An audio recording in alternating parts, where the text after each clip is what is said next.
Nerdrotic.com.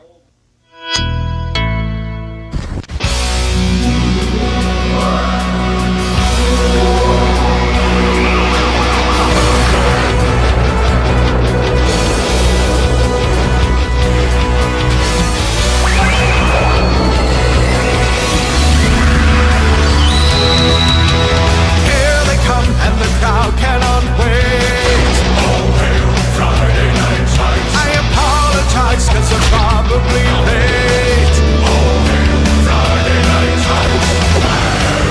Radical lights and highly organized. It's Friday Night Lights, Friday Night Lights. Time has come, they are finally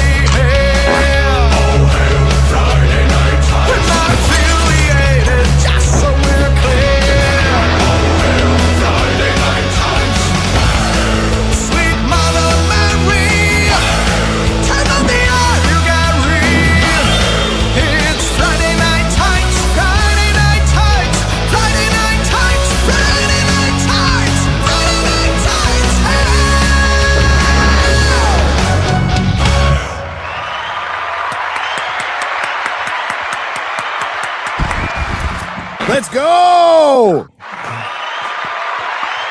Let's go. Let's go. Incredible. Kind of in a crabby mood because my Padres got bought by, oh God, the worst owners possible, in my opinion. Hold on. Disney? No. Gary. Oh, the baseball team. Gary, hold on. The ownership for the Padres has been the worst fucking group, like, since you've been alive. I know. We're just time. continuing the tradition. Is that what you're saying? Anything is better. Right? Wasn't it like $3.5 billion? Yeah, more than the Mets. It's crazy, and it's the guy who owns Chelsea. I had to ask I'm like, what's a Chelsea and what does it do? What is a Chelsea and what does it do? What does it do? And yeah, it's a married couple, and they're like dual owners. So God, I hope that marriage lasts forever. Jesus Christ. Yeah, if that's Kwanzaa the Jones is the co-owner of the Padres. Kwanzaa Jones. Yeah. Wow. Dude. Does he celebrate? So Seidler, the guy who did own it, he died a couple years ago. Yeah, he right? did. Left to do his kids and everything. May he rest in peace. He was a cheapskate, Gary. So you should be happy somebody's willing to come in there, bring a bunch of money in. So just see how it works. We'll see. We'll see, unless they're just part of. How's Chelsea doing? Not too bad. Not too bad in the league. Right. Top 6, I think, at the minute. Certainly on the improving. You gotta. I'm a Padre fan. We haven't won shit, so I just have this like doomer attitude towards Gary. I don't fucking care. I know you don't. Gary, listen. I don't care what your Rounders team does. All right. Baseball. Rounders. We took Rounders. We improved it, like what all Americans do. We take something and we improve it. Like the language. Gary, I know you're all doom and gloom all the time. I am typically a very positive person. I believe in positive reinforcement, and just keep the best attitude possible. And I think it'll all turn out. Where the hell are we right now? What is going on? All right, let's get Gary back on track. Gary, what do you think about the Neo Geo re-releasing? I think it's ridiculous. I think it's a cash grab, and And how was your weekend? Neo Geo's best is you talked about. I was waiting for any topics, guys, in the chat? Do you have any topics we could talk about? We have topics there's actually a lot to talk about. We just finished up CinemaCONNED, Marvel layoffs, Disney layoffs, Marvel Comics. Is anyone hiring? Yeah. Ooh. Simultaneously, while Disney Marvel is celebrating how much money they made on stage. Oh, yeah. They threw Good out look. They threw out a big old number and like, look at how much money we made. Like the day after they laid off thousands of employees. Really funny. Really funny. So there's that. All the announcements, Hunt for Gollum and Stephen Colbert stuff. Aegon's Conquest is official. So that's an official announcement, which is kind of cool, actually. Then there's a couple of shows. I just finished watching The Boys, and there's Daredevil, and feel like I'm missing time to be something. alive. Have you watched the What Madison? a time to be alive. Have you watched the Madison? No. I watched the first half of episode and I'm out. I was my wife was watching it, and my wife's a girl, like a real one. So girl classic. She's girl classic. Many of those. So she's crying. Yeah, and I I'm was like, out. I don't I want to was- watch this. yeah. Yeah, it's about, I guess it's, you're right. Kurt Russell is Yes. dead. Yes. And it's about grieving and getting I past it. predicted that from the moment I saw that trailer. I'm like, oh boy, here we go. So yeah, I was out. I'd like a bit of grief to cheer you up, really. Freaking women. They like to watch, true crime where they're brutally raped and murdered, or, just they want to cry all the time. You know why they like that, right? Because they like other women suffering. Nobody hates a woman like a woman. It's a kink for some men too, you know. You just described Candace Owens' entire audience.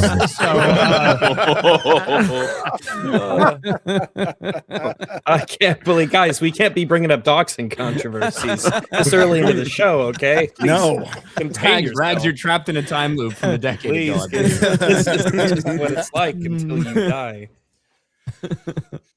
Oh my goodness. What else? There was something else. Well, we got a lot of trailers. Oh, that's came out right. from CinemaCONNED. Mandalorian and Grogu. Yay! Oh my god. Mandalorian and Morgu. Do you know why we look after the young so that billion they can with a look B. after the With a old when the B. old look after the With a young B. to look after the middle-aged, the Are we middle-aged talking look about the after Lawson the woman young. for this movie or the amount's going to make?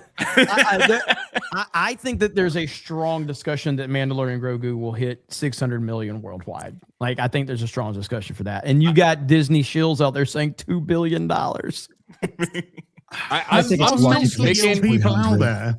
like the projections that came out are rough. Yeah. I'm still sticking to like my 400 to 500 million. 600 I'm wouldn't thinking- I wouldn't be stunned if it does, you know. I think so. I think kinda 500 is would. about where I'm at, but Yeah. 600 would mildly surprise me, but 500 maybe. Well, like those projections for opening weekend were lower than Solo, right, Ryan? Yeah. Correct, but Yeah. it's 6 weeks out, so Yeah, absolutely. Yeah. And But it's so, releasing. There's a lot of things in common with Solo because it's releasing the same weekend. You know what I mean? Like the same time period that Solo released. End of May, around May 25th. Fucking however many years ago that was. 2017. No, that was Solo released? 28, 2018. 18. I And think. if you Maybe- adjust no, Solo wait. for inflation, Solo opened to 100. It was right after 20. It was right after Last Jedi. Yeah, Jedi was at the end of 2018. 2017, so it would have been Yeah, 2018. 2018, May 10th, Okay. 2018. Yeah. So is there a lot of competition coming out around the release of Mandalorian? No. I mean, because it's a big summer. There's a lot coming out, but do they have any direct competition either Not the that week weekend. before or the week No, after? not that weekend. No. They really don't They have have No, no it's after that. excuses. Didn't they have Masters of the Universe? That's the next weekend. Well, that's what Yeah. I'm saying though, but that would be But it's still competition. competition. So, yeah, It's 2 weeks out. It's is it 2 weeks. Weeks? After. Okay. 2 Yeah. weeks. When I say competition, I either mean the Yeah. week before or the week after. Is there It's got anything some big real releasing? competition. Clarkson's Farm season 5, Memorial Day weekend right afterwards. It's gonna Yeah. crush it. And it's got Sanity. People are saying Toy Story 5. When's Toy Story 5 coming out? That's gonna be a huge release. That's gonna be big. I don't that's think a month Disney's later. Supergirl. That's when That's Supergirl that's comes nearly a out. full month after Mando. Okay. Yeah. Yeah. So there's 2 weeks. So it's the week before there's nothing, and it's like 2 weeks until there's actual competition. It is wide open. So they have no That's excuses. good. I'll need to put No that in. excuses. So they no excuses. They have no excuses. That's the point we're trying to make right there. So we'll see what happens. I think be we fun. made wonder it if pretty that was, well, don't you think? I think we did. You think that was a discussion that they might have had? Oh, like, yeah. Do we pick a time to release it where there's no competition whatsoever and we can try and make the most amount of money? Or do we try and sneak it right next to something else that can be a scapegoat for why it doesn't do well? Well, if Well, anything, I think it they might did that help. with There is Doomsday. Go ahead. there is so little interest in the movie. Having a movie that will actually get people into the cinema could mean like, oh, we'll watch that tomorrow or straight afterwards. I think this just getting anyone to care about the movie is going to be their biggest problem. Yeah, It's going to launch the Grogu-verse, and then it'll start a whole... Nobody's talking about the like, Darth Maul all sorts of series films. either because Nobody's talking. Nobody. Star Wars is fucking dead. I don't Star think it's Wars gonna make died. much money. I did the numbers on that. It's worse than it's worse than we can imagine. We're at Starfleet Academy levels of bad with Maul. Like the numbers are comparable to like if you compare it to Bad Batch, which is the last animated show. Bad Batch was still number 7. Maul is not clocking anything at all, and they're saying it's number 1 for the platform. This platform's cooked. Disney Plus is done. That's an indictment. The only thing that is an indictment on Daredevil and how few people are watching Daredevil. Yeah. That is the biggest takeaway from that, because and again, I said it way before it came out, there is a limit to the Star Wars animated shows, the amount of people that will tune into them. Look, you've got animes that get watched by a massive amount of people, so it's not like no one will turn in because something's animated. But within the genre, there's always been a limit to the amount of people that will tune in to watch something like that. And yeah, to see some of the, completely delusional people pretend like it's just smashing every record. Isn't it? Said that about it's Predator number 1 on Badlands, Disney Plus. too. Nobody it's is the talking tallest about it. fucking midget. It's the smartest retard in the class. How dare you? I'm looking at Mandalorian and Grogu's trailer from 22 hours ago and has 2.7 million views in 22 hours. $2 billion. It's gonna make People don't have to watch the trailer; they're just It's gonna make waiting more at in the cinema. AdSense than That's the They don't want to That's right, spoil yeah. it. Yeah, no That is spoilers. camping No out already. Like I don't have a number to reference that, but like something like I know the Superman trailer, the James Gunn Superman trailer got a ton of views in the first 24 hours. I don't know how many it was. Spider-Man Brand New Day. but- yeah, exactly. So like Like these destroyed in the this first is- 24 hours. these are terrible numbers. Terrible. And if you Terrible. watch the trailer, we don't even know what the story is moving forward. It's playing out as if it would have been episodes. Like they're not giving us a hint of like who the real final big boss is. There's really nothing of substance The in guy this in the trailer. hat. No, there's nothing. It's the guy in the hat. People are going, I know the guy in the hat. Well, I'm going to wait till Wikipedia updates until I tell you who the guy in the hat is. But Is it Giancarlo That's the guy in the Esposito hat. again? No, it's, I hope it's so. a I character. can't- I Stand almost that guy hope now. so. Because I was just watching the fucking boys and he turned up again. Again. know. The same He's in character. everything. He's I in dream the. him. I close my eyes and see his face everywhere. What else is he in? Giancarlo, what are you doing in my Captain America? You know, movie? no Dang one it. plays I'll be in Giancarlo bed soon, Esposito Giancarlo. like Just wait, Giancarlo I'll be Esposito. in a minute. Giancarlo. So you can keep wearing that. I fucking most- like that. Distracting thing about this fucking trailer is Pedro Pascal just phoning it the fuck in. Yeah. Because Massively. I'm not the world's biggest Pedro Pascal fan. However, I've seen him give decent performances and things. Yes. Good act, yeah. The way that it just, and I know some of it is they were going for an element of this with the character, but now that we've seen 3 seasons of this shit, an appearance in Book of Boba Fett, and now this movie, the monotone inflection, it's sounds like he distracting. doesn't give a fuck. Yeah, it's like Yeah. Filoni's directing it. It's distracting. Well, I understand he's trying to play stoic, but that's take it down a notch, couple of notches down, a little bit more. That's it, dead-eyed. I can't. I'm just just boring. boring. Stoic. It's I boring. can't emote. Shall we take a look at the trailer? It'll be very exciting. Check your armor, Gary. I wish that was Make the sure music. you're belted Instead, it's in. every other Star Wars song. that you like. Oh, Yeah. Darth Yep. Vader's theme. Oh, you Star remember? Wars greatest You remember hits, that? Yeah. You remember that? AT-AT. I remember. Count the goes red. count the amount of times they Turn do red. the woo woo. I'm just thinking there's Luke Skywalker in the fucking snow speeder. Dax is fucked. They're trying their hardest. This fucking cunt is just bouncing between the fucking legs on his little fucking hopscotch thing going, like, oh, fuck off. It sounds just like him. That's incredible. That was That's actually amazing. That was today, actually incredible. They Yeah, had Az to is dub out ready to him go. going, wee! All right, let's do it. No, this is pod racing. Now, this is log splitting. stories. This is where the fun begins. Oh, this is where the joy ends. We haven't heard that many stories. So, okay, pause. All right. Oh. Again, they open up a little bit of Yoda music there. You have derivative Yoda. You have derivative Boba Fett. You have derivative fake Empire. You have what looks like the snowtroopers a little bit. This is what Star Wars is. The whole conversation we had before this trailer started was, how much do people care? Which, and the answer is they don't. They don't care about this at all. That's the only interesting thing is, well, how is this gonna play at the box office? But even if it gets to 600 million, how does this help Star Wars? How does it help it as an IP? I don't think it's gonna make it. I don't think it's gonna make it either. The first two main things about the trailer weren't even about Star Wars. It was literally just, isn't Grogu cute? Like, they had him jumping over the shoulders. Oh, he's so cute. That wears off. Like, that starts with a new character. It's time to make this worn off. Yeah. 3 fucking years ago. Right now, nobody cares. Baby Yoda's played out. It's done. This is a dead franchise. Like I said, didn't you see to be there's very, very other wrong, they are lucky if they break 300 million with this movie. Don't be fucking story. They're gonna. I mean, they pulled the plug on Mando. This is it. Yeah. Like, they're doing this, and then we got Ahsoka season 2. And I think I've been saying this. I think between this and we got Starfighter next, if these movies underperform, we are fast tracking to the Star Wars remake. That is what's next. Yeah. I've always thought that they have. I think that they want to, like, my gut feeling, I mean, I've said this the entire time I've been on YouTube, is eventually they will do that.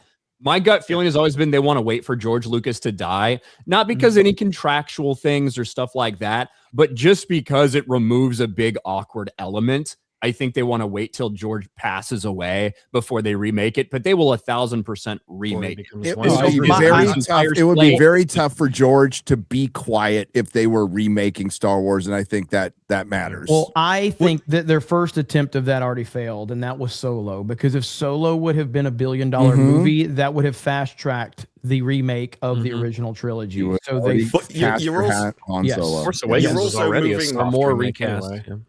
You're also moving into a time in Hollywood where they're looking at game adaptations, and that might be the next kind of genre, which means the Old Republic would 100% be on the cards before they went and reset the original. I don't think that has enough common, I think KOTOR would. A lot of, I don't know, in the general population, I think amongst gamers, even then, it's more known about than it's been actually played at this point. It's a time period that they can mine. That's all that matters. Like, they could. And after, remind me to bring up what's the new CEO's name? Josh Tomorrow. Okay, Josh Tomorrow said something about franchises. Remind me to bring that up, Garrett. Oh, yeah. Oh, what he said about franchises is like, what the fuck? I prefer the term rape than mine, to be honest with you. Yeah. Yes. Well, I mean, you know what? You joke as very similar. I don't. I guarantee you, Gary, I do not jest, sir. Criminals. I'll take out every bad guy in your deck of cards.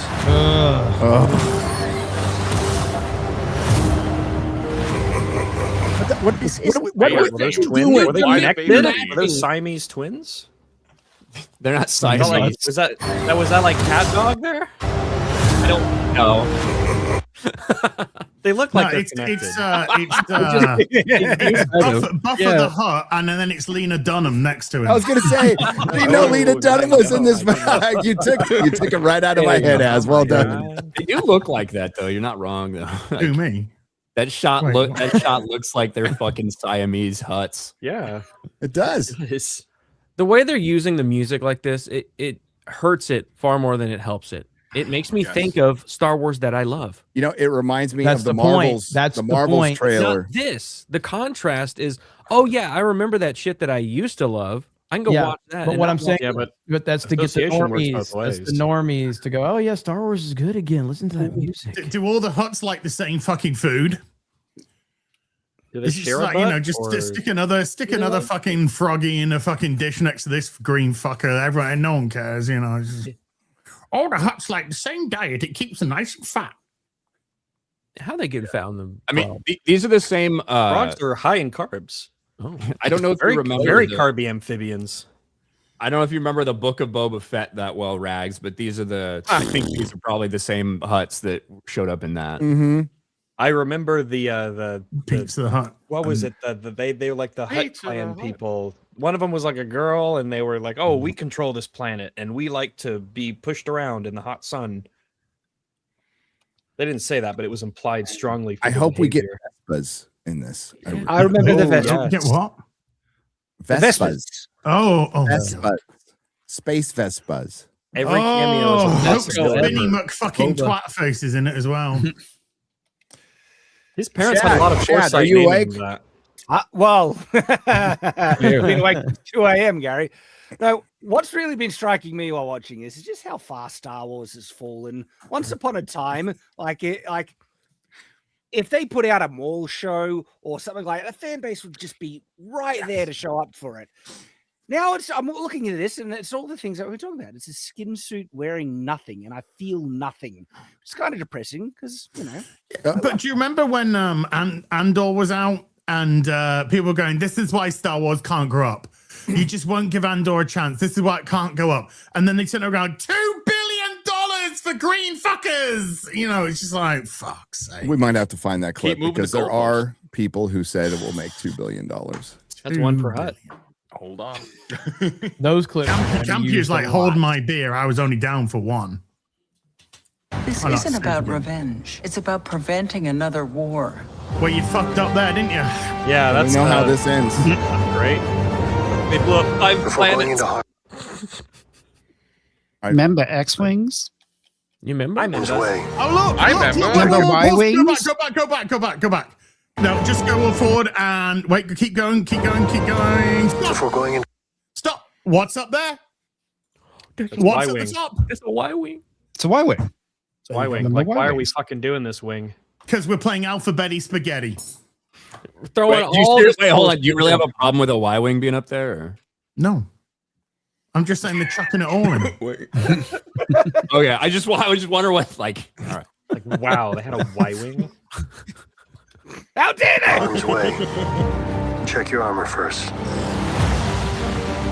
We're protecting everything the rebellion fought for. Oh God! Stop it! And what's her crest on the X-Wing as well? Gold leader. She's gonna break her hip. Oh, Bro, how old is she? She's got to be Sigourney, 150. Like, how old is Sigourney? She's old in the defense. Early 70s, yeah. It's crazy. Once you get her up the man. ladder, she's fine. She's been 76. Down. She's been 76. She's been 50 for the last 100 years. It's fucking crazy. I was Sigourney, worried. we love you. The Panther, mate. We love you, Sigourney Weaver. You're OG. You're a legend. You're in a lot of great stuff. Please, absolutely. God, just Like stop Avatar. making movies. I was genuinely hoping that we're all like, she's so old, she's done, she's almost dead, and we're gonna look it up. She's gonna be like Gary's age, like that. Sigourney Weaver is 42. What? I wish I was 42. What are you talking about? You're so nice to me, Az. This is Kathleen Kennedy self-insert right here on the way out the door. She loved to put brunette British women in her stuff. So I guess they're being diverse. They're trying to attract the modern audience by putting elderly women in charge. That'll work. Guys. Elderly women love Star Wars, as Star I've Wars always to said. me. They do. They love it. Mm-hmm. Ask all your Mon grandmas. Mothma was like respectable. I could respect she had like some authority. She didn't have you didn't have to put her in an X-wing to give her that authority. She was one of the better things about Andor. She was excellent at Andor, yeah. Yeah. Well, this is the rebellion, isn't it? I rebel. I rebel. Remember It was that a line got so cut cringe out? they didn't put it in the movie. Okay, listen. Smart move, actually. It's not the years, honey. It's the mileage. Okay. Oh, Just saying. Good luck. You're gonna need it.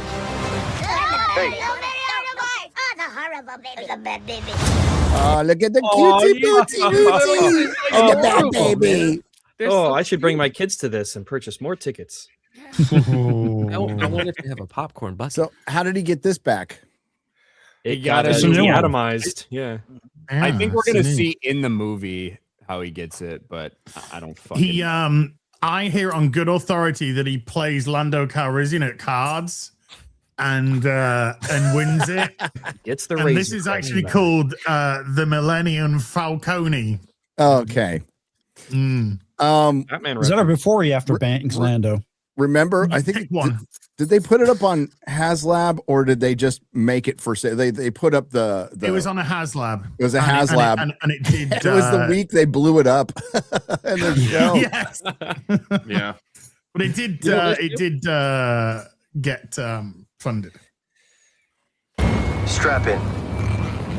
Strap on. What? What'd you Strap say? on. Everyone was Strap on Star Wars. Excuse me.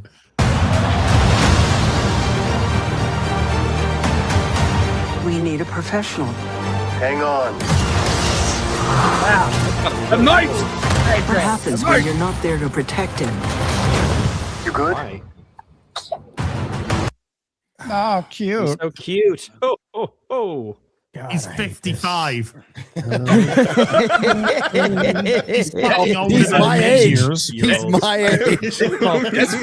That's what I said. I think that there's going to be a big surprise twist that it turns out that it's not that he's too young to talk. He's actually a fucking retard. Like, we get a doctor to diagnose Grogu in this. He's mentally handicapped. And the last scene of this movie is Mando having to do like government-sponsored euthanasia and just fucking shooting Grogu in the head. Like Space Canada. Flowers. We're going to the planet of Space Canada. Yeah, Canada in the Outer Rim. He forced himself to death by accident. I mean, do we think that Grogu will speak in this film? Do you think they'll have him say a word or two? Right at the end. If it's all emotional It's gonna be moment. the I am Groot. If he I does, love you I guys. probably would laugh my dick off at the cinema that I'd be thrown out. Honestly, $2 billion if he says I am Yoda. Like $2 billion. Okay. Well, hold on, Jeremy. It would be Yoda, I am. My father Yoda is. All right, somebody has to take. I think what you're Ryan implying said. that kind of brand. Somebody has to take Ryan's audio and dub it over Grogu in the trailer. Oh no, they're going to subvert our expectations. He's just going to talk normally, and it's actually going to be Yoda that's the fucking retard. Yeah. It'll be like that scene from Land of the Lost. Yeah. There has been Voiced by actually Shaquille theories out O'Neal. there about Yoda that he doesn't actually like have to. He kind of chooses to make people have to pay closer attention to what he says, type of thing.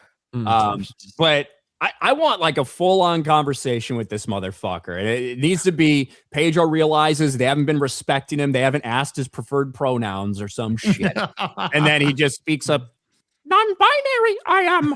And, you know, and that leads into Ahsoka season 2. Yeah. Oh my God. Perfect. You know, we're laughing, but I could see them doing that. It's Disney. It's all on the table. Pretty much. Also, for my own education, how does one laugh their penis off? You laugh so hard your dick just drops off. Wow. Well, you have It's to like plug a- your it's asshole like so that all a- the energy has to go out. It's like the a other way. detachable. No, I can't say that. I'll get that banned. I'll get this. I'd like to avoid that. It's like Red Dwarf. Think of a small minority of the community and what they have to do, and that's how you do it. Oh. So garden shoes. It's the bad guy. We killed Cad Bane in that show, which means we can't use him anymore. It looks like one of the Inquisitors. It does, yeah, with that It's the character from Clone Wars. Yeah. He's got a dog because, of course, Look he at does. him. He's Dave Filoni wants that him. pose. Of course. Look at him. Oh, he's got an attitude. This guy's voiced by Dave hip Filoni. out. This is Dave Filoni Wait. in the Clone It's Wars. what Dave wants to be. Oh, Yeah. yeah, But yeah. Dave's Embo actually one of voiced by those little Dave. fucking Dave did voice things. some of the characters. Is Embo voiced by Dave in TCW? Yeah, it is. I'll be right behind you. Go. Go. I love that passion right there. Yeah, I know. I'll be right behind you. Go. Go. Oh, so bad. What's that armor? See, this is why you need to take the helmets off. This is why Halo was right all along. How on earth can we tell he can emote if he doesn't take the helmet off? Come on now. And no, that's not Mandalorian, you will suffer. Oh my God, it's great mind. I just want him to trip on a rock. I want to hear the recording of Dave Filoni without the modulation going, Mandalorian, you will suffer. No, it's probably Jabba who said that, but yeah. What if his name is Yoda Skywalker? Oh my God. $2 billion. Yeah. And then it plays the theme as the Jabba the Palpatine. Yeah. Yeah, it'd be great. What these guys are, I'm pretty sure that they're cousins of Jabba the Hutt. Somebody in the chat, I think, said that Yoda Skywalker. That's perfect. Yep. At the end, he just that's how he speaks. I'm Yoda. Yoda Skywalker. And then Ray turns up and goes, "Bruh!" People get end of credit scene. Bruh, been looking for you all over the fucking place, motherfucker. And that goes into the Ray trilogy. I agree. With Obey Charmaine, Obey Chinoy. Any minute, any minute. Sure. Any It's called Star Wars: Making Men Uncomfortable. Yo, Real Steel sequel? Hey. The old protect the young. And then the young.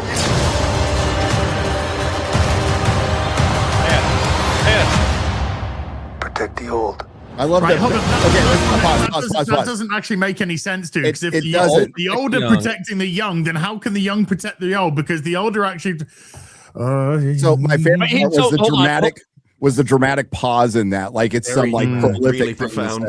That was a chasm of a pause. Well, so like the statement in and of itself, right? When you have children and you keep them protected, as you get older, you then need help because you've just gone past. Like when you get your friend, Gary might need a little help here and there sometimes. And then with the young, take care and protect the old people. In this case, it doesn't make any fucking sense because Grogu is older than this motherfucker. Like, so he's the old protecting the young. Yeah. What if it goes per capita after? I know this might be a little bit of a nitpick, but this font that they're using is not great. No. It looks like PowerPoint generic 3D Studio Max font. All of the art direction on this is just very. It's meant to be Art Deco because it's meant to be like the old series from the back in the Buck Rogers and stuff. Buck Rogers pulp era. It looks Flash like Gordon. iMovie default text. Yeah, it looks like I was gonna say I'll be nicer and say After Effects like 20 years ago. Oh man, I feel like this is the text 3D Studio Max that 20 says years ago. insert text here. Yeah. It's time.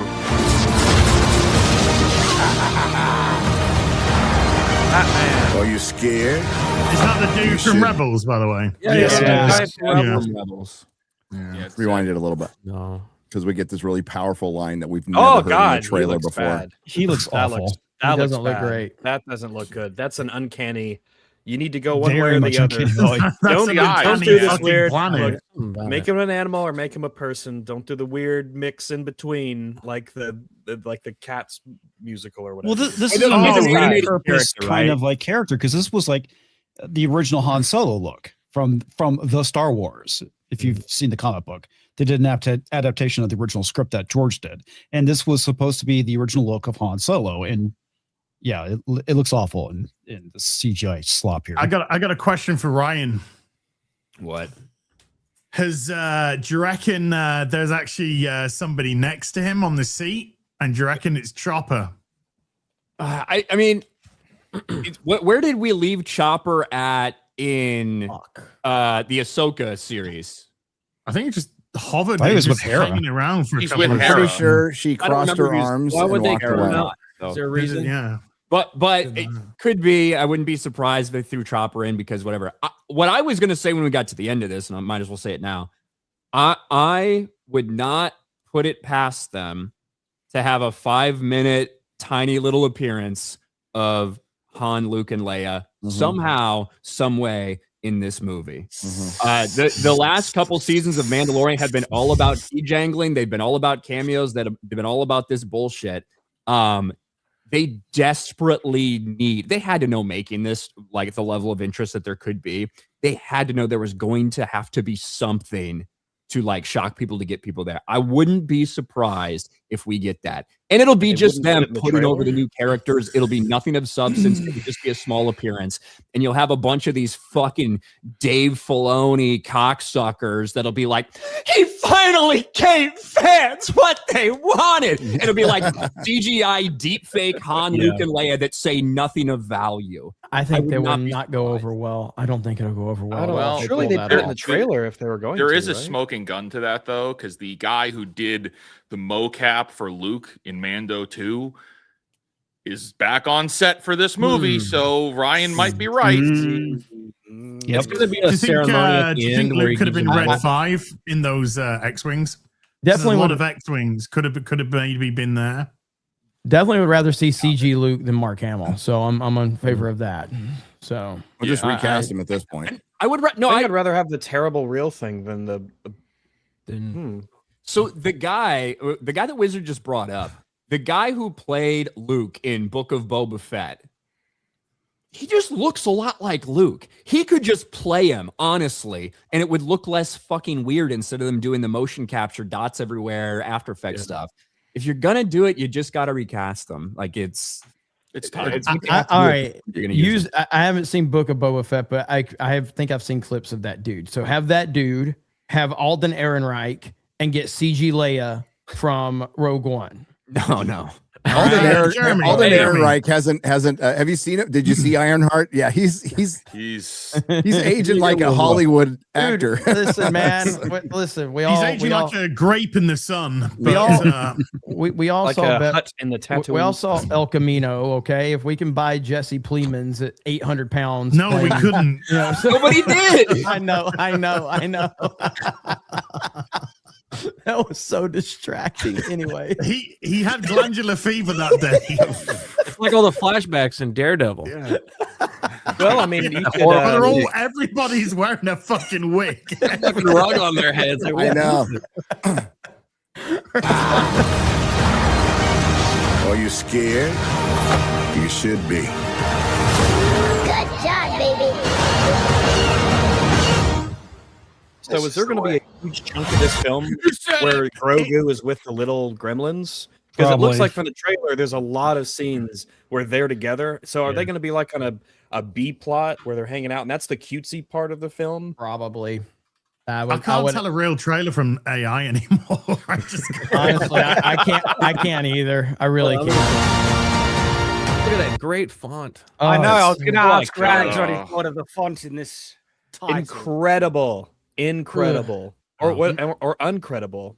Your boy Zach's clapping and crying his eyes out right now. That trailer. So I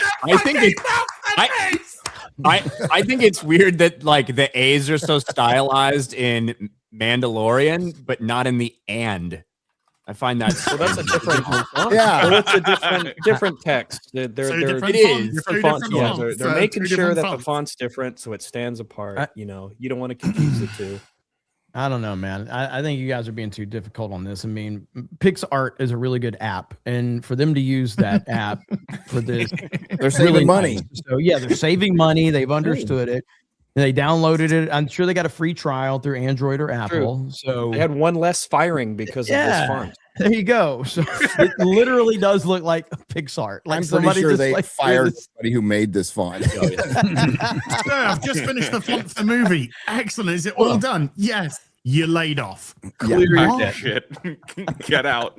Get out. Yeah. Don't collect your stuff. Just fuck off. But like, I don't think they do the. Yeah, I don't think they do the whole like last second joke or bullshit that most No, of this these is trailers serious do. business, So, Jeremy. this is serious, really business. serious. These little There gremlin is babies are very serious. Zero. Well, they did in the other trailer, right? Where they said like, "Yeah, good job, baby." Didn't they do that in the other trailer? Mm-hmm. There is Most of the footage zero about that is redeemed. In the last one is in that. this one. Yeah, This movie looks really bad. This looks lifeless. I don't know what the story is, and I would be the person because again, I don't remember. I didn't watch Mandalorian season 3. I didn't watch Book of Boba Fett. I have no idea what the fuck is going on. You have no idea what's going on, period, because you haven't watched those. You didn't watch Ahsoka, right? Hold on. I didn't watch Ahsoka, but my point being is most people didn't watch these that will be the normie audience that they want to go to the movie. It's the same thing as the Marvel Cinematic Universe that they don't know what's going on in the movies. So if you don't know what's going on in the universe, that trailer doesn't help you understand at all. You also you need to understand the Empire's bad and the Rebels are good, and they have to fight and save the day. What time do you period need to does this take place in? 9-ish years. I know this, but normies do not. Normies that don't know what the fuck is going on, they're like, yeah, you don't need to know. Oh, those are stormtroopers. They're bad. Right? That's Mandalorian and Grogu. They are good. Yeah, like this is before Luke murdered his nephew. Yeah. That's like a violent psychopath.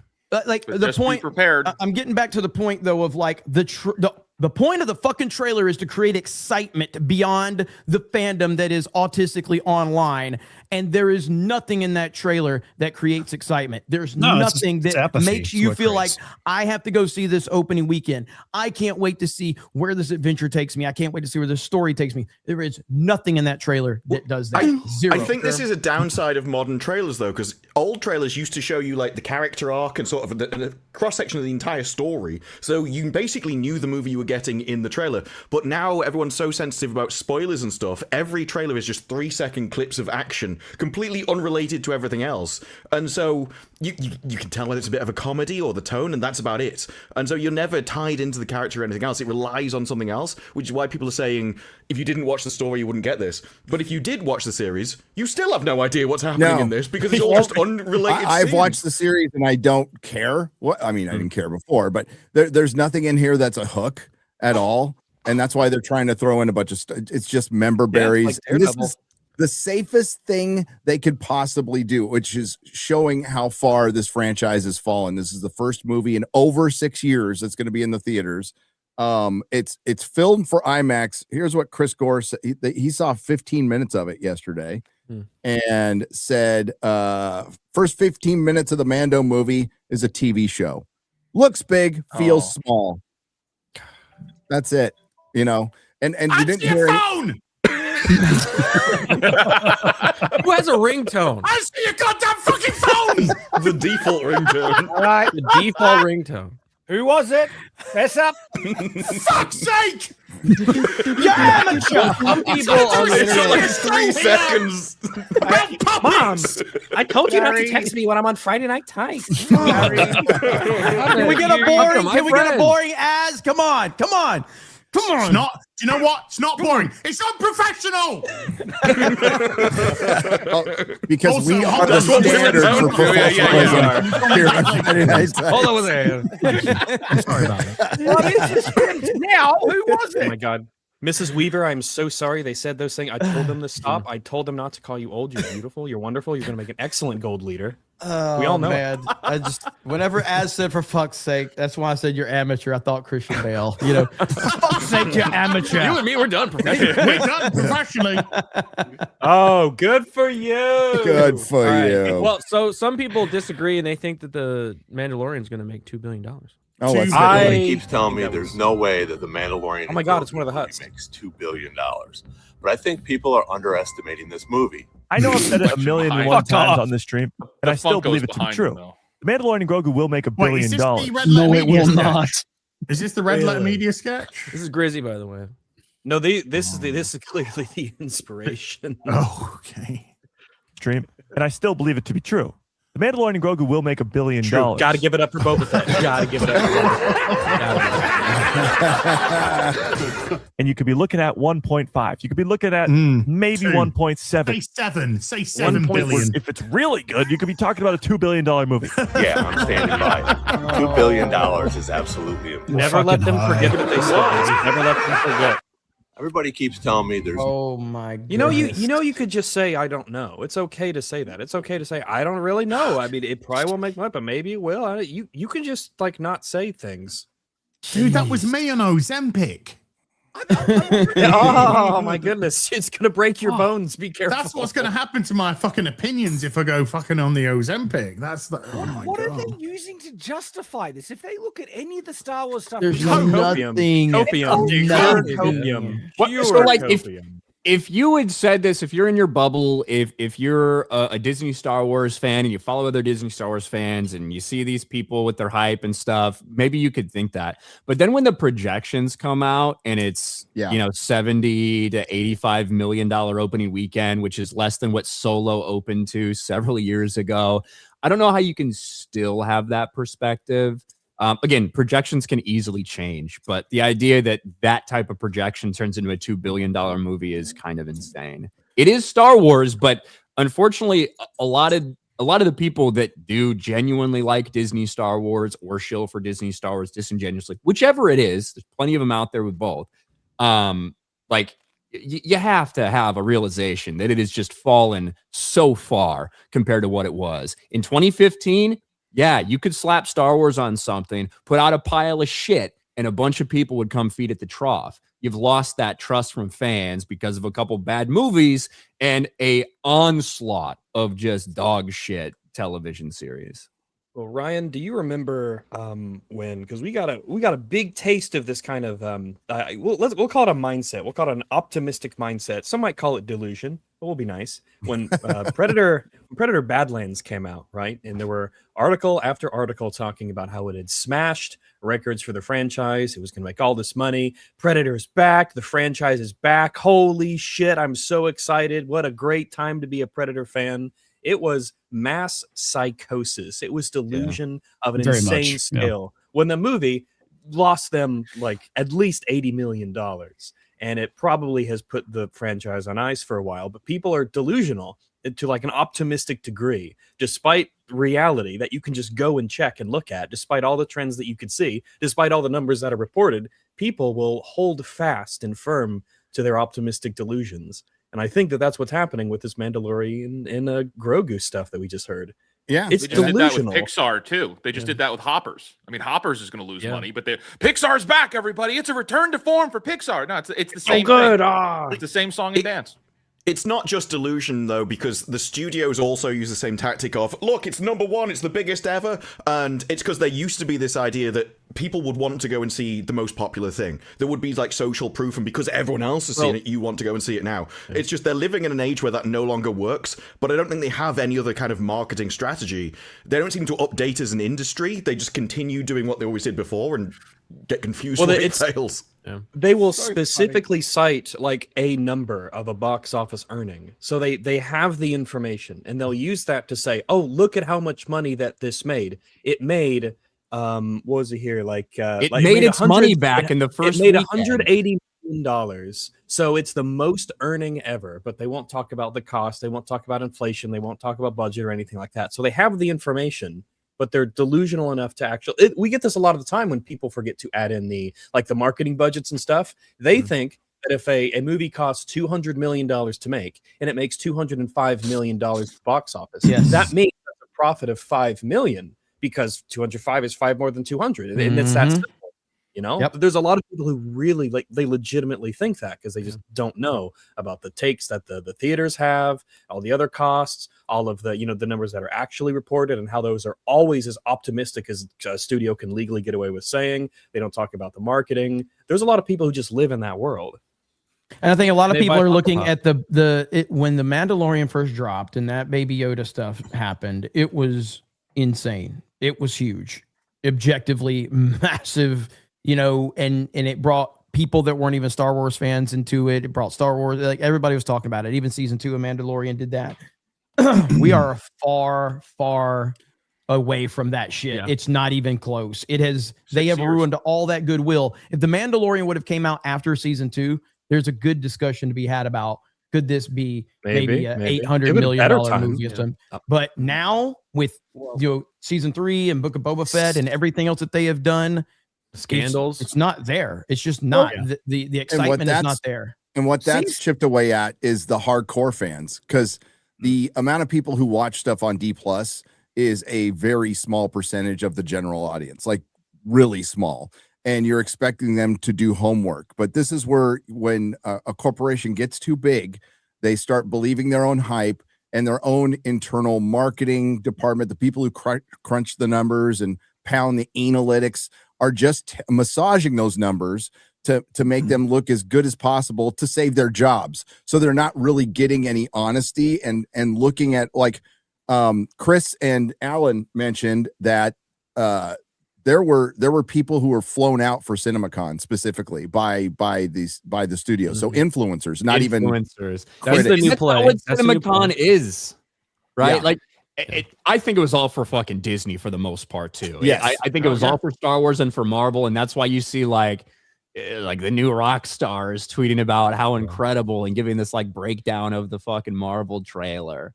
And you could tell the vibe's weird when Robert Downey Jr. walked in that fucking room, because CinemaCon is not Comic-Con. No. CinemaCon is the studios presenting to distributors why you should like be excited for the things that we have coming up and the things we're looking at doing to put in your theaters.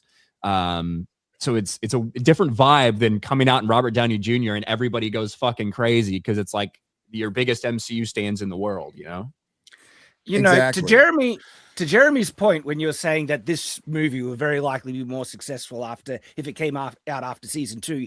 Yeah, I agree completely. Yes. I don't think they realize how much damage season 3 did to that brand. They completely cucked the Mandalorian and it became the Bo-Katan show. They basically sidelined him. It totally destroyed any interest I think a lot of people would have in a continuation. And it ended in with him just sitting on a farm with Grogu at the end, kind of saying that that's the end. We're done. Don't bother about this character. Even has like an Irish what their direction was. Yeah. Their direction was to go that way because we had I don't know if it's Katie Sackhoff or somebody else say that she's now the Mandalorian. She's now that's moved to her now. And then a few weeks later, after massive kind of like backlash, Katie Sackhoff's just like, no, I'm not the Mandalorian. I'm going to take a break from acting for a little while. Told me you were. But how times have changed, because there was a time when Pedro Pascal was getting pushed all over the place. He was in all the marketing. He did have like a huge female fan base. Now that's died, especially as it comes out that he's now dating a new man. All that kind of audience has died. It's People are getting bored of him because he was in so many things at the same time. Yeah. And so your main selling point for the movie for that audience that is the same one that wants baby Grogu, that's died on both ends now with both characters. There's people who are still in the building at Lucasfilm and Disney who are trying to fix a problem they don't recognize. They have they don't think they did anything wrong. They think this is the way we were supposed to go and it didn't work. Must be the audience's fault. Those bigots. Yeah. Please buy our tickets. That's the funny thing. It's like, because we're talking about them in their bubble and just trying to pretend that it's good and tell you it's a success, it's great. And so they're in a place of just trying to pretend that they're making good stuff instead of making good stuff. No, I think they do think they're making good stuff. I think they're making it for themselves, and so they like they're not deliberately making something crap. This is the best that they can do. They genuinely think this is good. But this is why they're doubling down so much. Identify things that are good. Yeah. Right. And because they can't identify what's good or bad and they don't understand what the audience is, I mean, that's why they're sending in content creators into CinemaCon. They're sending in people to figure out how to position this messaging to capture Gen Alpha. They're giving up on people like us. They're done. They don't know how to capture us. So they need the people that know how to communicate to Gen Alpha to start peddling this stuff now. That is the entire strategy there. And all of those people that they flew in, there's a 97% chance they're all shorts creators. Oh yeah. Well, because people that actually make videos, they can't articulate it for that long how good it is. If you talk too long, they fall apart. And speaking of shorts, let us know what you think about that, guys, in the comments below. But this power. That's $1 billion. Let's see what they say below. That's what they did with Rings of Power stuff. Yeah. Yes. That was their play. The play is to get these fans to come in. They're not really fans. They're just didn't bring in scholarly types and Tolkienian historians and things like that. They brought in Harry Potter fans. No, they brought in. It doesn't matter. I started off as a World of Warcraft content creator, and currently in the new expansion, you've got. If you know anything about WoW, you've got your paladins and everything. They've got the holy light, and then you've got the undead, of course, and they've got their curses and they got their diseases and plagues. In World of Warcraft, at the minute, latest expansion, you got these paladins, these holy paladins that are talking about. If we keep killing the undead, we're just as bad as they are. You know, What? Yeah. If you kill your enemies, they win. Completely ruined. As monstrous as they are, and you're like, no, you're not actually. You're the righteous light that is holding the tide of the darkness back. They don't even know what's right from wrong no more. Oh my god, that's really amazing. How because everything's got to be morally gray now. Yeah, because literally that's your how, job that's is how to the modern smite writing has to evil. be. Because if everything's morally gray and everybody can do whatever it is to take advantage of others, then we could take advantage of you and it's fine. That's they're pushing that kind of sensibility. They're devaluing good and bad. And then when you argue for it, like, no, we need to have good and bad. Most of the time, yeah, you can tell morally gray stories from time to time, but you need the good and bad because there is good and bad. I'm not sure that's morally grey, though. If anything, it's morally absolute because they've taken a principle that killing is bad, and they haven't realised that, no, there is exceptions to that. There are some times where it's actually good, and they can't handle the exceptions. They have one rule, and they've just been taught that since they were a child, and then have to apply it to everything. Like, well, the exceptions are actually the interesting part of stories and morality. See, I don't know. They're perfectly fine with killing and celebrating the death of certain people if they don't like them. So Yeah, that's true. Well, Yeah. Well, speaking of killing, You must have rolled Paladin. I love killing. I think they figured out they made a mistake with Galaxy's Edge. Yeah. They made another one. Back 6 years again. too late Yeah. or something. Why What? is Luke a woman? Whoa, the guy they got to Don't the guy that goes to play R2 looks just like him. That's Luke looks like Elliot Page. No, Luke looks like current year Mark Hamill. So this is accurate to current year Mark Hamill. But My costume looks better than those guys. Yeah. Galaxy's Edge is absolute dog shit. It's now, terrible. I What a haven't fumble, been dude. since I think when me and you went for the first time. I think that's the last time I went into a Galaxy's Edge. Like, it's just irrelevant bullshit. Like, it's so bad. And now, well, hang on, is that a man? Is that Leia on OnlyFans? The makeup is really like. There's probably a lovely lady trapped underneath all of that somewhere. But Leia was never like super duper makeuped in the movie, so it's weird to see that kind of. That looks that looks weird. It looks like she's hooking on the bottom of the ramp. 50 credits, and you can come in here with me. You know, it's probably looking nerf herder. Come in here, Jedi. And they're only doing Instagram this. face. It was taken from Raoul Paul's. RuPaul. Paul. Again, I will pronounce a lot of names incorrectly because I just don't care. Be careful mispronouncing a tranny's name, okay? The makeup thing that is looks so strange borderline about drag queen. It's like it gives Well, you yeah, that it's way vibe. too much. So they're only doing this. Leia. They're only doing this in drag. Disneyland, California. I guess they're not doing it in not in Orlando For right now. Not in So they're Orlando sticking for now. with the Kylo Ren and Rey for the other ones. Yeah. Look at the contrast between the Millennium Falcon that they have with all of its, it's got the rust on there, it's worn, it's used and everything. And then she is like uncannily pristine. Yeah, like, well, it's not just that. Look how pure white her outfit is. Like, she's never worked a day in her life. She's never done anything. It's freshly pressed from the cleaners. It's like, well, and then you pair that with the makeup, and it's like, that's not Princess Leia. She gets her hands dirty. She goes out. She does, she does stuff. She wouldn't be this way. It's weird. Well, like Jeremy, we were there. There is nothing to Galaxy's Edge. There is a couple of rides. At least when we went. And now I know that they've added, I don't know if they have the Rise of Resistance in California. I know they have that in Orlando. They have it in both. I haven't done that ride yet. I've heard from people that it's very good. So has anybody here experienced that ride? It breaks down too easily. So you might go on and there's Kylo Ren all dilapidated and shaking. It's like that level of it. He's twitching. Well, that's just his broken nature as a person and his struggle between the light and the dark. Remember when we were walking into the Millennium Falcon, right? Jeremy had to calm me down because some kid like fucking pushed me in the back because I walked too far, and like the prison PTSD came out, and I was almost gonna fucking kill that kid. I was like, "What the fuck are you doing?" Gary's like, "Oh, it's okay." Gary gets a fucking shank out, you know.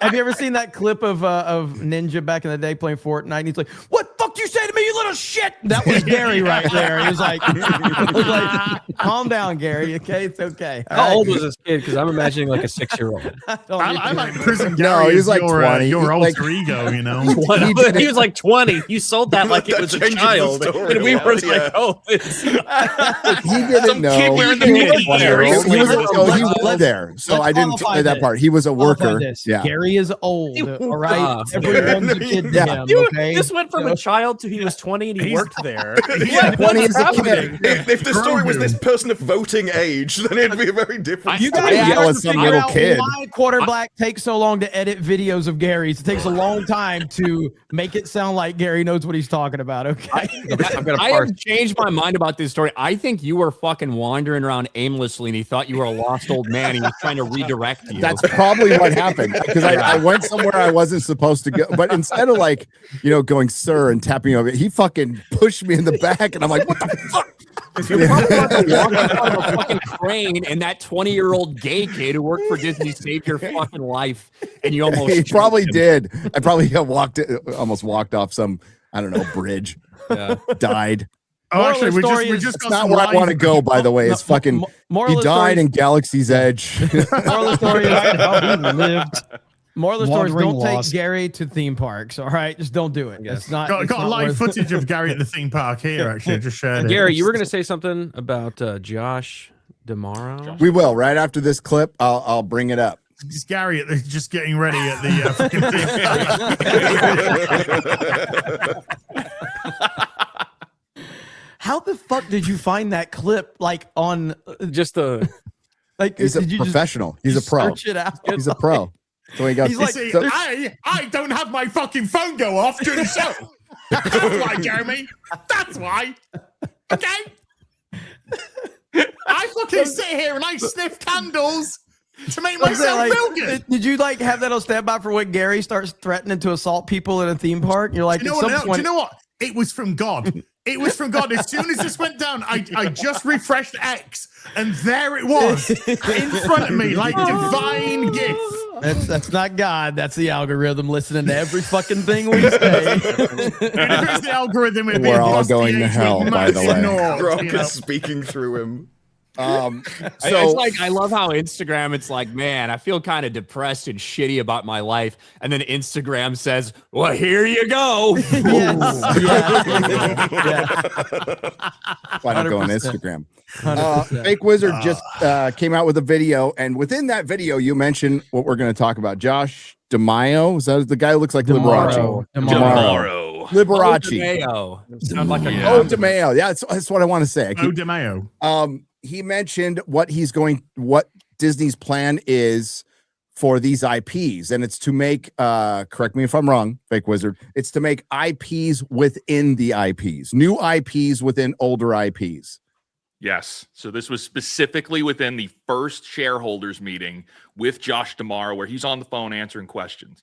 And the question was, are you going to be looking to do new stories with Disney? And he says, no, our focus is to invent new IPs inside of old IPs. And that's exactly what he said. You know what that means, right? After Toy Story 5 or 6, we're going to get a Jessie spinoff. Yeah. Yes. Yeah. No, it's spin-off and spin-off after spin-off. Like, what are you going to do with Star Wars? Where do you go? And I'm ready to move past it, like as a subject right now. The but new original trilogy. That's where. That's yes. That's the only card they have to play. You can do KOTOR or whatever the hell it's called. KOTOR. KOTOR with Ralph. You put respect on his name.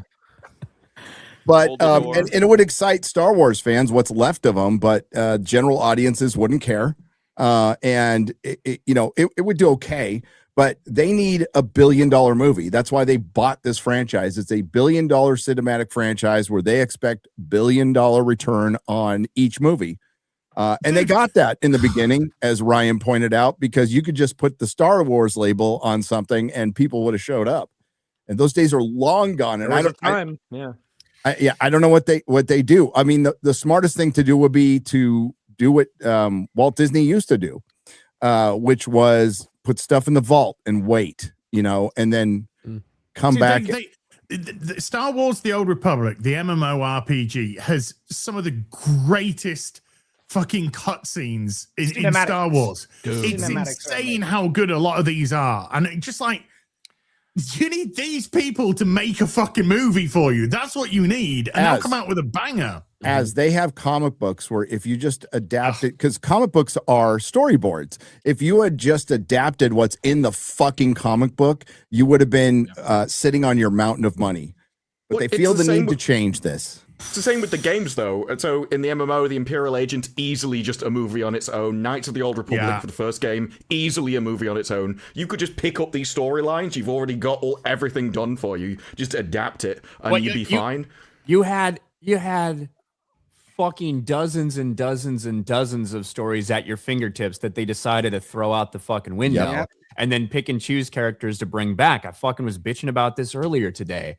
Like the story that seems to be getting a lot of traction right now, where like the authors and the writers are saying, we've asked so many times to do a story about Mara Jade, and Lucasfilm keeps saying no. You have some people that are like, oh yeah, this is why Disney's not doing it. Why wouldn't they do something with a great character? I'm like, you stupid, dumb, retarded fucks.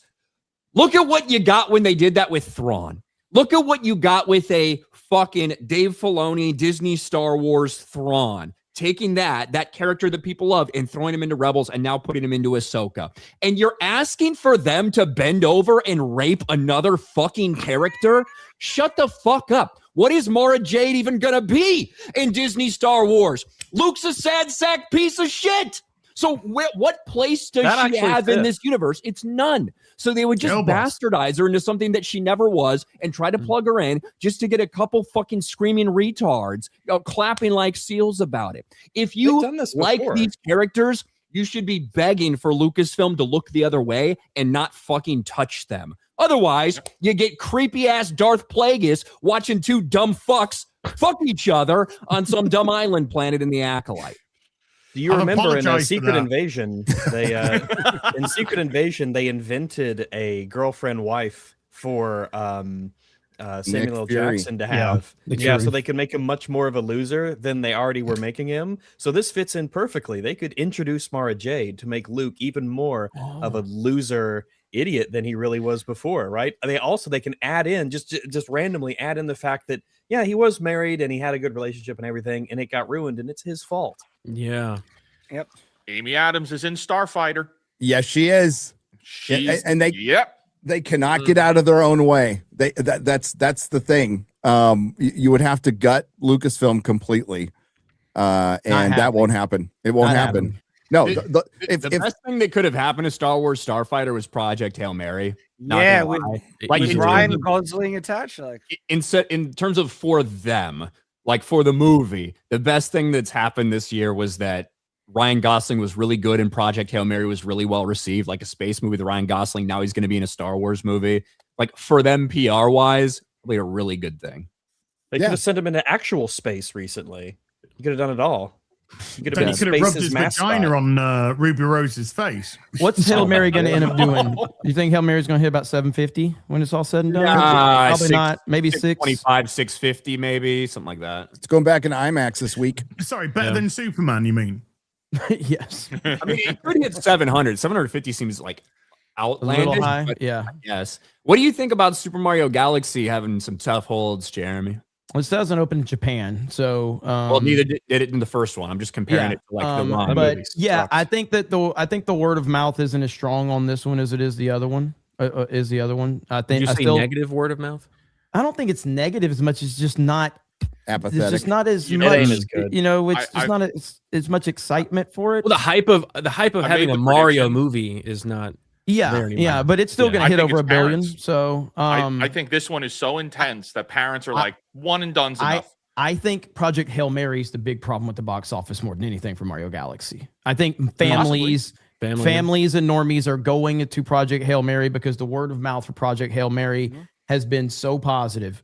And I'm not saying that that's hurt a big, but if that's I think it's part of it, but I do like I didn't enjoy this movie. I liked it far more than the first one. So I didn't like this movie as much, and I'm not a big Nintendo fan, obviously. But to get numbers like 1.3 billion, as we've seen, you need to have some normies get really into it as well. And I think that's what we're seeing. And it's how much of a drop off today? There's a lot. It's not running that far behind the first Mario movie, but it's the tracking. It is significantly behind, and I do wonder if it's going to hit $1 billion at this point. I think it'll hit $1 billion. I'm just happy that Exit 8, by the way, which has a $1.4 million budget, is over $7 million at the box office at the minute, which is, I think, never heard of that. Never heard of it. Thanks for Exit 8. It's the creepypasta video game where you've got to go through the subway. And they've done some great. They made a movie. Yeah, they made it into a movie. Yeah, dude, that's where everything's going. It's all going to be game adaptations, creepypasta adaptations, like back rooms. 641. Yeah, I mean, it could still hit $1 billion. It could. Well, how much did it do in Japan last time? The whole run. What did it do in Japan? So that is it like maybe 80, 90 million bucks? I don't know. Scroll down to box office. Well, stuff. this is the Galaxy second movie. one. This is the second one. Oh, okay, never mind. Yeah, so I'm just curious. I mean, I can look that up real quick to see. I don't know how much it did in Japan. I want to say it was less than 100 million, but maybe I'm wrong about that for the first one. No, Super Mario did over $1 billion at the cinema first time round. What's it doing now? You have your international numbers there. Internet is 101. Oh, there you go. Okay, so you can anticipate 70 to maybe 80 million, to add on to that. So that's going to put it around 800 when in the next couple of weeks when you add the domestic totals keep rising. It's got no real competition, right? For a couple more weeks. So until Mandalorian, there's nothing to compete with this for kids other than a Hail Mary until Mandalorian. But I do think it could leg out.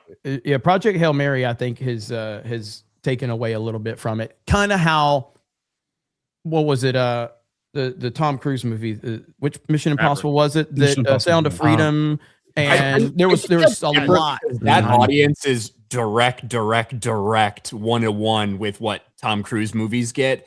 Whereas could there certainly be some overlap with this? Yes, but also they're very fucking different movies. They are, but they are at their core. Project Hail Mary has been presented as a good family movie, which it is. It's a very good family-friendly movie. Mm-hmm. You can take your kids, you can take the family to see it. It doesn't mean that young children are going to be involved, into it, but it's still being presented as a family movie. Mario's budget is 110 mil, so it's made great profit again. I think like it's the parent. I think you said it earlier is the parents, and they watch Mario once and they go, "Wow, okay. Next week let's just go to Project Hail Mary and take all the kids instead of watching Mario again and again." Genuinely, that is my direct experience. I took my youngest to Mario, and I do not want to watch that film again. I watched Project Hail Mary. I loved it so much. Took my daughter to it and watched it again, and she loved it. And older kids, I think that's most people. Really love it. Yeah, I legit was like, I wanted the Mario movie to be over. I was like, jeez, the Mario movie's too much. I loved Mario Galaxy. It's so empty, and it's like taking psychedelics and watching an AI generated gambling advertisement. I've seen it 3 times now. I've seen it 3 times. So that's gonna do things to your brain. I mean, to be fair, when you take psychedelics, that would be really entertaining. Jeremy's already retarded. He can't damage it anymore. Well, I mean, I guess because I don't do drugs and alcohol, it makes up for it. I've got a little bit of wiggle room there. Okay. So. You don't need to. That's what you're saying. You don't need to. You can trip balls just on reality. That's great. I'm right. I'm right. So I can relate. CinemaCon happened this weekend. Disney decided to go out by flexing a little bit. Rob Liefeld was pointing this out. I did not intend to ratio him. But Rob Liefeld's a front runner. That's what he absolutely, that all he sees is success and not like what's behind it. He's like, this made a lot of money. This is awesome. And I hope he doesn't get invited to another party by Kevin Feige and goes on a year-long screech about it. But yeah, this is just the Marvel part. You can keep this up. But they said they made $6.6 billion in 2025. Marvel, over the course of its time, has made $33 billion, which is great. What have you done for me lately? The question is, how much profit has Disney made from last year? Like, what was the money that they brought in? Because laying off thousands of people tells me you aren't doing that well, because you wouldn't need to do that if you were really successful. And as Jeremy and Ryan and Parkoppen has pointed out, what's carried Disney over these years is their experiences, their cruise ships, their parks. That's been where the profit comes from. Their actual studio doesn't make a ton of money. As a matter of fact, Disney is $46 billion in debt. God damn. Which is more than Paramount was, more than Warner Brothers was, and they carry that. Now, I know that's part of business, and I'm a simple man, but I think, carrying $46 billion of debt isn't really great. Sounds bad to me. I wouldn't want to have $56 billion in debt myself, personally. I wouldn't want $4,600 in debt. 42 billion, but not that. No.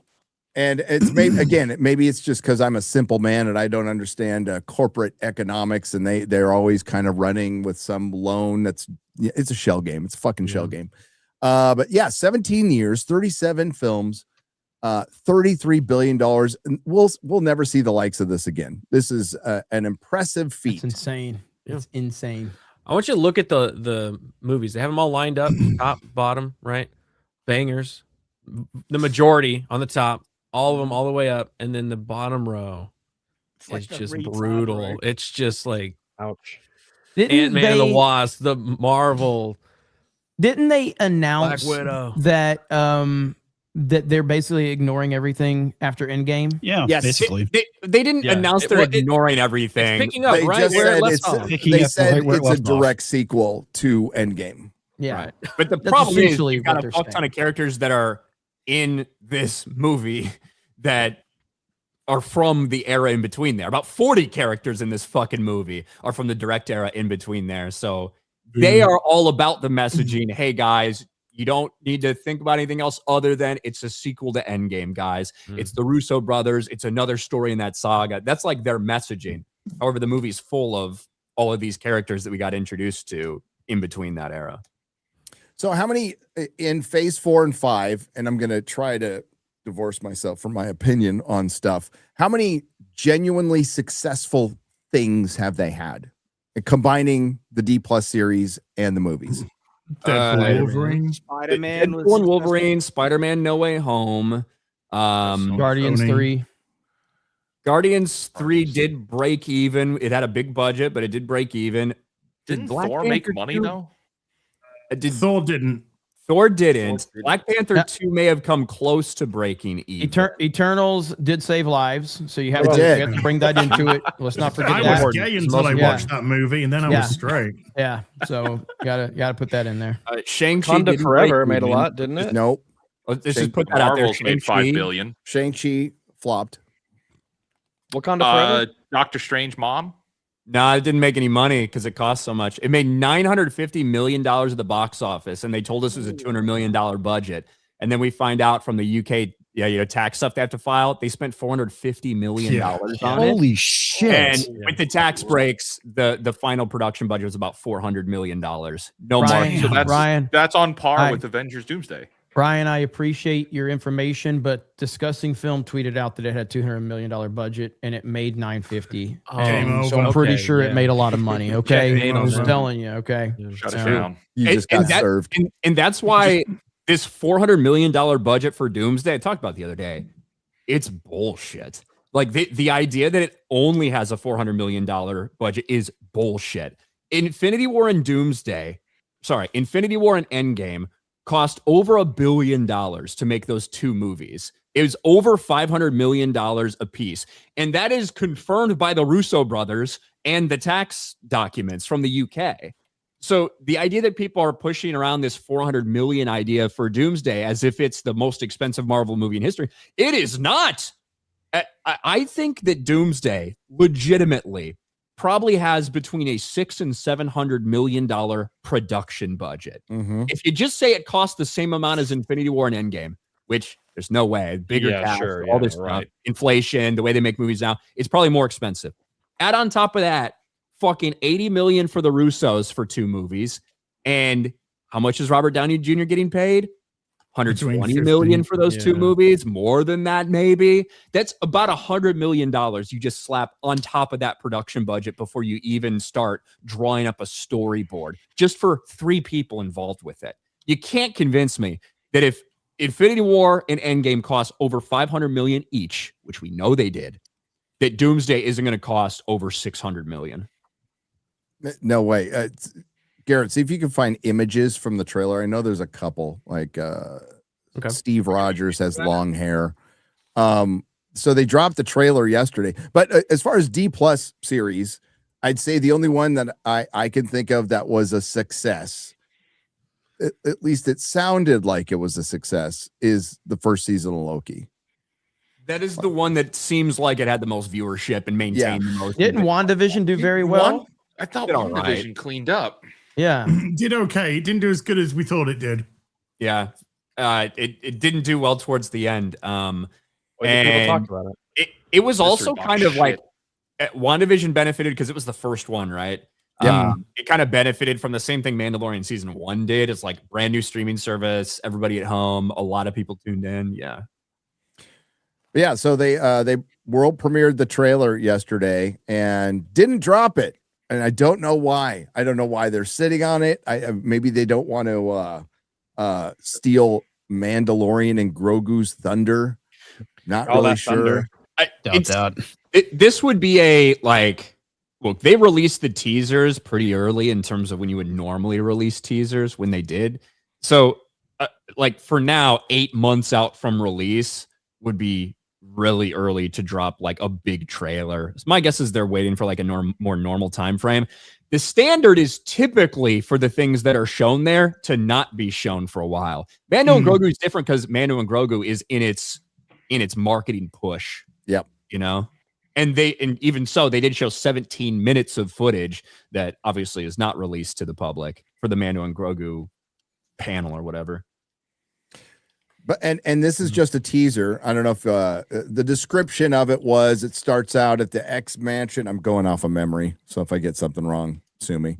It starts out at the X mansion, and there's like a voiceover, like this is something really bad's gonna happen, and we see Thor break Stormbreaker, or Dr. Doom breaks Stormbreaker. Shang-Chi is up against Gambit, because that's the battle we've all. Oh God, I hope so. I really hope so. Hope he flings the ace of spades right up his butt crack and just blows him up. I've got a full description if you want me to read it. Yeah. All right. So full trailer description. Xavier's school sign is shown lying on the ground as a voiceover warns something's coming. Something we may not be able to determine. The world is changing. Yeah. And the voiceover is Doom, I believe. Professor X then looks out his window, sees flames falling from the sky, clearly shaken by what he's witnessing. Dr. Doom appears to be the one narrating, complete with a slight accent. And he's later shown rising in another setting with his hood and mask on. The footage also reveals the new Avengers Tower. And new isn't capitalized in this description, but I believe they probably mean the new Avengers. New Avengers, yeah. Right? Like we saw. Now featuring an updated A logo and redesigned with 3 spires. Inside the building, the Fantastic Four come face to face with Bucky, Ant-Man, Captain America, meaning the black one, and others. Holy shit. That sounds amazing. Thor's voice carries much of the trailer as he talks about the losses his people have suffered and how this threat is more frightening than anything he's faced before. He says, "I fought with many warriors in my time. They were far stronger than any of us combined, and they died." Good impression. They died facing enemies and threats that scared me far less than this one. Everything that we sacrifice will be for nothing if we do not stand together. If you return, you will return as brothers and sisters, but mark my words, we're going to need a miracle. Cyclops appears in a new shot, while Gambit and Shang-Chi are shown fighting in a sequence that looks both explosive and fluid. Almost. I like both of those things for my diarrhea. Diarrhea. Another moment shows the Fantastic Four meeting Wakandans in a desert landscape where the water's been forced back, forming massive walls around them. So I think that from what I remember a descriptor, I think they're like actually under the sea, but he's parted the water so it looks like a desert because it's like fucking sand and shit on the bottom. I don't know. Yelena is then seen walking past a worried Reed Richards. This feels like if AI made a trailer. Like what? Yelena is seen walking past a worried Reed Richards before what looks like a fight between two Yelenas breaks out. Oh, thank God! Oh my God! One later revealed to be Mystique. That's selling me right there. The Yelenas. That's making me want to turn up to the cinemas. I figured it out last night. Make Yelena a thing. I know. Her Russian accent is horrible, but I figured it out last night that they literally made Namor the pool boy with Sue Richards.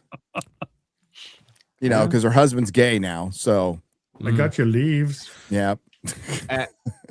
Yelena's then I said that one. As Thor's speech continues, he hurls Stormbreaker at Doctor Doom, but Doom casually stops it with one hand. I don't know if he destroys it or not. That's just what we saw that in Thor. Yeah, I know. Yep. I've seen that image before. Before. We've seen it before. Thor closes with the warning. We're going to need a miracle. I already said that one. Then comes the big reveal. The voice off screen aboard the Fantastic Four ship says, "Hey, pal." It turns out to be Steve Rogers, now sporting longer hair and a beard, leaving Thor stunned. Steve then raises his hand, pulls the hammer from Thor, and catches it. Gay porn. Oh, God. It's like gay porn. Hang on. He pulled Thor's I wouldn't hammer? know. As Look, the last time I watched what it, I've heard. Excuse me. What? Well, I mean, from what I've heard, from what you know, you pick up things as you know from the internet. What happens next? Everybody dies. What happens next? I'm riveted. I'm edging at the end of my yeah. Did Captain America grab Thor's hammer again, or what? Yes, that's what happened. Okay. Firmly grasp it. Like Black grabs Mjolnir. Is that the end? Is that it? That's all I got for the descriptor there. Yeah. Oh, that's it. And also, like he said, the line "Hey, pal." That's what Chris Evans does tell Robert Downey Jr. when they met on stage at CinemaCon as well. Like that's the line he delivered to him. So I think I was looking at the Hollywood Handle or one of those last night, and it said Captain America returns, and then he had to like follow it up with I'm sorry, I meant Steve Rogers returns. And again, these are all just there's going to be a couple variances in like maybe some of the descriptions you see because it's all just people that watched it, weren't allowed to record, and are kind of going off memory and shit. So yeah, so Steve Rogers is going to be in this not as Captain America, so they're going to waste one of his last two movies, unless they're going to bring him back later. One of his last two movies, just not being in costume, not carrying the shield, so we can have Sam Wilson as Captain America. I think Garrett, you see the stream. There's some people that are saying streams down. Streams down. Let me check. So I don't know. You can't have all this information getting out there to the people. Frozen for me. Let's see. No, it's good. No, it looks good to me. It's good. I'd say refresh. Yeah. If it's frozen for you, just hit the refresh. There you go. Ryan loves this part of the stream when we do this. If you're deaf, just type in the chat and let us know you can't hear us. Well, if they're deaf, we're gonna have to make hands. I think it's a YouTube issue. In the UK, we used to have snooker, and when it was black and white TVs, there was a commentator that just went, and the brown and he's going with the brown and the pink are next to each other. For those of you in black and white, the pink is the one next to the brown, and it's like, what? Which is You never want to mix those up. No. Don't mix your pink and your brown. You really don't. Do not mix those up. We've all Not made good that for you. mistake, guys. Come on. Have we? Sometimes I think so. That might be a you thing, as Bro, Shadowwing says it's working for me, but what is the point of Ryan telling them to refresh if it's frozen and they can't? That's a really good point. That's a good point, Ryan. If only Ryan had thought of that. Don't know an answer to that one. I don't If know, you man. I stays think he's down, got refresh you. it. How can we fucking know? It makes us feel better to say it. Okay, not really doing any good. Like that was the entire point of my sarcastic remark. We're functional finally got a shout retards, out all on right? OT. So Barely functional. That's always been a pet peeve of mine. Barely Like functional. when somebody's coming up there for a lecture or like to talk to a group of people, whatever, they're like, "Hey, can everybody hear me? If you can't hear me, raise your hand." Like, you dumb that's the energy it gives off. So again, a Doomsday is going to be Doctor Doom pretty much killing everybody. And the hero's fighting, and then he kills everybody. They start out the movie killing Tobey Maguire and wiping out the Raimi planet, which is a bold move. Of course, they're going to bring him back, and they do revive everybody at the end for Battle World. I don't know exactly if it's. I think it's at the end of Doomsday. Secret Wars is going to have way more people in it. It's going to have way more cameos. And that's how I feel. Dude, is it everybody? Like everybody's back? Because some of these interviews. No, have some heroes die like permanently, like are gone forever. Yeah. And like this Alan movie. Cumming talking about Nightcrawler, he was like, "Oh yeah, I'm in Doomsday and I'm never gonna do this again." Yeah, it he's was not a good back. ending for me. It's like, Ant-Man, so Ant-Man dies. So Ant-Man dies, and I don't think he's coming back in Secret Wars. He's good, but what about his daughter? Oh yeah, she's coming back. She Yep, is. They made a big deal about that. I can't stand her. Same Marvel. My favorite.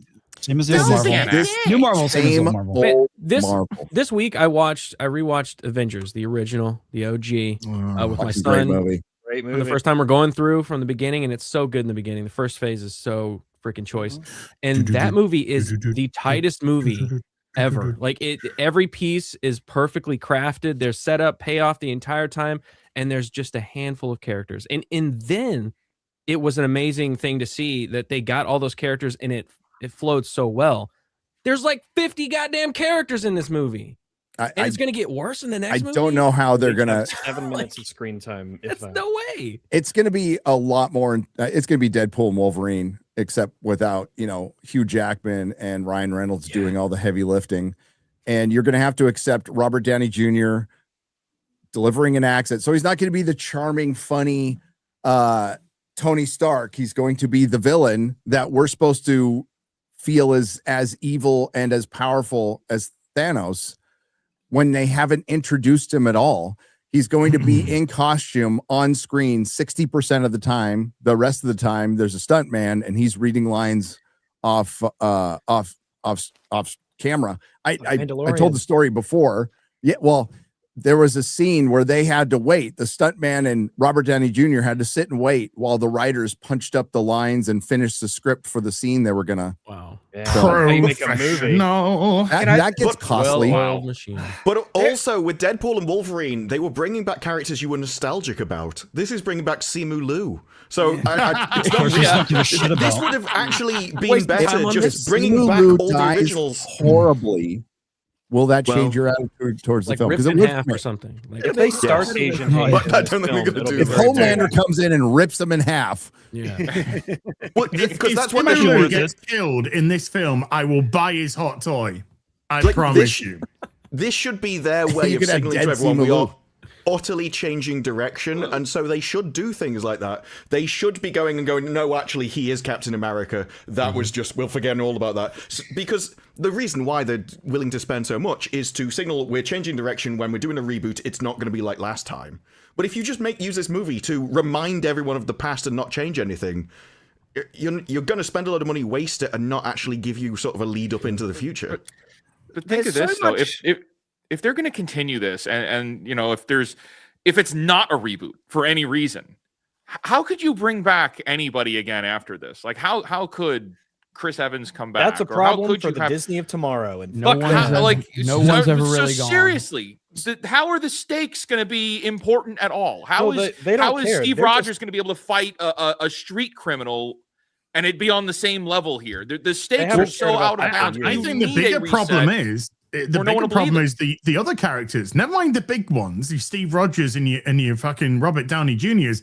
The big problem is going to be, what if Simu survives and you got Shang-Chi going into the next phase? Then you've got Ant-Man's daughter going into the next fucking phase. Then you've got all these shitty ass characters, Proton and all this going into the next phase that nobody cares about. This whole thing needs wiping. Yeah. Everybody needs and they're wiping. Not going to do that. I can't give details, but they are 100% not going to do that.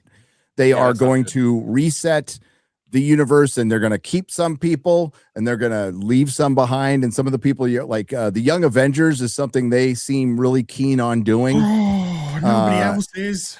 The fact that Cassie is like now confirmed to be in this is like just more indication of that, you know. Yeah. So much of this film feels lazy and cheap. And I know they're throwing all the money into it, right? But they haven't earned anything. It's got so many characters will be coming in that we don't give a crap about. But at the same time, something that just annoys me, right? They're trying to say what Dr. Doom is going to be this cosmic level threat, greatest threat that ever, and Thor is, you know, so scared of him and stuff like that. Greatest threat since the last one. Yeah. They had so many movies building up Thanos, but not only that, justifying his power. He needed to go through so much crap and trouble to get the Infinity Stones and get this cosmic level danger and power that he wanted, that you really felt it. There was good build up and then justification for it. And now they're just going to say, oh, and by the way, Dr. Doom is that powerful as well because reasons. Yeah. That's the biggest problem. And I think even if we take in good faith and assumed the best possible intentions for what they want to do and all of these things, even with that being said, even if everybody working behind the scenes was super competent, it is such a monumental task to take all of these characters, bringing some back that we haven't seen in a long time, the ones that you have now, weave a story that makes sense around it with absolutely no prep time, and do it all with no buildup for your main villain. It's a monumental task. So even if everything went the right way, and even if everyone had the best intentions behind everything, I still think it would be a monumental task to make a mid movie out of that.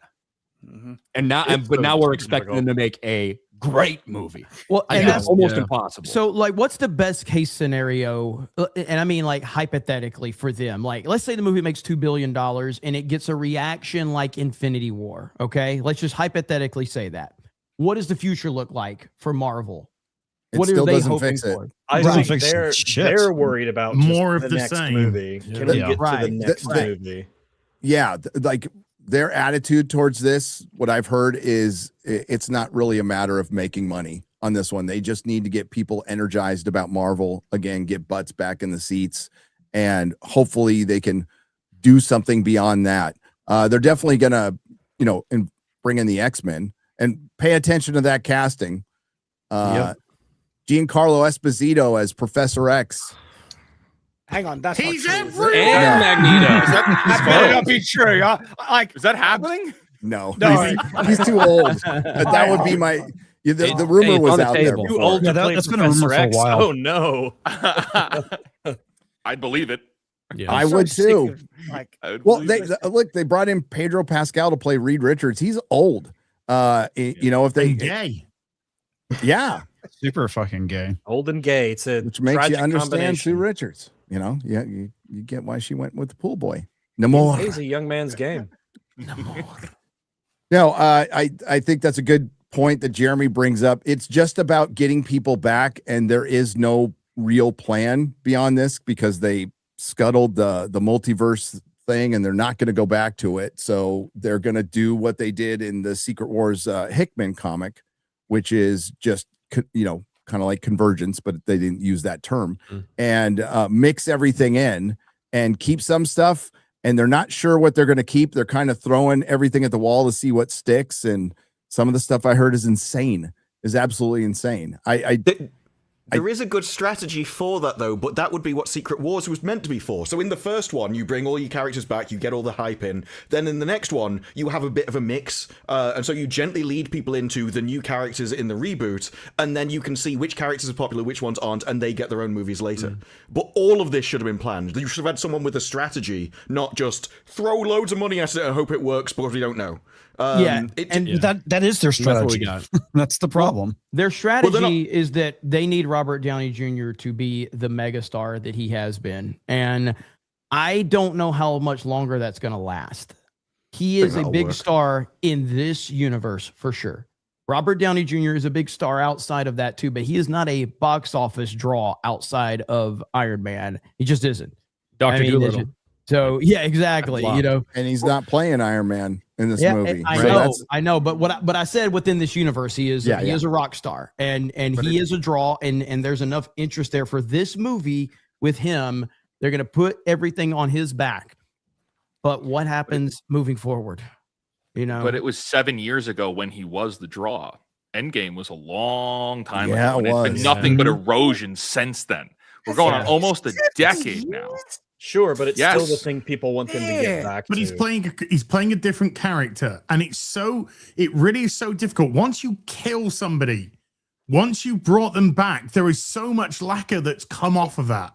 Agreed. And let's be real. Like, dude, say what you want about the Marvel Cinematic Universe. Tony Stark's arc is fucking fantastic. Yeah, it is. It is phenomenal. You can his say arc what you in his want. name. It's the core. Yeah, it's the core. But even the problems with Endgame and all of that people have, like Tony Stark's ending is fantastic, and now you're bringing Robert Downey Jr. back, and I'm actually excited for this movie because of the discussions it's going to create, because I have no idea what the fuck is going to happen in this movie. Oh, it's going to get the hype is going to be unbelievable for this, and there's probably some people showing up that we don't know that they've actually kept secret, and we'll find out. No, Jonathan Majors is going to show up. Hey, there you go. For She-Hulk. Yeah. Pulling the strings. They post him from the Daily Wire. Well, they're going to have to explain. They're going to have to explain that. No, they're going to have to explain King at some point. No, I got it. I got it. Him. Jonathan Majors is going to return. Okay. Robert Downey Jr. will be Dr. Doom. Okay. And then suddenly Jonathan Majors brings in the true villain of the story, Ben fucking Shapiro. There you go. Okay. With like eyebrows. Actually, his eyebrows. And then Tony Stark, and then Robert Downey Jr. has to turn back into Tony Stark, and he fights Ben Shapiro's eyebrows. They're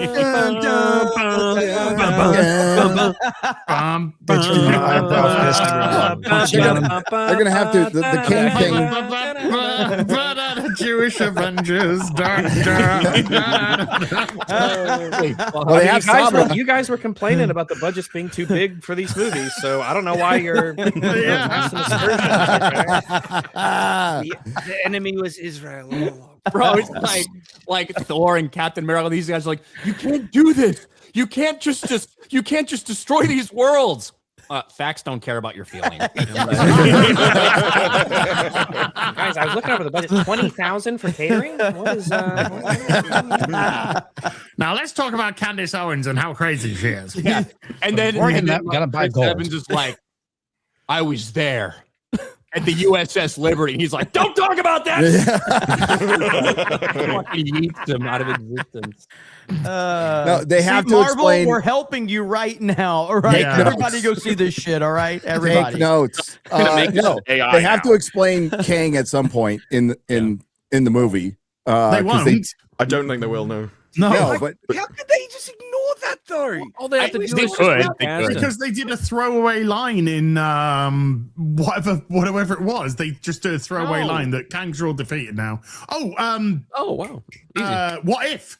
Wasn't it What If? Yes. Might have been Throwaway line in What If that all the Kangs are now defeated. Moving on. No, they're going to bring Kang back for Captain America: Brave New World 2, like they did with all the Hulk villains from 2008. Johnny Majors is going to turn up. He's going to go up to Yelena and fucking give her one right across the fuck. He's going to pie face her right across there, and he's going to get arrested for domestic violence. Oh, I was going to say, like, I was starting to like him, but then. So, bunch of layoffs at Marvel. What? What? Just based off what we've talked about. Bunch of layoffs. Really? It's totally shocking. I'm shocked. Disney's 1,000 person layoffs claim entire PR team. Okay, if there's anybody who needed to be fired, it is the PR team from HR Disney. and PR. Yep. Yeah. If your job ends with an R. Yep. Specialty divisions exclusive layoffs also hit Marvel, whose reduction in workforce is a result of the brand's reduced slate. I thought I was going to say reduced state, but it could be slate too. Yeah. Disney layoffs impacting 1,000 employees got underway Tuesday, affecting several entire divisions of publicity, Marvel, and some noted lieutenants of Ayaz. Assad? Wait, whoa, wow. Oh, I thought we were talking about Mossad because we were talking about Ben Shapiro. I was like, shit, this is ramping up. No, this is Assad, not Mossad. Yeah, they've already paid me this month, so we're good. Marketing and brand officer. They also hit Marvel Comics a little bit. Dave Gabriel's gone. Guy I've talked to in the past. Not surprised there. I don't even know why they keep the building open in New York. Why don't they just do what DC did and bring them to LA? But among those let go, 20 people from the company's publicity departments. They haven't done a great job lately. Not the slightest. From the people who brought you the Eternals will save lives. Somehow they lost their job, as well as the entire home entertainment team, which is probably not good. Well, I don't know. A lot of that stuff, this could be an AI casualty. Some of it could be. Led by Executive Director of Global Publicity and Marketing Communications, Chris Best. Also gone is the EPK team, including Director of Creative Content, Natalie Clunas. Now, there is a guy who posted, it's in our Discord, Garrett. A guy who posted he got canned in a room. The irony of having a one-on-one HR layoff meeting in the conference room with my Loki mural on it. I'm just laughing at the circumstance, dude. That's all. Well, I mean, it's okay. It sucks that he lost his job, but that Loki mural is why a lot of people got fired. Look, there's female Loki. There's I'm gonna cry Loki, who's bisexual now. There's Kang right there. I taught myself magic. You taught myself magic. Yeah, at 6. I taught myself magic. Oh, did you? Yeah, I taught myself it. Fuck off. Right here above the trash cans. Landfill. Where she belongs. That is a great position for her, by the way. Really good spot. Yeah. There was also in you go. There was also a member of our audience who watches our stuff who got let go, and it's sad. And he did a little Ask Me Anything for a while, and it was pretty basic stuff, but he said, listen, there's people who work at Disney who just wanted to make good stuff. And he also said he was in on that all hands not so secret gay agenda meeting, which was like, for one, all hands means everybody had to watch that meeting that got leaked out, and that's what's led to these layoffs. It's not really surprising at this point that Disney's in this position. So when they come out to CinemaCon and flex how much money they made, it does look really bad. It looks really bad. And they're reducing their slate. They've Kevin Feige doesn't really run TV anymore. He oversees it, but he doesn't sign off. He doesn't have creative control. Well, that makes the ending of She-Hulk awkward. It really does. Hey, She-Hulk did really well, Rags. It did so well they didn't renew it.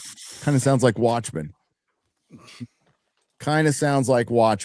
But I don't know if we're still having problems with the stream. We are still having some problems. I'm seeing the chat. We are. Apparently, we are still streaming, and that is a problem. Everybody's got to refresh. I wouldn't check from my side. It looks desperately calling for it to fall down. Again, if the stream is frozen and you can't hear us, just refresh. Yes, we'll fix the problem. Yeah. That is directly from Ryan Kennel. He wanted me to share that information with all of you. That's always my go-to. That's always my slogan. I love it. If you can't hear I'm me, not sarcastic. raise your hand. Same shit, man. But do you think these layoffs were saved for after Iger left and the new CEO's like, I'll do it? Probably, yeah. To preserve his legacy, because that's the kind of guy he is. Ryan, that tell-all book that's going to be coming out, the unauthorized biography of Bob Iger. I have not looked forward to a book this much since The Wind's a Winner, which I'm still waiting for. Better chance of this one coming out despite Disney Legal doing everything they can to try to put a stop to it. And that's really the only reason I care about it. Yeah. Is because Disney's not happy with some of the stuff that might come out. It would have been a fart in the wind, but Disney came out and are using a Trump lawyer to stop this. So Disney using Trump lawyer to protect thin-skinned Bob Iger. To protect thin-skinned Bob Iger from media exposure. Wow. What have they got against Trumps? Bob Iger isn't waiting around to see how his story gets told with an unauthorized book about the Bob Iger era at Walt Disney Company on the way. The company has reportedly brought in one of the most aggressive defamation lawyers in the country, raising immediate questions about what exactly they're trying to get in front of before it hits shelves. And there is some speculation that the source for this book might have been Bob Chapek, which is hilarious, man. Might be from Bob Chapek, who got, who made a lot of mistakes, but also got absolutely run out of there by Bob Iger, which was always kind of the plan, it seems like. How fucking funny would that be? Dude. That would be absolutely hilarious. Well, it's funny because now there's people trying to put Galaxy's Edge failure on Bob Chapek today. This is happening today. They're still trying to scapegoat him. Chapek can't really be scapegoated for much things. I think it was Variety that reported that he asked, who is my boss in this company? Am I reporting to the board or Iger? And they said both. So he had no power. He was always overseen by everybody. No, this was always the plan. Iger was going to sit out COVID. So if anything bad happened, it wouldn't be applied to him. They can put it on Chapek and then he can come back the hero. Problem is, and this guy really he really cares about his legacy. I will say it was a good plan in theory, but he came back and it did not work out the way he thought. It did not. No, even his biggest supporters, you're even seeing in like the Hollywood Reporter, they're going, well, all he really did was buy things. It's like, that's no shit. Wow. Thanks for noticing. You must be racist, I guess. Yeah. Welcome, bigots. They weren't saying it while he was there. Right. Any such cases. So here we are. Kathleen Kennedy's gone. Bob Iger's gone. 1,000 employees are gone. Everyone's interest in Star Wars gone. Everyone interest in Star Wars is gone. Their big announcement is a 5th movie here and a 2nd movie and a remake of an animated movie. I thought this year would be definitely, and it still might be a bump for the box office and good for theaters. And like Toy Story 5 is going to make a ton of fucking money. Yeah, biggest surprise here: Super Troopers 3. Yeah, that's Disney. Yeah, that's owned by Disney. Disney owns too many fucking. Is that part of one of their deals that they've made or something? Is that how it works? Yeah, well, that immediately makes me not look forward to it. Are they distributing or are they actually owning the property now? They might own it. That's weird. It's Searchlight. Oh, it's Fox. Okay, so it's I think Toy Story and Doomsday are your obvious slam dunk huge wins here in terms of the box office. Forget the money of like budgets and all that, just big box office winners. I don't think this Moana movie, man, that looks like shit. But Moana's a huge pull, so I really don't know how to judge Moana at all. But that live action trailer looked like dog shit. Awful. It looks terrible. It got ratio to hell as well. Maybe the most stark contrast between did it? And it got destroyed. People aren't happy about the Moana movie. It's not going to do well. It's going to do Little Mermaid money. Ooh, I hope so. I don't know. It's tough because didn't Moana 2 also do like over $1 billion? Moana 2 did very well, yes. Yeah, so it's just hard to. I feel like Moana's going to do better than Little Mermaid. Lilo and Stitch did well live action, right? It's going to be tough. People, they got don't Moana's like color right. That's true. Look at Az. Excuse me. Oh, don't you give me that face, Az. I'm giving you that face. Do it. But yeah, I really, I really have no idea how to judge Why don't you do Moana. the Avengers theme with Black Snake? Fucking comes along with Jonathan Majors. Fuck yeah, fair, that'd be awesome. Yeah. To be fair, wasn't Samuel L. Jackson in Black Snake Moan? Yes, he was. There you go. Az has got his tie in right Black there. Snake There you go. Moan. Yay, there So, you go. Gamers Daily that I said Black Snake moans about racism or something. So, oh God, the actor that plays Stingray in Paul. Cobra Kai. What the fuck's that about? Me falling down the stairs? What the fuck is? Well, So the actor who plays Stingray in Cobra Kai came out kind of against the grain Congratulations. and talked about the merger with Paramount Warner Brothers, that everybody's signing this letter. And he posted on Twitter, he's like, I don't recall anybody signing a letter for the Fox Disney merger. Kind of weird. Yeah.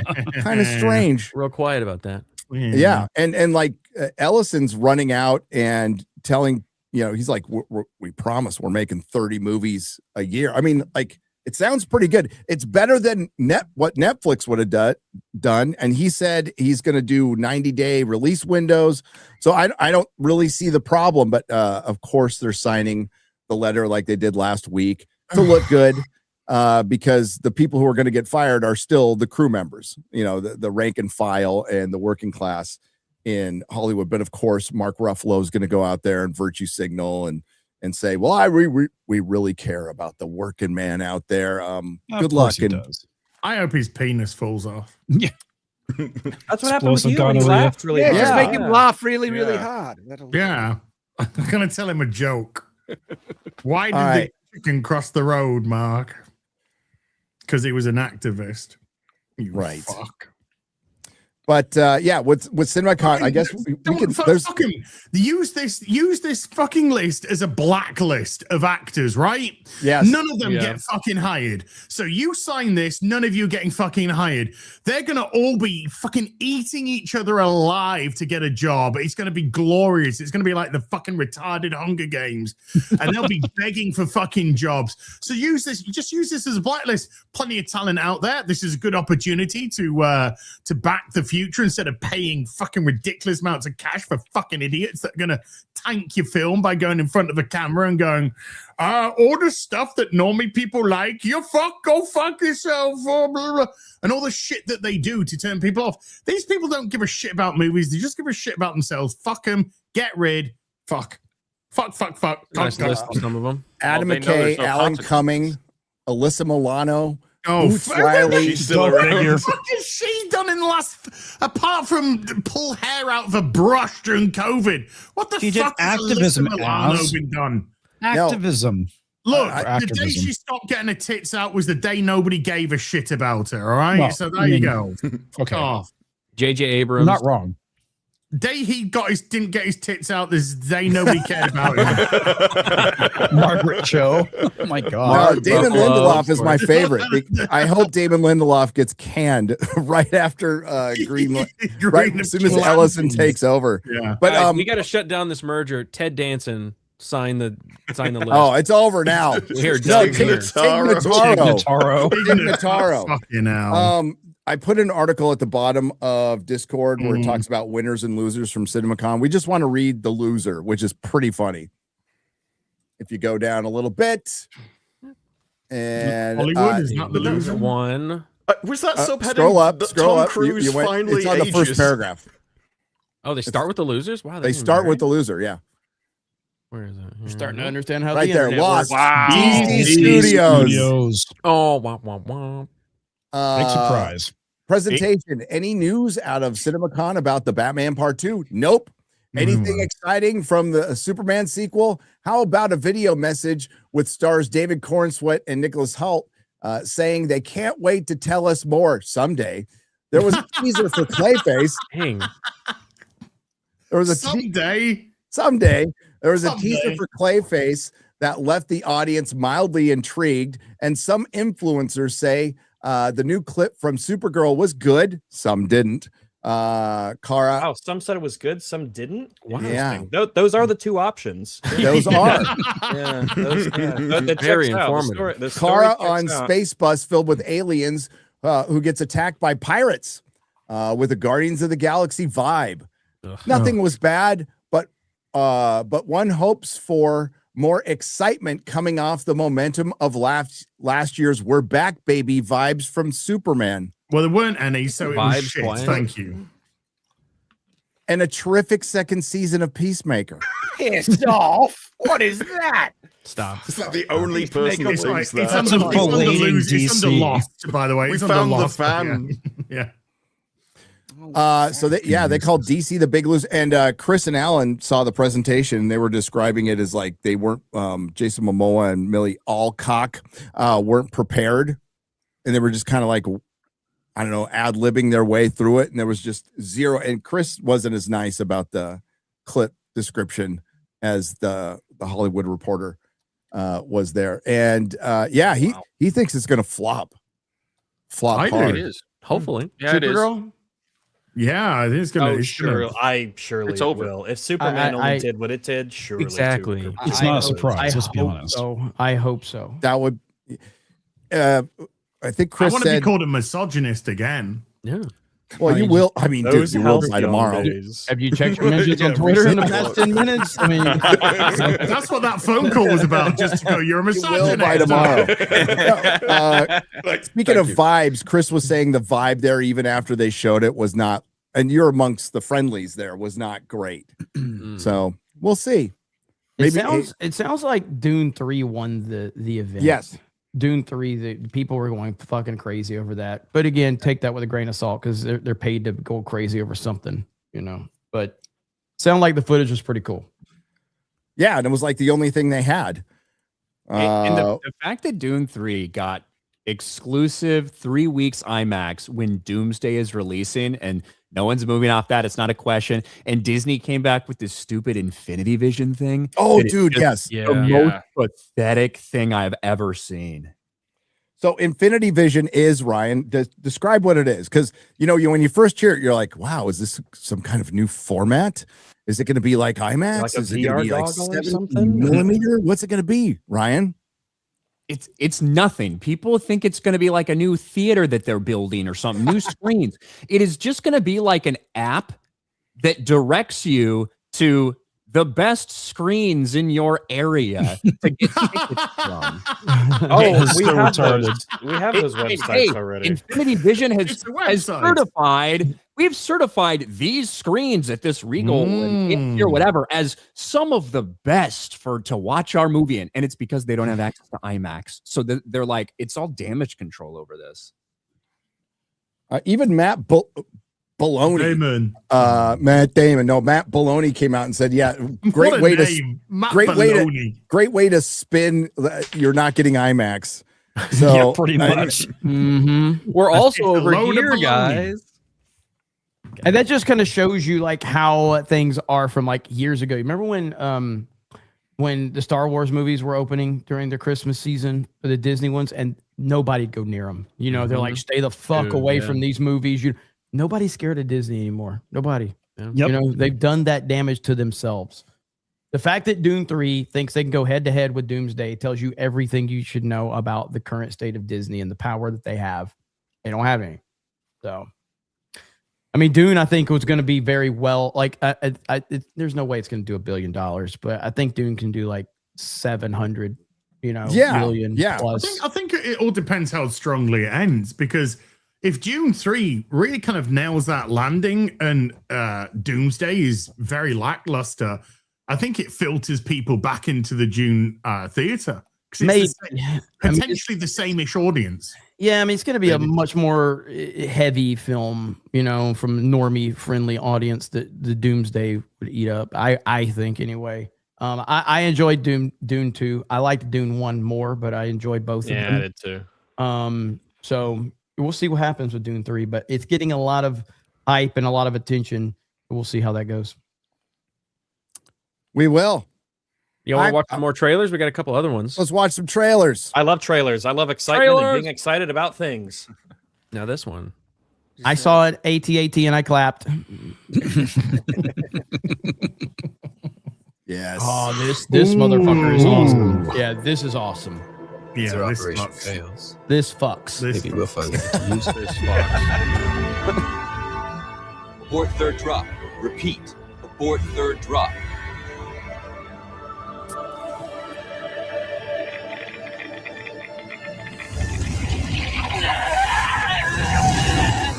This is trippy right here. Mm-hmm. Damn, yeah. Hell yeah. shot. That is Fuck a great yeah. shot. Yeah, that's sweet. And then here we go. I love right this. here. Oh yeah. Let's go. Dude. Hell yeah, man. Godzilla goes to America. I mean, it's exactly what it should be for just a little teaser. You know what I mean? 100%. 100%. That's great. I don't need to see anything else. I mean, I didn't even need to see that. I didn't even need to see that to go watch it. But I'm that's sold because of Godzilla -1. I'm Correct. already there. I'm already Correct. going. Yeah. But dude, that coming out that water there, you're just like, fuck. The size that of was the good. roof. Fucking good. Do we know if this one has a similar budget to the first film or not? Yeah, I think they spent 20 Yeah, it million does. on this one. Wow. Really? No, I don't know. I don't know. Wow. That really I'm broke guessing the they bank. got more supposed money. to be close. Yeah, it's supposed to be close. And there's also supposed to be another kaiju in this. We just don't I know think the who it is. director said that he wishes he had 15 million for the first one or something along those lines. Yeah, he did. So. And people were Keep praising it off that Keep it budget the already. same. Yeah, I hate it when they have like again. movies that are low budget. We've seen it a bunch of times. Low budget, really good because they were scrappy and they had to get together their resources and their creativity. Had to And then write. and then it did No really red well. tape. And then they're like, "Here's a bunch of fucking money," and then the sequel is horrible. So I hope just keep it low. Well, the thing It's is, saying 15 million again. Saying 15 million again. Toho doesn't play around with this stuff. Toho is, and they're very involved. Keep it. Godzilla -1 did not feel like a cheap film. No, it did not. No. No, it felt expensive. It's A a lot of great the- a lot go-to of the example reason- for a film that looks expensive and feels like super big and grandiose and high quality with a very low budget. It's an excellent go-to But example. a lot of the reason for that, though, is if you've got a very tight budget, then you can't film extra scenes. You can't put it together in post. So it forces you to focus on the script. Yeah, you you can't already fuck know around. what you're going to do in there. You know every scene, how it's going to be. You can have the CGI worked on for longer because you know the exact things. You're not redoing it all the time with different edits.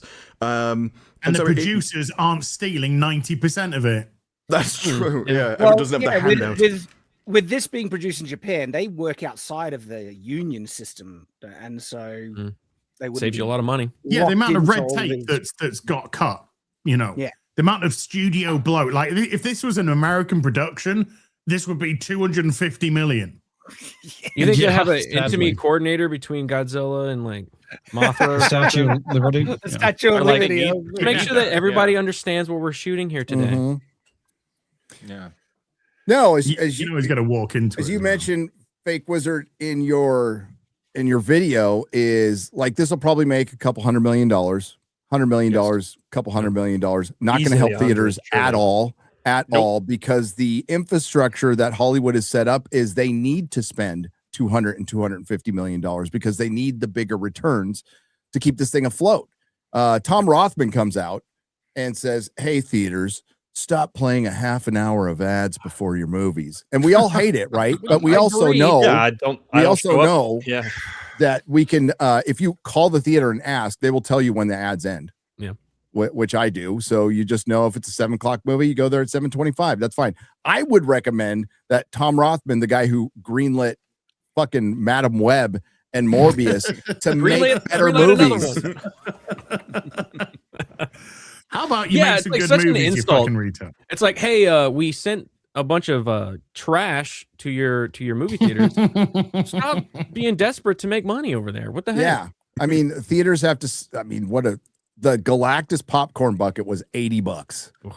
80 fucking bucks, dude. And I think most of them are like 30 or 40. Left it right. Yoshi was 50. Yeah, it was. And the Yoshi popcorn buckets were selling for $80, $90 on eBay right away too. It's right. fucking scalpers, dude. Crazy Masters of the Universe popcorn buckets coming out as well. Those things would Meanwhile, get you've made got for the, 50 cents each. Oh man, that is Right, yeah. It's You got those Lord of the Rings Michaels. 25th anniversary buckets that were just plain, normal, just metal. They just said, very, Aluminum. very simple. Aluminum, $15. It's like, yep, I'll buy it. Thank you very much. That'll be my daily popcorn driver. Absolutely. And I ain't buying any of those other ones. A lot of them are very impractical for eating popcorn, which I really don't like. They're want a not really popcorn meant for bucket to popcorn. be. Well, then they can fuck right off. First words, popcorn bucket. Yeah, Popcorn that's the bucket. gimmick, man. The Project Hail Mary Rocky one's cool as hell. You know what they are, though, dude? Gary, popcorn buckets are the fucking Funko Pops of comic book shops. That's what they are. They need to drive some revenue. Yeah. They need something. Yeah. Well, that's what my They- theater did. Not too my long ago, Dune. they really started pushing hard on the merchandise. They added to where when you go up to the ticket counter to get your tickets, they added all those like a pathway that goes back and forth, and along it there's a bunch of Funko Pops and random movie shit that you can buy and more candy and stuff. So they're really pushing the extra purchases and side stuff a lot. Blankets. Yeah, that's how they make their money. Blankets. They need it because Madam Web was at the cinema. That's why. You guys didn't get all the Snow White popcorn buckets? No, there's a lot. They had There's those a lot Snow left White, over. Plenty of Which them. one was that? Yeah.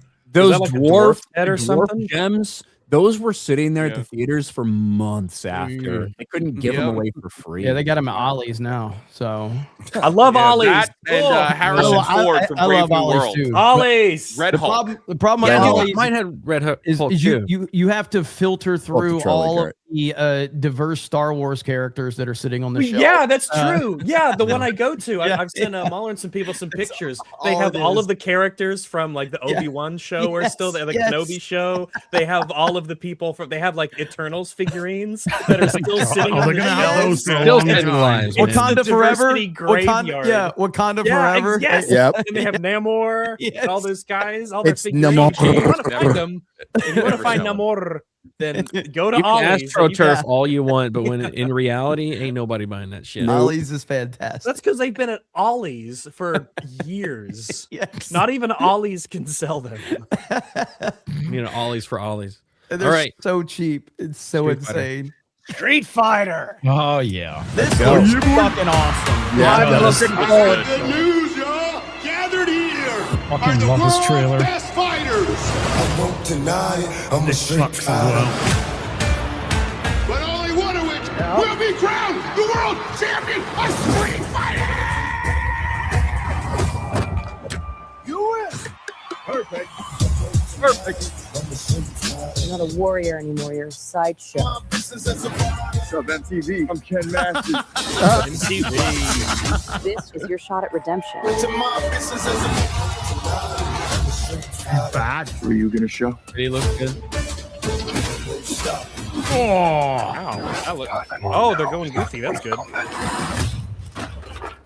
Maybe it's Ken's turn to be champion. Yeah, this is completely over the top and it's perfect. Yeah, it's fucking I'll love take it. this. It's really good, Absolutely. by the way. Yeah. It knows what Instead it of is. it being Yes. gritty and Yes. serious, Yeah. we're trying to Yeah. say Over something. the This is top. exactly what it Very, is. very self-aware, and Yep. that's exactly what we're looking for. Yep. Bring in good action. Totally. Like the good Yes. action. That's what you want. You see. It's a fighting movie. I Yeah. want to see people fight. Yeah. Markiplier. Oh, it does look like it. You want to see people fight Markiplier? That's fun. I'm paid to find champions. I don't like the. I said this when I watched it the first time. I'm not a big Street Fighter guy. It wasn't what I expected necessarily, this whole trailer, but the amount of like needle drops and stuff in it, it feels like a James Gunn trailer in a way. I don't get that. Maybe with the music, but even still, it's like Only you got very lightly. you got a Depends variation on of movies, Tupac's though, song to open it, and now you got Four Non-Blondes. I love the Tupac song. Don't get me wrong. Yeah. I love hearing that at the start. Yeah, yeah. Well, yeah. it's also set in 93, and as much as I fucking hate that the song is in it, Rad. it was charting in 93. So Yeah. I kind of get it, but they could have picked a better song for 93. Yeah. I'm paid to find champions. That dude's like 7'2", dude. He's like that dude. Shots with all the other cast members. He like towering over him. Great. It's perfect. It's like Yep. Even if they're lost.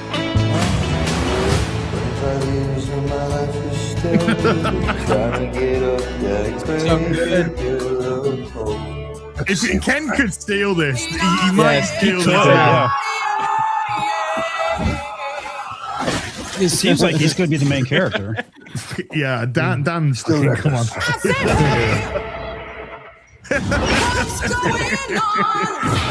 Great. Dude. Sit down. I was like, I hope he pulls this fuck off. Friggin', I'm psyched for this, dude. I'm very looking forward to this. Better than the Mortal Kombat trailer. Yeah, I love that. I like that as well. So, I love that you have both this of one's these better. iconic fighting games, Mortal Kombat and Street Fighter, and both of them look kind of good. They look so good. And let's be honest, I think they're lesson pushing it. I think they're pushing it to people like us. I think they know that this is kind of shit that we want to see. They know the audience. They're trying. Yeah. People who want good stuff. It's amazing what happens when you know your audience. Wait a minute. What kind of people are you talking about, Az? People that like fun and entertainment and source material and stuff like that. Hey, they brought the Street Fighter. They're trying to target men, and like one of the biggest green flags about this, oddly enough, is that they allowed Cammy to keep her leotard. Like for some reason, in so many adaptations, they're definitely afraid of having women in leotards. The green flag is Chun-Li taking her fucking clothes off. That's the fucking green flag, mate. Chun-Li's my girl. Action. Sexy women. It's got People always all talking the about positives. your thighs. I'm like, fuck I don't see what the big deal is. They brought out the Street Fighter cast at the Game Awards in last they did. December. Yep. And they were digging on Mortal Kombat 2 for not being there. So I think they know what they're doing with the marketing for this. Yeah. We have to be ready. Yeah, boy.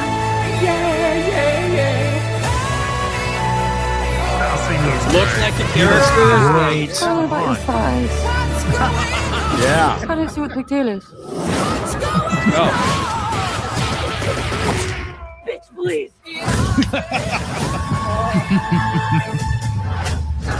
Fucking bring this on. Bring this the fuck on.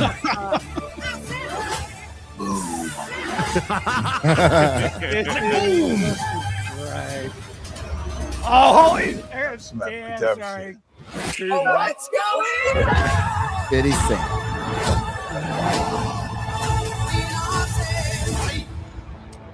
I'm positive that a fireball came out of Ryu. I'm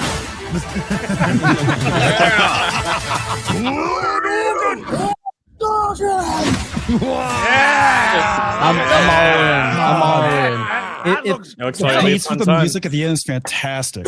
I have one minor issue, and that's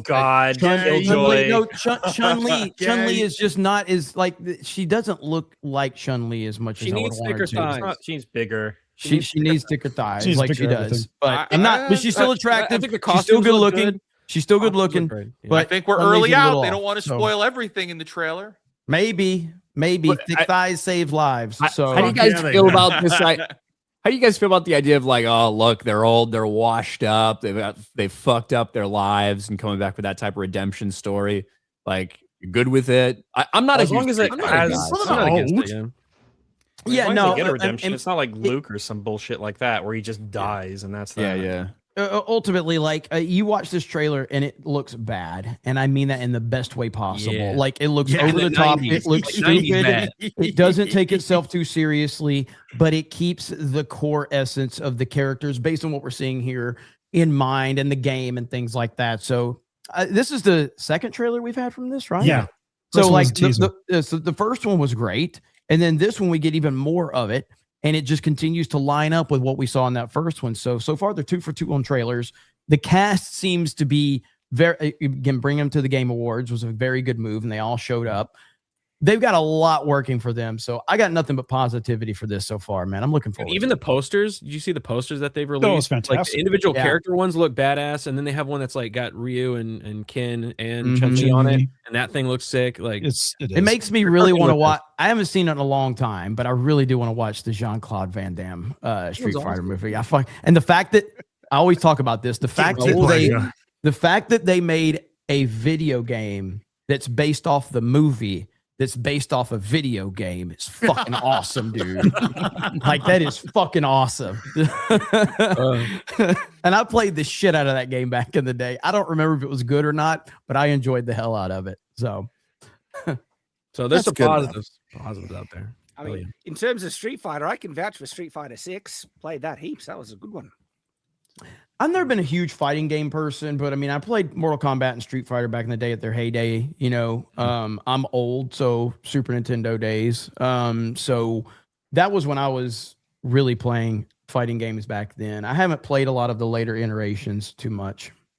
Well, Street Fighter 6 did something different, and I really liked it, where they had character creation and an open world and a good single-player campaign that you could actually dig into and really enjoy. And that was my favorite part about it, because so many of the fighter games just rely on the multiplayer, where this one's here's a single-player experience, and it was great. Soul Calibur is always my favorite. I love game, Soul Calibur. Yeah. Love Soul Calibur. Mortal Kombat did a similar thing where they did like a open world-ish kind of thing in the 2010s, I believe. Mm-hmm. Okay. But yeah, that looks great. That looks awesome. Oh, yeah. So when is that set to release? October. Okay. Yep. So great marketing so far on their part. They've done everything right up to this point. Now let's just hope none of the people come out and say some bullshit. Something stupid. Oh, you mean like hiding fighting in the movie, like I'm being objectified. Toxic masculinity. Toxic masculinity in a He-Man movie. Yeah. Oh no. Man at arms, deadbeat dad. I can't believe. I can believe it. I actually can believe it. It's because like I had a glimmer of hope with that first trailer, and then the actors opened their mouth, and I'm like, for one, you're adapting a property that's Gen X, right? So it's getting pretty old, and the fan base is like 85% male. Yeah. Great move. Yeah. How to kill your movie in the crib. Well, and if you remember the first trailer, they got the benefit of the doubt over the he/him nameplate thing. So people were giving it every kind of like help they could along the way. They wanted it to be good, and you still can't just shut up before your movie. No, I think there was a lot of positivity around this movie. It was like, it's all right. You know, they did a race swap here, but it still looks okay. Then she opens up her pie hole and everybody's like, fuck this. It's not just because of that. It's because the director said it too. It's because the director said that Skeletor is the embodiment of toxic masculinity. You said that back in February. A while ago. Yeah. And when it's one comment, it's like, okay, when it's two, it's a pattern. So both of them are saying that that's what something in this movie is about.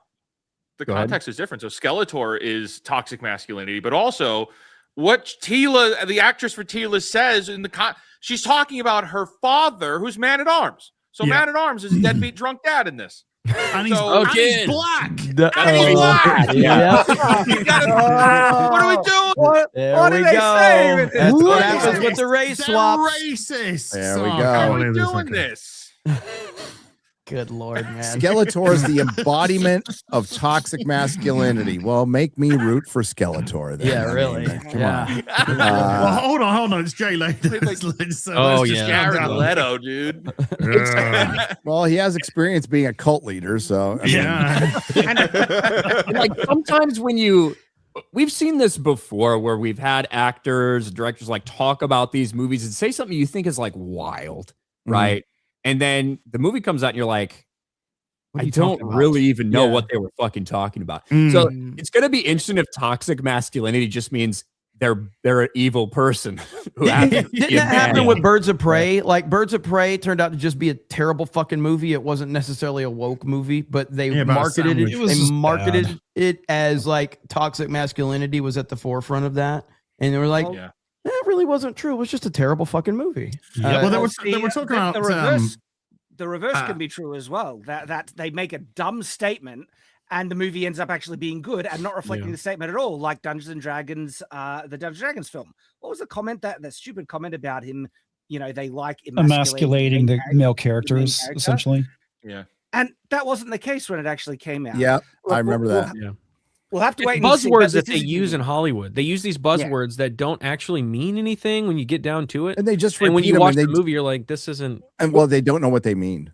Well, They're repeating them when they don't know what they mean. They just think they're saying like what the access media wants to hear. And with that being said, you're right, Shad. We'll see when it comes out and we'll watch it. But you can't ignore it. Yes, you can I agree. ignore one comment and be like, okay, well, we'll see what that means. When it's two comments from two different people about what the movie represents, and the fact that Tila's actor says she has to deal with toxic masculinity just as much as every man does in the movie. So then it seems like there's a real theme at play. And whether it plays out, whether it's displayed or not, who fucking knows? But those are red fucking flags, and it's massive red flags. And the Dungeons and Dragons one was a big red flag as well. And so it's only rare that they actually prove to be, contrary to what they say, because most of the time those red flags prove to be completely true. Like Rings of Power. Oh, holy crap. The fact that people say, the Birds of Prey one was quite funny though, because didn't they say like Black Mask was meant to like embody toxic masculinity? They did. Yes. They did that. And wasn't that the movie that Ewan McGregor had the affair with the Huntress and now they're hooked up and married and he's got divorced? So I was like, I don't know. But also, method. when these phrases keep getting repeated, it's often notes given to them by the PR marketing department themselves. Yes. And this is an issue with having a marketing department with a entirely different demographic than your audience, because they're going to market towards themselves as the only metric they have that, well, this would appeal to me. It's the same thing we said before about the people that are in these marketing departments that are running the business have no idea who the general audience is, and they don't care. No. So they think that this is right because they're pandering to their own people. The actress playing Tila doesn't know shit about Masters of the Universe. She's just doing a job. She's reading off the card. She's doing what she was told. I think this is going to be one of the ones we see the movie and we walk out, we're like, what were these people talking about? This had nothing to do with the movie. This was a bland origin story with a couple of cool action scenes. That's it. That's what this is probably going to be. They're antagonizing people without knowing or caring that they're antagonizing people. Yeah. The marketing departments want to create conversation, so they need to find some meaning in something. And I've brought it up before, but it really worked with the Black Panther. The Black Panther, the marketing convinced people that you were literally fighting racism by going to see that movie. And it made it a movement. And the success from that was one of the highest grossing Marvel movies ever made, which is inexplicable when you think about like how actually good the movie was. But and they tried it with Captain Marvel, but they're and like Star Wars tries to do this all the time. Like, you are a fucking resistance. If you watch Kenobi, you're fighting. You're fighting with the corporation. All the people that are like going to protest and have like Andor signs and shit like that. It's like, we get the boys. Did you guys in hold the second. doors at the movie theaters? Did you guys hold the doors to make sure that all the black people could see the movie first? I did. I did. You held the doors. And then stand good. outside. I gave up my seat. We held the doors. I kneeled, gave up my seat. I gave him my 40 acres of land and a mule. Yeah, the I issue walked was away. when I was holding the door for the black people, they kept pounding on it, be like, "Open up, we want to come in there and see it too." You're like, I must have misunderstood the instructions here. I sir. guess I'm just, yeah. All right, my bad, guys, my bad. Daredevil. Fucking Daredevil. It's all right there. The fact that we had such a big flashback episode, it made it. I guess, look, half of this fucking episode, I really got so sick and tired of with the Vanessa stuff and everything like that. The other half made me like so desperately wish that the rest of the show is really fucking good. Like when we get the little bits of Matt and Foggy and things like that. Tiny pieces. It's like just those little. It's like when you're watching. Make you remember when it was good. Yeah, it's like watching nature heal, but doing it very, very badly. So it kind of is like a gross, what could have been kind of thing. Because you could tell with the episode, you're like, oh, are they trying to Like, have they realized what an incredible mistake it was to kill Foggy instantly in the first season? Are they trying to go back to some of the things like, oh, they're actually in a church for 4 seconds? Like, but they don't do it well. It's all still terrible. No, that's the problem. It wasn't done well. Like, it was good to have Foggy back, and you actually got a little bit of decent banter between the two actors. You know, they clearly had good chemistry together, and I like that. But when we're 5th season into Daredevil, halfway through, and you want to say the message is mercy? Yeah, like what was fuck are you talking about? It was fucking pointless. This whole episode. For one, Vanessa should have just died at the end of episode 4, and you deal with the repercussions. They end up bringing her back to kill her at the end. It was a giant waste of fucking time. And then is she dead, though? Is she dead? I don't fucking know, and I don't care. I hope she is. I hope Vanessa's dead at this point. Yeah, but she's bringing back Wesley and Foggy in a flashback just shined a light on how fucking bad things are with this show. It made things so much worse. It's the same thing as the Star Wars music. In the trailer for Mando, every time I hear those lines, every time I hear those notes, I think of better times. And in this, you cut back to, look, they're younger, they're before they were Foggy and Nelson. Like it meant nothing. Like it's like, well, I want to see that movie. If you're gonna do a flashback, Garrett, if you're gonna do a flashback, have it push the plot forward. It didn't move the story forward. It was just about mercy, and they're all wearing their bullseye off and down. It was cheap member berries that they were just trying to do because you like the original show, so let's actually try and latch onto some of that nostalgia to try and bait people in. It felt cheap and manipulative, so I actually hated the flashbacks, and then the amount of time it got you to wait with the flashbacks, and then of course the side plot with this retarded vice mayor guy that I just want to see die, and I hate watching him. Your father was talented. You're not, Sunshine. Yeah, James Gandolfini's kid cannot act at all. And they make you wait all this time between what Daredevil's actually doing. Made me disinterested in what Daredevil's doing. Okay, so you have a show. You have a show where you bring back the Kingpin and Bullseye, and Daredevil's not fighting them. He's fighting a bunch of incompetent cops that respawn like the Dothraki in Game of Thrones season 8. And he's fighting them incompetently. Yes. Yeah. And he's fighting, and like the whole episode, he's like helping Bullseye and talking about mercy while we're going back to these flashbacks that just remind me of better times with bad wigs on. And they're not really that good. They don't push the plot forward. And Vanessa is just used to cuck the Kingpin again. I talked about he's crying. The Kingpin again. cries at the end. They're like, well, his wife died. I'm like, well, that's got to mean something. It didn't. The whole point was it didn't mean anything. I was glad she was fucking dead. Remember, she cheated on him. She cheated on him. She started his organization, and the Kingpin just took it. And he's running it worse. And they remind us all the time of that. When Vanessa's talking to the mayor lady, whoever it is, the mayor lady basically says, you could have done all of this without him. So why were you with it? And I'm like, fuck off. Yeah. Vanessa used to be a character, and now she's just That's why the whole episode was the send off for her, because the writers love her. So this was a tragic thing for this big send off for her. This was a big character moment. They propped her up to be bigger than the Kingpin. When she woke up from the coma or the operation, and Kingpin is crying away because it was crying all even before then. She even looks at him in disgust. Yeah. Why the fuck are you crying? Why are you crying, you fucking famous person? Dude, they took this great character from the comics and the first 3 seasons who, for one, they shouldn't have killed her. Like, killing her was stupid, and it was emotionally manipulative. That's all it was, because to create another turning point for the Kingpin. We're 5 episodes in. He's had 5 turning points. When is he going to become the Kingpin? The Kingpin who was in control, who was calculating, who was ruthless, and not really that emotional.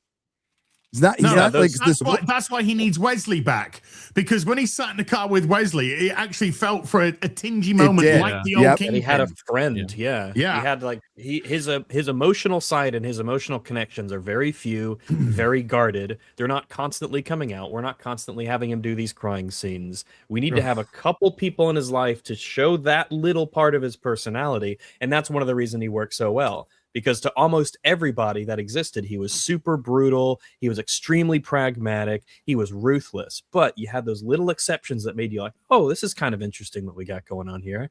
And now he's a moron. Well, her character used to be, she would contrast him in the original series. She kind of made him more menacing because, I don't know what he's capable of doing to protect her. And in this, her character is almost entirely there just to undermine him and destroy his character the entire show. And they didn't want to go like where they did in the Brubaker comics, where she gets ruthless. Like she's before the Brubaker books, she was pretty much, I'm not for what you do in the comic books, by the way.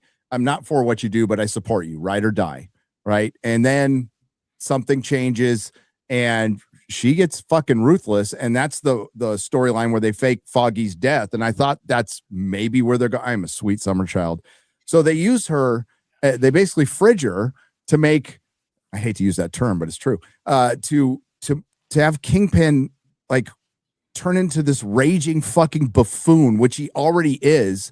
And that's not the character from the first 3 seasons of Netflix Daredevil is pretty much Kingpin Begins. And I'm like, okay, well, eventually we'll get this like real Kingpin, and we've never gotten it.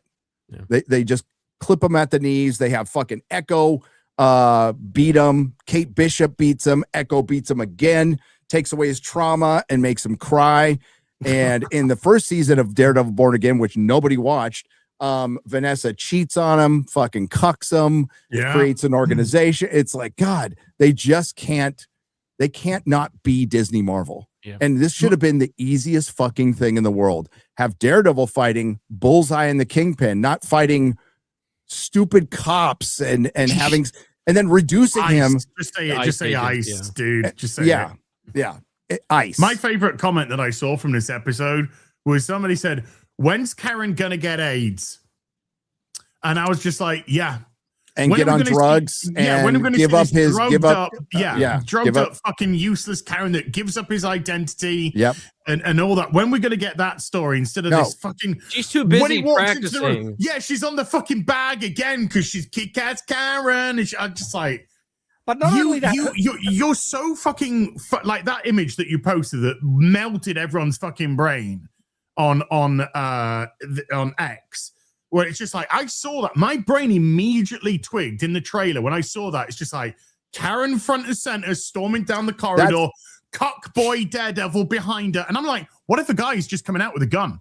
Yeah. You know, what if somebody's she'll take him out because she took out a cop by herself. So and as that picture was a thumbnail from Disney Plus. It is a thumbnail for the 3rd episode. And a lot of the commentary around that picture is, well, it's just someone walking down a corridor. What does it matter? It's like, no, that specific framing, they knew what they were doing, and it's all intentional because none of this is just accidental. People have marks. They think about all this stuff. So, yes, it is designed to send a message. That's the entire point of it. That's why when they've had Karen and Daredevil, they've positioned it so she's taller. So she's looking down on fucking Daredevil. These are purposely, directors do these purposefully. These cuts are purposeful. Yeah, these are completely, they are thought about. The shadow in the background on the wall is thought about. It is lighting. They plan every scene. They might not plan their universe, but they plan every scene. And it made me think of the Ant-Man and Wasp poster where Wasp is in front like in the protective position for Ant-Man, and that's done on purpose. Okay, and he's even got his back turned as well, so it's like he's not even in a forefront. Yeah, this is it drives me fucking mad because my brain's just going, when she was such a good character in the position that she was in the last series, the good series, where she was kind of like the investigator. She was the detective. Yeah, she was the journalist. Was doing all of the things that you feel like, oh man, she's a weak character, that she's a woman, she could get hurt, she can get killed, but she's doing these things anyways. But this is like now she's a fucking superhero too. Yeah. Like where's and they she take away all of her agency. She had agency in the first three seasons. Yeah, you need your proper roles for the characters. I was speaking in a video a few days ago about the X-Files and Scully. And Scully's got pros and she's got cons. She's got strengths. She's got weaknesses. She's very assertive. She's very loyal. She's great as a medical doctor, but she's not physically a kung fu fighter. So that means when Scully goes into a situation where she might be separated from Mulder and it's a dangerous situation, then you are actually nervous about what's going to happen to her. Karen was vulnerable. With this, it's just like, if an ICE agent came into that room instead of Daredevil and Bullseye, Karen would have just been like, what? And it would have been fucking, it's useless. Well, the image is representative of the show overall. It's not just Karen. No, it is. Right. It is. It's all the other people, not even just all the other female characters, but it's all the other characters, a lot of them female, that are taking precedence and screen time and attention and importance away from the only thing that any of us really care about. And it's just the way it is throughout. It's everyone's more important than Daredevil in terms of the stories they're bumping to. Everyone's more important than Kingpin, including Daredevil seems like a side character in his own show. Every show on Disney Plus, though. It's not even just that he's not around that much. It's that there's nothing interesting going on with Daredevil anymore. We used to have the angle that he was a lawyer who had this second life where he was fighting for crime outside of a system that during the day he worked inside of. And then he had the Catholicism element in his own moral and religious struggles internally with that. And that was a really big part of the show. It's a big part of the character. It's part of what makes the character interesting outside of the superhero aspect. But we don't have any of that anymore. No. If you were to watch season 2 particularly, and you were to ask people, can you describe Daredevil like as a character? What's going on with him? What does he think? What does he feel? You can't really get into his mind. He's very blank compared to who he used to be because we've removed the lawyer aspects essentially completely. It just doesn't exist. It's kind of like She-Hulk where, I guess technically there's law stuff, but it's farcical. It's a joke. It's not actually realistic or interesting in any way like it was in the first 3 seasons where the law stuff was really like a cool and nifty part of the plot. That's what I said last week. It's like, we don't have any Matt Murdock anymore, period. Yeah. And that's the fucking thing that pulls you in. Yes, it's cool to see him dress up and go out and fight stuff, but it's also see how he navigates all this shit as Matt Murdock. And because like he's Peter now Parker and Spider-Man hiding, you don't get it. But there's also no consequences to his actions. So the entire point of the flashback was the idea of, do I save myself or do I save Bullseye? And so you're supposed to go through and then he goes back and saves him. And nothing happens. They just leave the building. Needed some kind of penalty. He had to lose something for that and sacrifice something in order to be there. Yeah, the priest should have been the sacrificial lamb there that cost him something that made him, that's therefore he becomes his motivation again. What I would love to see at the end of this season is I want to know how much screen time each character gets. That's what I'd like to know.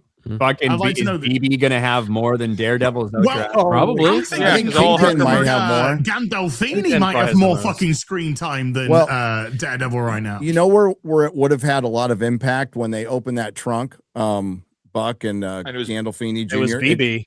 It should be BB in there. I thought it was going to be BB, and it's like, it should have been BB. Of course, in the original, it would have for been many reasons. Because, he's like, the leaker, and why wasn't it BB? That's the question. Black and female, mate. Yep. Gandolfini's gonna die trying to save her. Yes. Yeah, it's gonna come down to he's got to choose between himself or saving BB, and he's gonna sacrifice himself. That's what's gonna happen. Yeah, and I watched these 4 eepisodes. I could not tell you what the fuck is going on. I don't know what the plot is. There's ice agents running around, and there's some guns. Disney and can't do television. Women talk a lot, tell you. And the guys cry. Yes. Because this would have been the story for a 90-minute movie. You could have maybe stretched it for 2, but now we got to stretch it to 8. And they're not good enough storytellers for that. I mean, we're gonna maybe we'll talk about it later, but like The Boys, right? Whether you like The Boys or not, at least each episode feels like a full episode. Something right? actually It feels happens. like it's enough where you're like, all right, well, I feel like I got enough for my hour invested. Daredevil, you feel nothing. Maul, you feel nothing. But that's every single Disney Plus show, every single show. The episodes they're shit in isolation.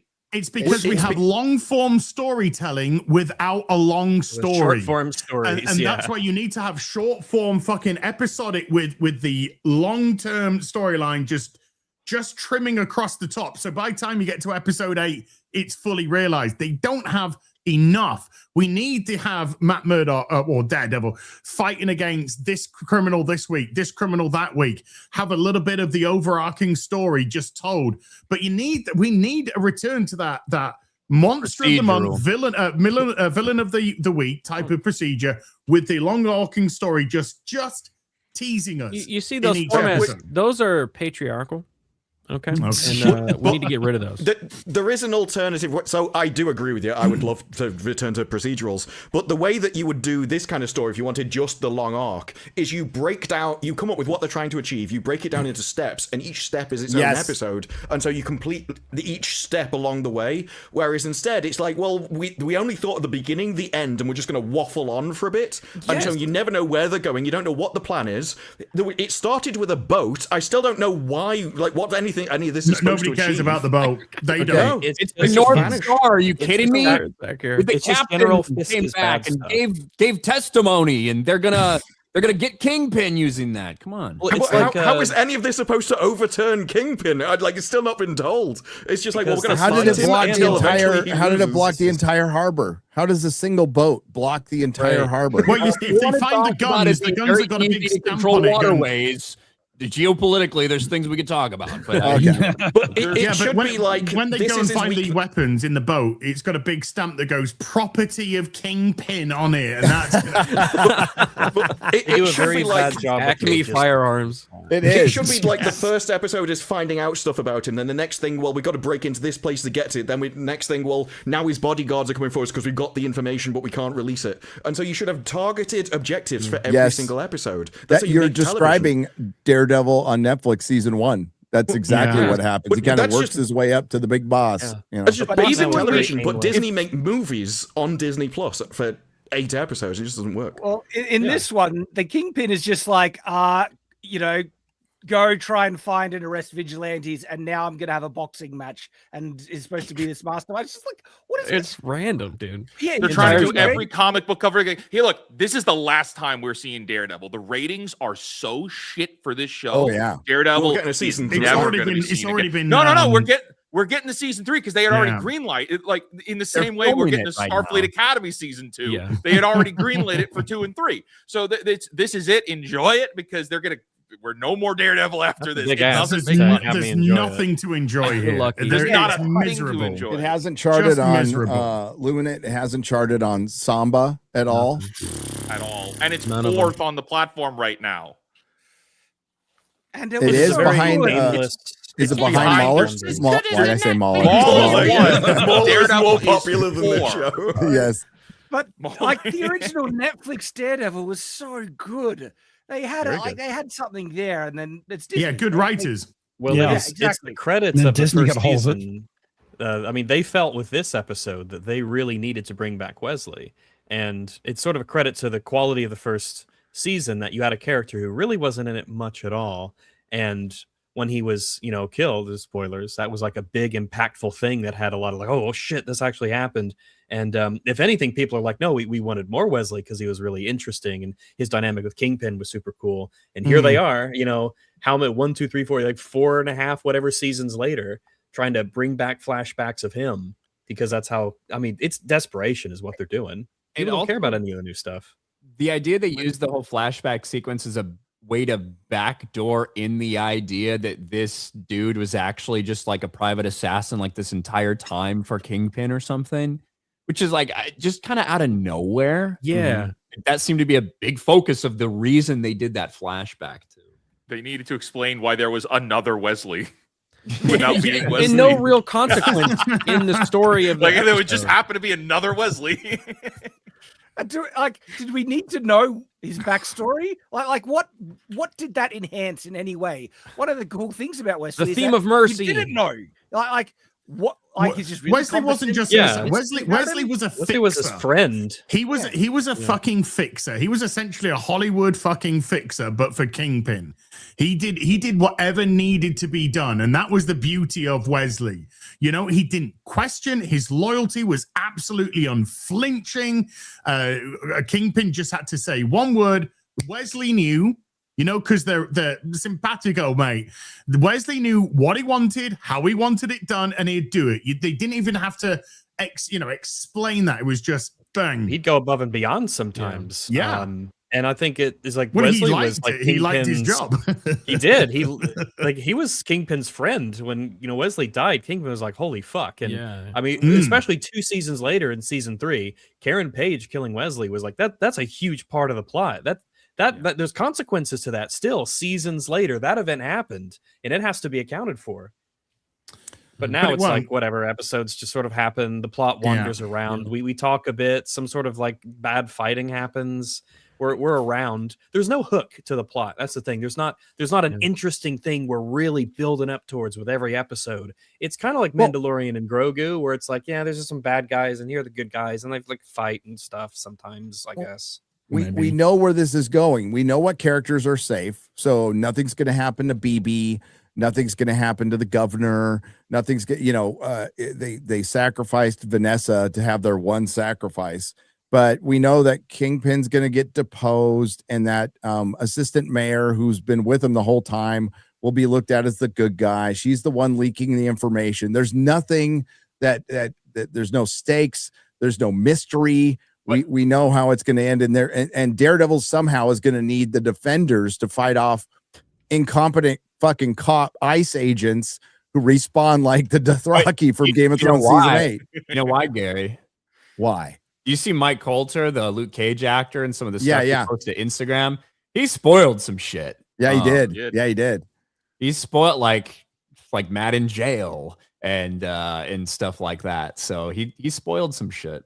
Yeah, and Luke Cage might be doing the mayor storyline. It's like, oh god. Well, we know Jessica Jones is going to be in this as well, and I think Iron Fist is also. Danny Rand's going to be in season 3. I don't know about Danny 3. Bland is back. Danny Bland. Yeah. Oh, look, after the shit and bored again. For the last Disney Plus era, give me Danny Rand. Are you fucking kidding me? I don't know, man. Like Iron Fist was bad. Dude, Iron Fist is a massive cure for insomnia. That guy. Well, I can't believe I watched that fucking show. God dang. It is. Danny Bland is the perfect. He also name for him. gave his power to Colleen Wing in season 2. It's fucking Jesus. But then he got it back. Now he's got it back. But like the little stinger they do at the end of season 2, and they both have it. I'm like, what the fuck? They both have it. Yeah, which is just fucking Marvel.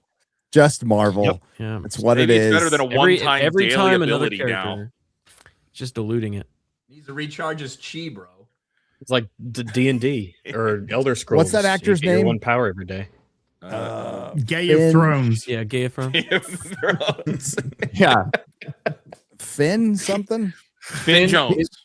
He needs the work. Right, yeah. He needs the A lot work. of them need the work, dude. A lot of them need I the know. work. Maybe they'll bring back well, I don't know if they're going to bring back Elektra, but You guys remember all the articles about us hating white males when we were shitting on that series? Yeah, remember right. that. yeah. Interesting. It's interesting how they never do that. Fucking hate white man, me. Mhm. Fucking hate him. That dude caught more hell than almost any like it was universal. Everybody fucking hated him, and I never heard any articles being like, "This is so toxic." This fan Right. targeting a straight white male.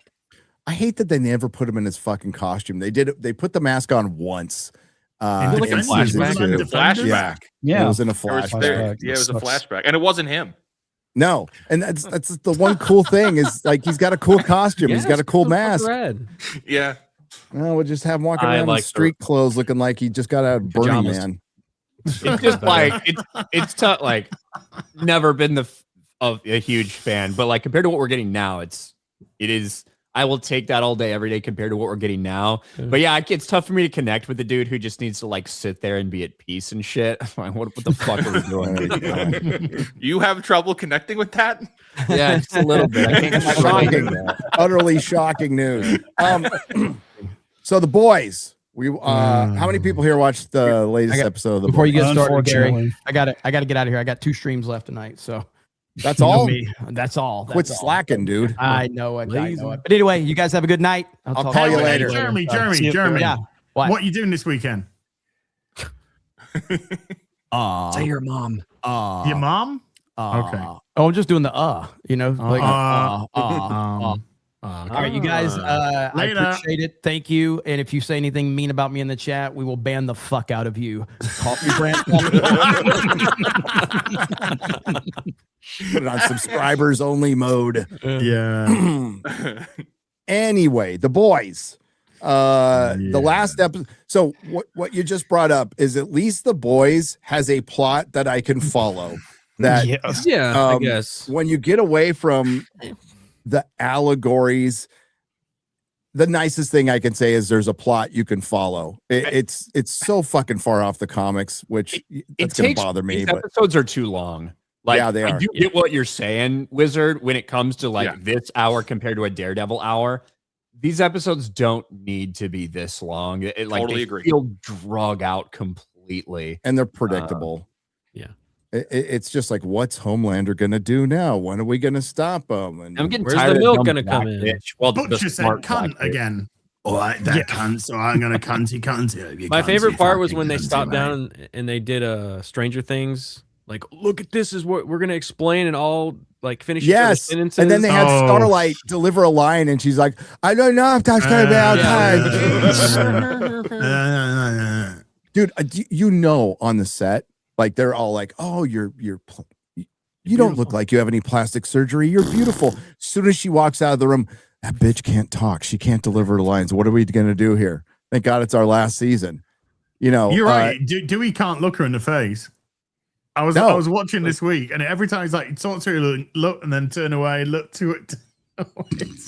Well, that has also been kind of their entire thing. It's like they're having like issues or whatever, but they are always just, dude, if I was having that many issues with a woman, I'd just go, fuck off.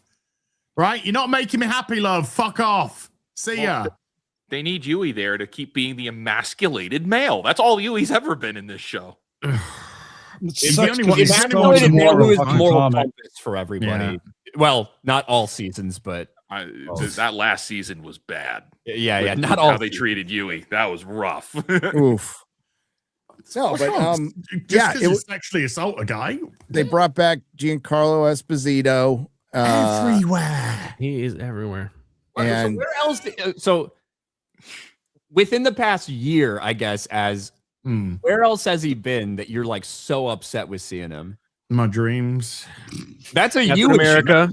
He was completely Captain America, the Gentleman. Within the last year, Mandalorian.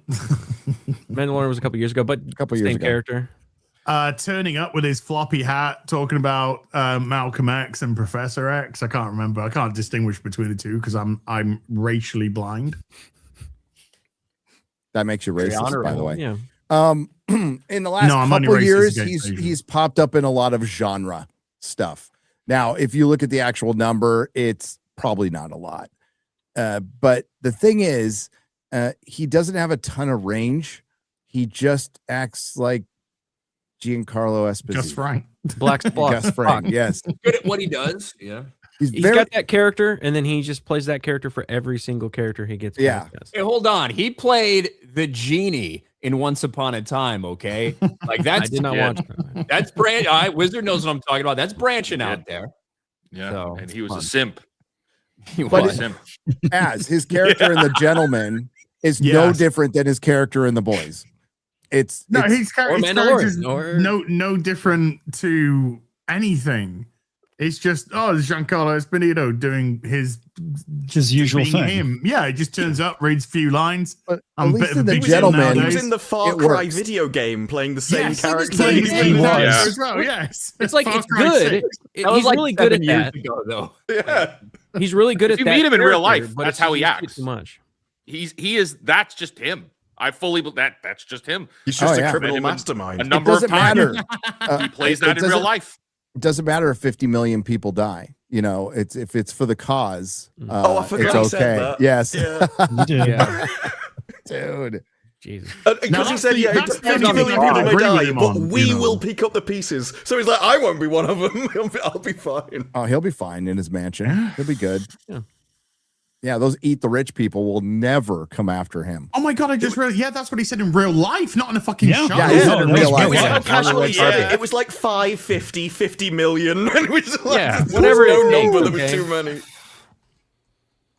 5. Odin.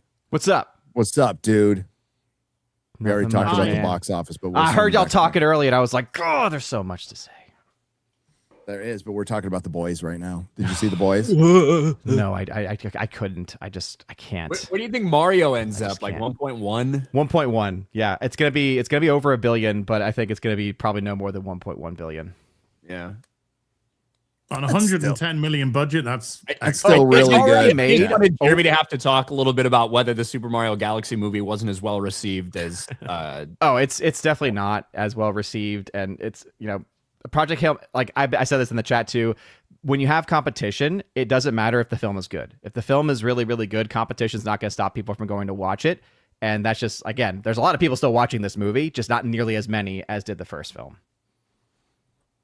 It is. It's not as good of a movie as well. Exactly, It's just not as good. And the first one wasn't great. No, The story wasn't, but it had something. something. Was it an had a effort. story for starters. It had one. That's It had a very baseline, super easy Simple to follow art. along and comprehend for anybody. And one, even if parents are sitting there watching it, you can just at least be like, okay, see the little journeys going on. I get it. This one was 79 non sequitur scenes in a row that are completely superfluous and not needed, so that you could just have a generic "we have to stop Bowser" plot. And like, okay, all right.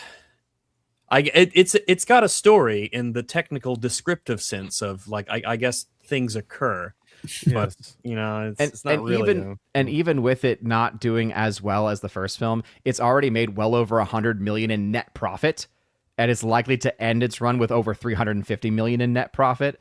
And even though that does get split between Nintendo and Universal, that's a huge payday for both of them, and they've easily now paid for like so many future projects and films that they're working on together. I just wish that they would just take some time, take a little bit of time to have character arcs, just simple ones. Yeah, it's frustrating because I think there's just so much untapped potential if you tried at all. You know what I mean? I just think like it could be a $2 billion movie if it was a Toy Story level type of story.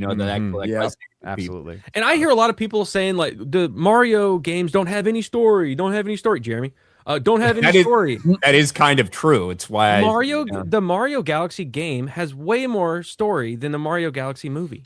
It's just a fact. What is it? Go save my fucking Lumas? Yes, but there's much more character development. That's the story. With Mario and Rosalina than in the movie of this movie. They don't even talk to each other in the movie. No. Mario's superfluous. Mario had to jump over those barrels, okay, in Donkey Kong when I was playing it on ColecoVision. I was engaged. That's more of a story. Donkey Kong stole her, and he had to go save her. Yeah. And Mario was involved. That's right. ColecoVision. Does anybody? Nobody. I remembers. do. ColecoVision was great. Really old. Wow. Okay. Everybody just said it all at once. Is that before the arcade? No, I said ColecoVision was No, great. there was arcades around, but like I think Is that Atari. There was Atari. We just put in a nickel and watch There was a movie. Atari. There was in Television, and then there was They had ColecoVision. talkies back in Television my was Before day. that, shit. they had the hoop The and Jazz Singer was the first movie that had sound. It was amazing. yo-yos. I love yo-yos. I love the German there. Yeah, I love yo-yos. Yo-yos. Santa Claus is coming to town. Well, in Mushroom Germany, they diamonds wouldn't out call to it a it. yo-yo. They'd be calling it So the I did the drop. We called it a the speed roundy and wooden poop and the speed and thing. speed. They weren't called yo-yos then. We called them the spinny round stringy yo-woundy thing. Well, that's the literal translation of the name to English. Yeah, because that's how yo-yo. German works. Yeah. fucking.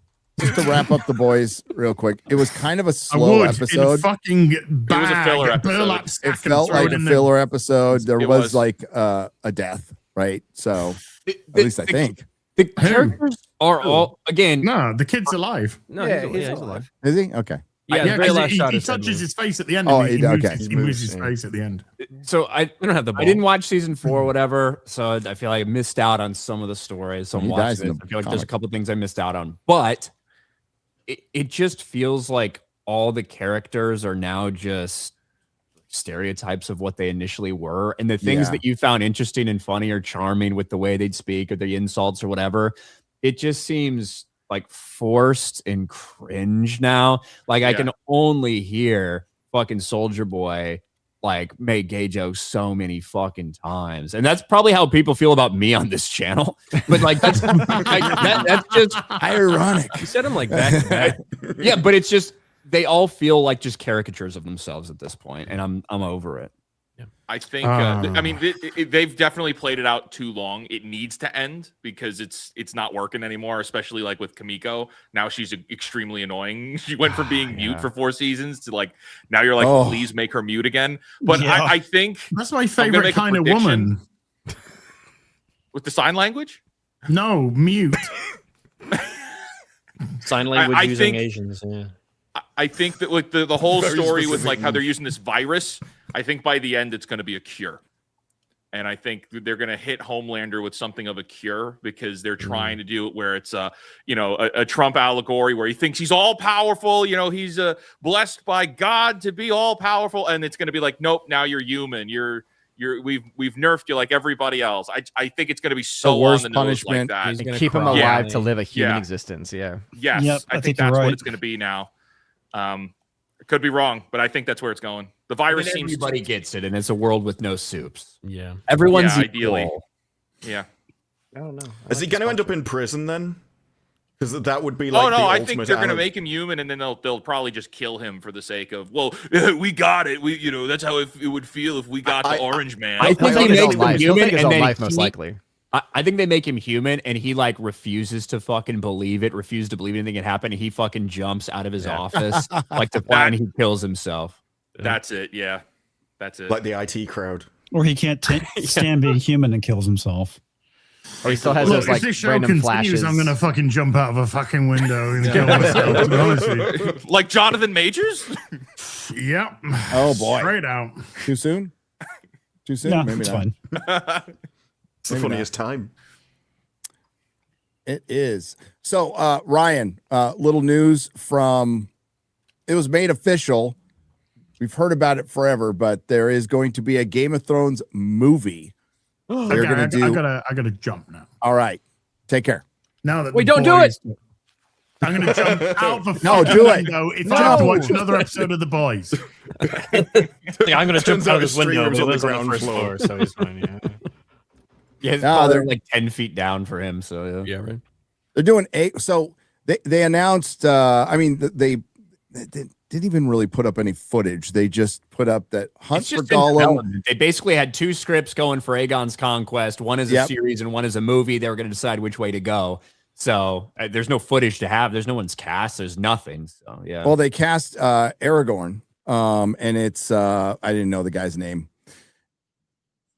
for Hunt for Gollum, and I am like I'm comparing him because I'm way more excited for Aegon's Conquest than I am for any side fucking story from Lord of the Rings, right? So Because you know it'll be bad. well, and I think that Aegon's Conquest could be a good movie. Could actually be a good movie if they do it right. So I'm way more excited about this, and I'm interested to see who they cast and where they go with it. But honestly, it sounds like a better story than adapting 4 chapters or 2 chapters from fucking Lord of the Rings that weren't adapted before. It's the state of things. But I don't know, like, if it's just in development, Ryan. But the fact that they officially announced it, I thought that was pretty cool. I was fine with it. Yeah, because a month-ish, 2 months ago, they basically said there's 2 Aegon's Conquest projects in development. One is written as a series, one is written as a movie. They're both being pitched, and kind of whichever one they think is the better way to go, that's what they'll go with. So I think they're very early in the process, obviously. A Song of Ice and Fire in theaters, right, for the first time, which is kind of a big deal, and I don't exactly know what to expect. For me, I would rather see it as a series because I feel like there's so much to delve into. But I understand the desire to kind of test the waters, and Aegon's Conquest is such a relatively simple story, like so to speak, compared to a lot of the other things they could do. I don't know where you end the movie still. I don't know. That's the thing, is how is it going to play out as a movie when it's a route? I mean, it's pretty much a route. Like, and that's what I mean. So it's going to have to, like, you can do things about him and like how they were able to either make peace or war with these different kingdoms, how they were able to appease the Septons and the faith and everything like that. But I don't know. I would have liked to see a longer play out for, like, I'd want to see an episode or two where they're not even at Westeros yet, where it's just taking place, either a preview on what happened in Valyria, the Targaryens actually coming to Dragonstone, some of their times on Dragonstone, and where these ideas came from that you actually needed to go to Westeros and what that calling was, how this all fucking worked. But we're getting a movie, so we'll get 2 hours or so of Aegon's Conquest. So this happens way before any of the other like shows and stuff that we've seen so far in the timeline. About 300 years, is it, before Game of Thrones? Because they're doing the 300th year after. Or is it 200 or 300 years after Conquest? Gary, do you remember? It was what Joffrey gets. Might only be killed. 200. I think it's 3, but it's 3. It's 3. I believe they were celebrating the 300th year after Conquest in the standard Game of Thrones series. Yeah, they say AC. Right, so it's gonna happen. That would be cool to see an epilogue of the Doom of Valyria. That would, prologue. Prologue. It would be cool to watch the movie, and then the very end was the beginning of it too. That'd be interesting. It'd be a unique thing. It would, it would. But yeah, like I think it's a weird choice, but we'll see. We'll see how well a Game of Thrones movie does, and then Warner Brothers announces, of course, Hunt for Gollum. They announced the casting for Aragorn, and I hate everything about the idea of this movie. I don't think anyone's excited for this film. No, I don't think anybody is. It's such actually a cash kind of grab. crazy. Well, yeah, like we're bringing back Ian McKellen. Fucking night. How old is he? Late 80s. What is he gonna mid do? As Gandalf? As Gandalf. Yeah. But he's not gonna play Frodo. Well, I did. Yeah, but I was like, I was wondering, like, I didn't know if 86. they'd actually like put him in a costume or something, or if they were gonna have his voiceover doing something, or or is this like an Ian McKellen like cameo where he narrates things? But geez, no, he's gonna be in it. He was pushing it in the Hobbit movies. It was already like, I mean, obviously Christopher Lee those was, stunt but doubles were even already. more obvious. Yeah. Well, yeah, especially with Christopher Lee. Saruman. But I don't understand the point of this. This is so you're going to have to. This is going to be basically an insert to Peter Jackson's Lord of the Rings, right? And the way Just they shot it, I don't know where you're going. Like, do you have a timestamp where you're watching Peter Jackson's Lord of the Rings and you stop and then you go and watch The Hunt for Gollum? We won't be pausing that movie. No, that film will not be paused. No, and then they're making 2 movies like this. Yeah, both of them are inserts. Where are the That's others? the thing. Yes, and Stephen Colbert's hiring makes me more dubious about this because it makes it seem that this is going to be following more of an ideological line rather than Tolkien's values, which was what you said you wanted to do originally. And, Russell T. Davies often brought up, but it seems like it's that kind of thing, that you brought people back and they're not the same people they were, and they're coming at it with a different angle.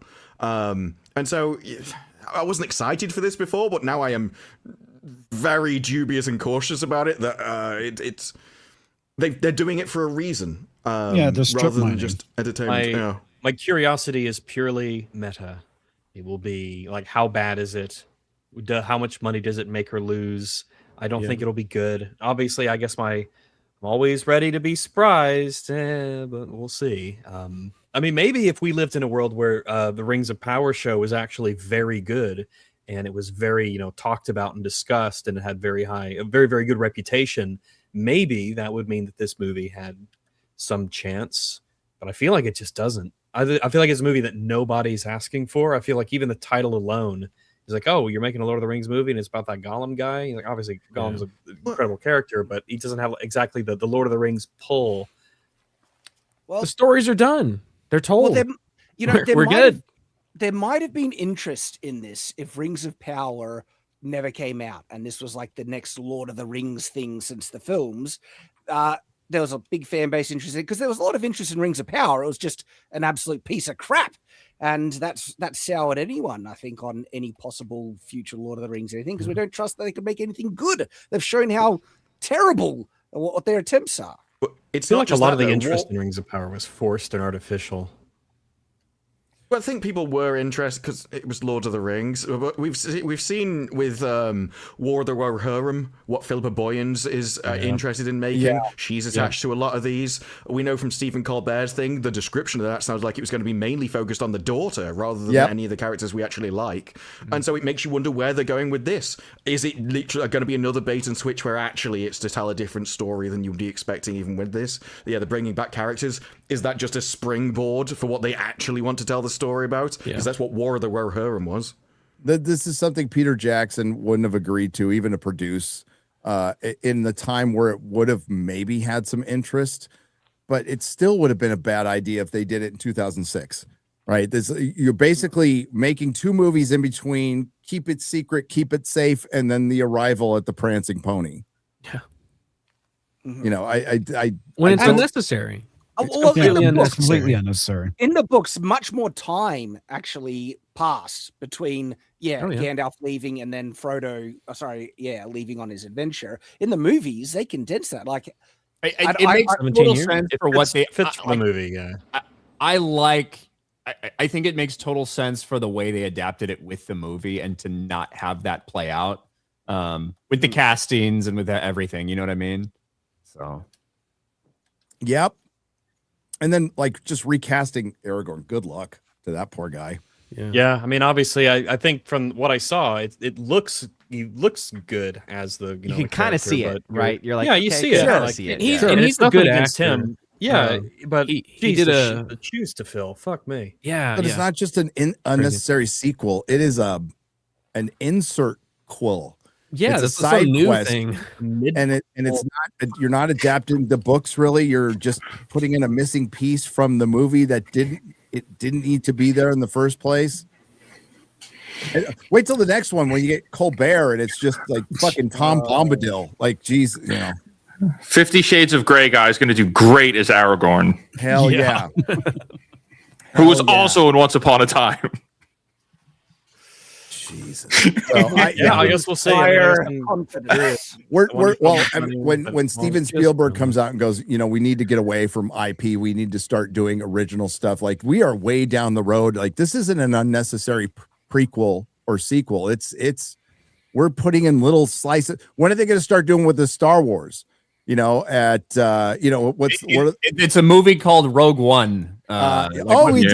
That's right. That's right. But at least that was before Star Wars, like leading up to it. When are we going to like show missing parts of the actual movie? Just like within the start and end time of a movie, putting another movie New Hope, you know. Well, we're going to get it animated. I want to see the death of the Bothans, man. That's what I want to see. Many Bothans died. They did. Bring us this information to bring us this animated Disney Plus show. Right. I kind of understand the obsession with IP when you're spending hundreds of millions of dollars on a movie. This is why they need to bring back lower budget movies that they can just make more of, because then you can do more risk. You can make 5 movies for the same price as your $200 million blockbuster, and then you will have more chances to set up a new IP and go from there. They've made a rod for their own back by demanding huge numbers to try and make headlines out of, rather than just being happy with profit. And Steven's correct. They're going to run out of gas. We're already seeing it. They're running out of gas right now. They're mining stuff like Devil Wears Prada. Like, what are we doing? The Fockers is getting another sequel. Fockers. Grande Focker-in-law. What? Like, we're so tapped, bro. I can't remember who said want another Fockers movie. There was a report like a year or two ago where one guy said one of the reasons they use IPs is so that when it fails, it's not their fault and they have like a get out of jail free card. They can just say the audience for the IP didn't turn up. And so it's arse covering all the way around. It's lowering that. Well, they think it's lowering their risk for the budget, but it's also everyone involved now doesn't need to carry the can for failure, which has been a long-running problem in Hollywood. That these people fail and they just keep making more movies, and they keep repeating history. And they're not going to stop.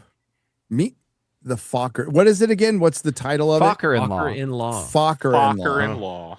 You know, they weren't allowed that I remember that movie song. title at first. They had to go to court and prove that was a real name for it to be legally allowed to be used in publicity. And they did find one family in like some weird, like foreign nation with the name.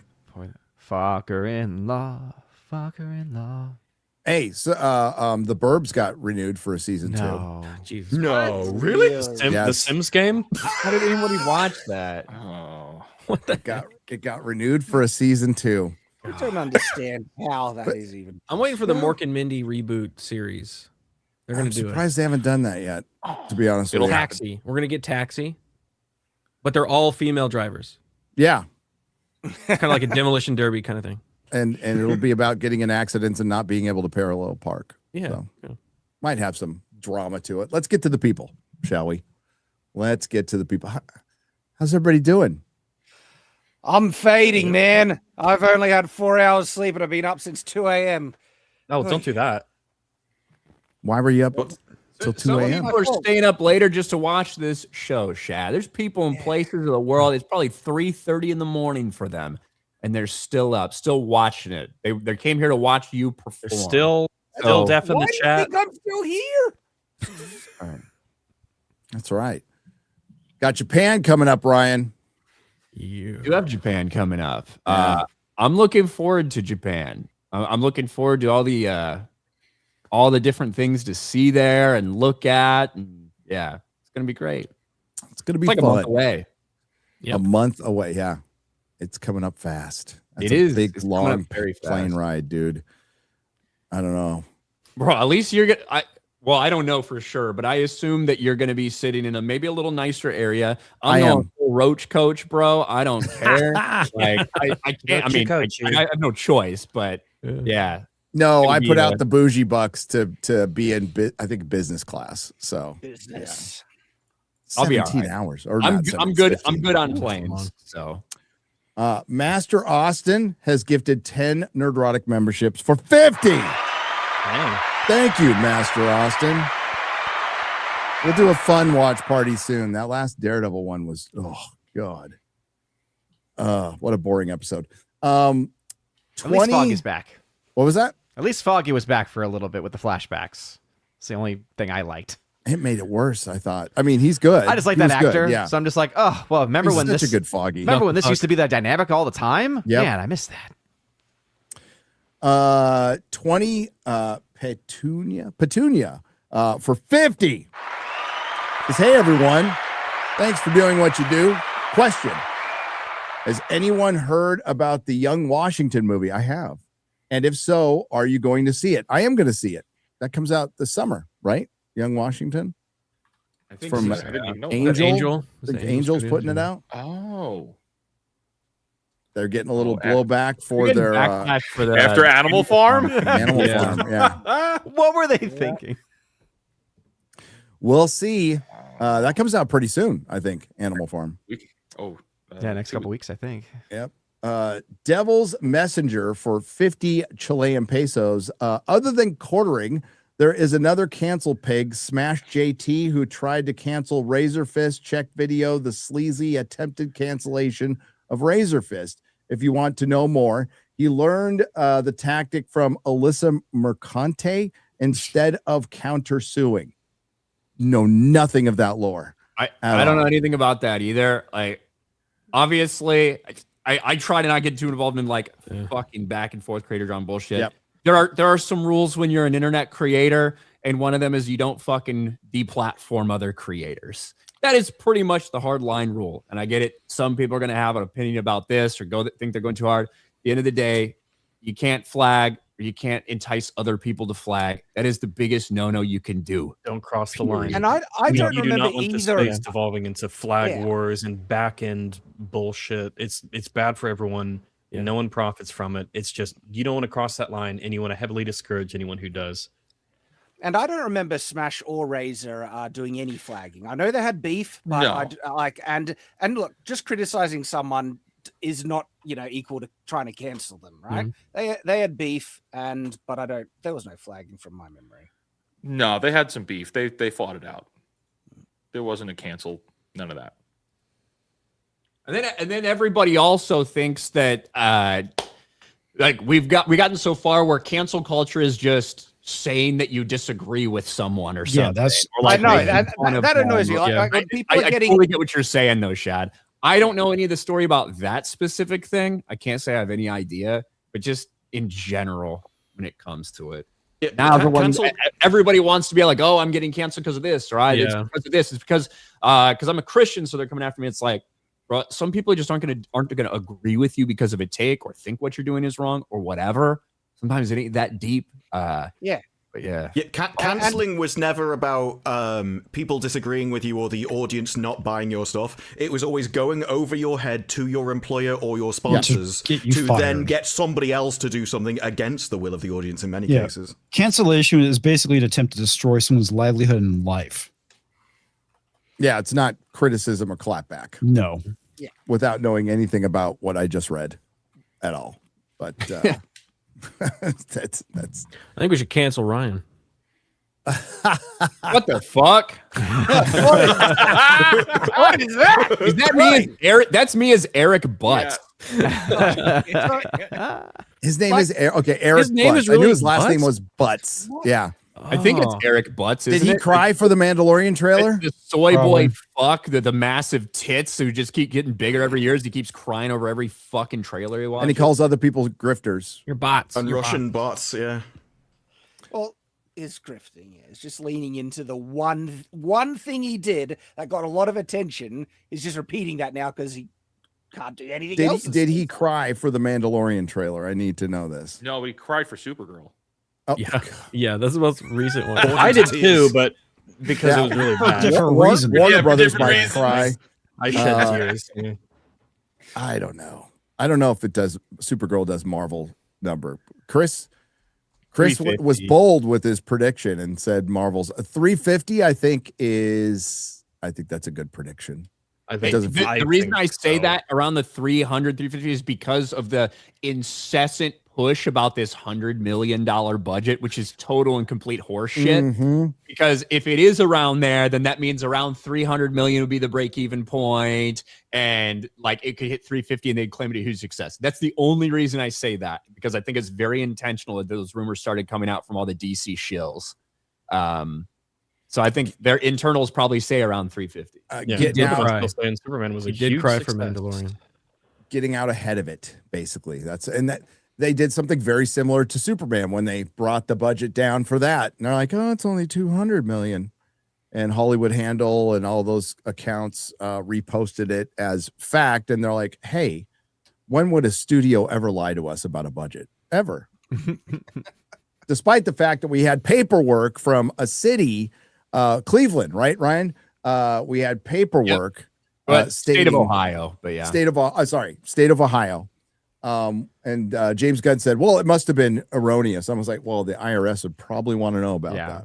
Because like it's one thing if you're putting a guess, because I think like the mindset was, oh, well, they just had to estimate the amount of cost. It's like, okay, if they were off by a little bit, maybe they can get it. But if you're off by as much as they were claiming they would have been off by, that's just whatever they can get away with, what they know they can get away with saying.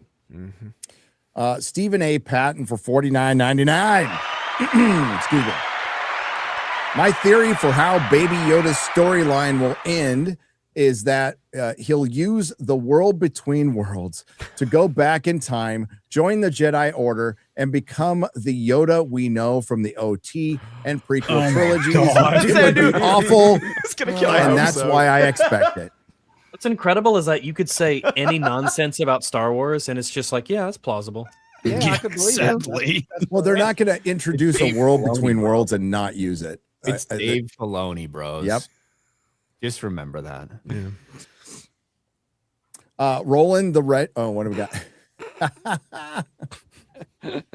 Today, Junior. Roland the Wretched, 4 parts for $100. What's up, Roland? Yo. I watched Forbidden Frontier last Sunday, and Gary, you owe me 3 hours and the 40 IQ points I lost. I'm very disappointed in X-Ray Girl because she isn't retarded. So what is she doing? I have to deal with MNM chat. What's MNN? Yo, his palms are sweaty, knees weak. Saying I'm an alien doing misinformation. Fucking hell. So Chrissy You're not is an a alien. Yeah, you're absolutely the best of us as a human, Roland. Chrissy is a Catholic, has started taking her sacraments. Ian can confirm I'm an ordained priest, so I'm willing to administer her first confession. Need to call Collingwood Press and reserve the name Diary of a Messy Girl. Gary, do not read the last part. I just did. Don't. You want to lead with that. You want to lead with that. I found a game that Ian had to tap out to. Tap out to? Basically tap out playing. That stupid Imato game. Yeah, there's literally a point where you just can't get past it because the auto lock system. He was so broken by a lesbian's night tale that he is willing to refund my chat to continue playing. I let him out of the obligation, and now he has something in common with Gary, not being able to finish. Wow, Roland. Wow. Yeah, Goodness. I finished at least. Yeah, I was to the point. It's like, fuck it, dude. I'll just give you your $500. I'm not going to finish this game. I have no desire. How much did you get into it? Oh, I got to the third act. Basically, it's a 3-act game, but there's a point where literally the game is physically unplayable because the auto lock, when you're trying to attack somebody, will switch to another character, or if they're all stacked up, it'll lock onto the guy in the back, and you can't hit anything. It is fucked up. I literally played like 2 hours last Friday on this one section. I was like, I'm done. I'm not gonna continue on. Yeah, it's too fucking busted. It's created by tax dollars. Yep. Yeah. Was it? Yes. I'm it not was. surprised. Yes, it was. Jeez. Tax dollars Because funded it that was, game. Covering some whatever DEI initiative or something. My tax dollars? Man. No, this EU was, tax dollars. Okay. Italy. Yeah, EU would make sense. Oh, They've been Italy. responsible for all Italy. that shit. So just for the record, the government of Italy did not see, hey, lesbian night game, we're specifically going to give this money. The way it works in a lot of different countries is if you are doing any type of like historical piece and you meet certain wickets in terms of mentions of certain places or time period or architecture or whatever, you're eligible for this government grant, basically. So it could have been the most based game in the world, or it could have been the fucking gayest game in the world, and they would kind of be eligible for that same thing. Just put it out there. Yeah. And for the last part, today's read, Timothy 1:7, for God gave us a spirit not of fear, but didn't give Gary the power to finish. Lies. Hail FNQ Fellowship Chat, mods, Little Baby Thor. Vosk is the gayest Welcher ever. Can't wait for Vegas. And until next time, so long, gay boys. So long. So long. Do we have an official Vegas date yet? Is that official? The weekend of TrekCon or whatever. Yeah. So that's going to be.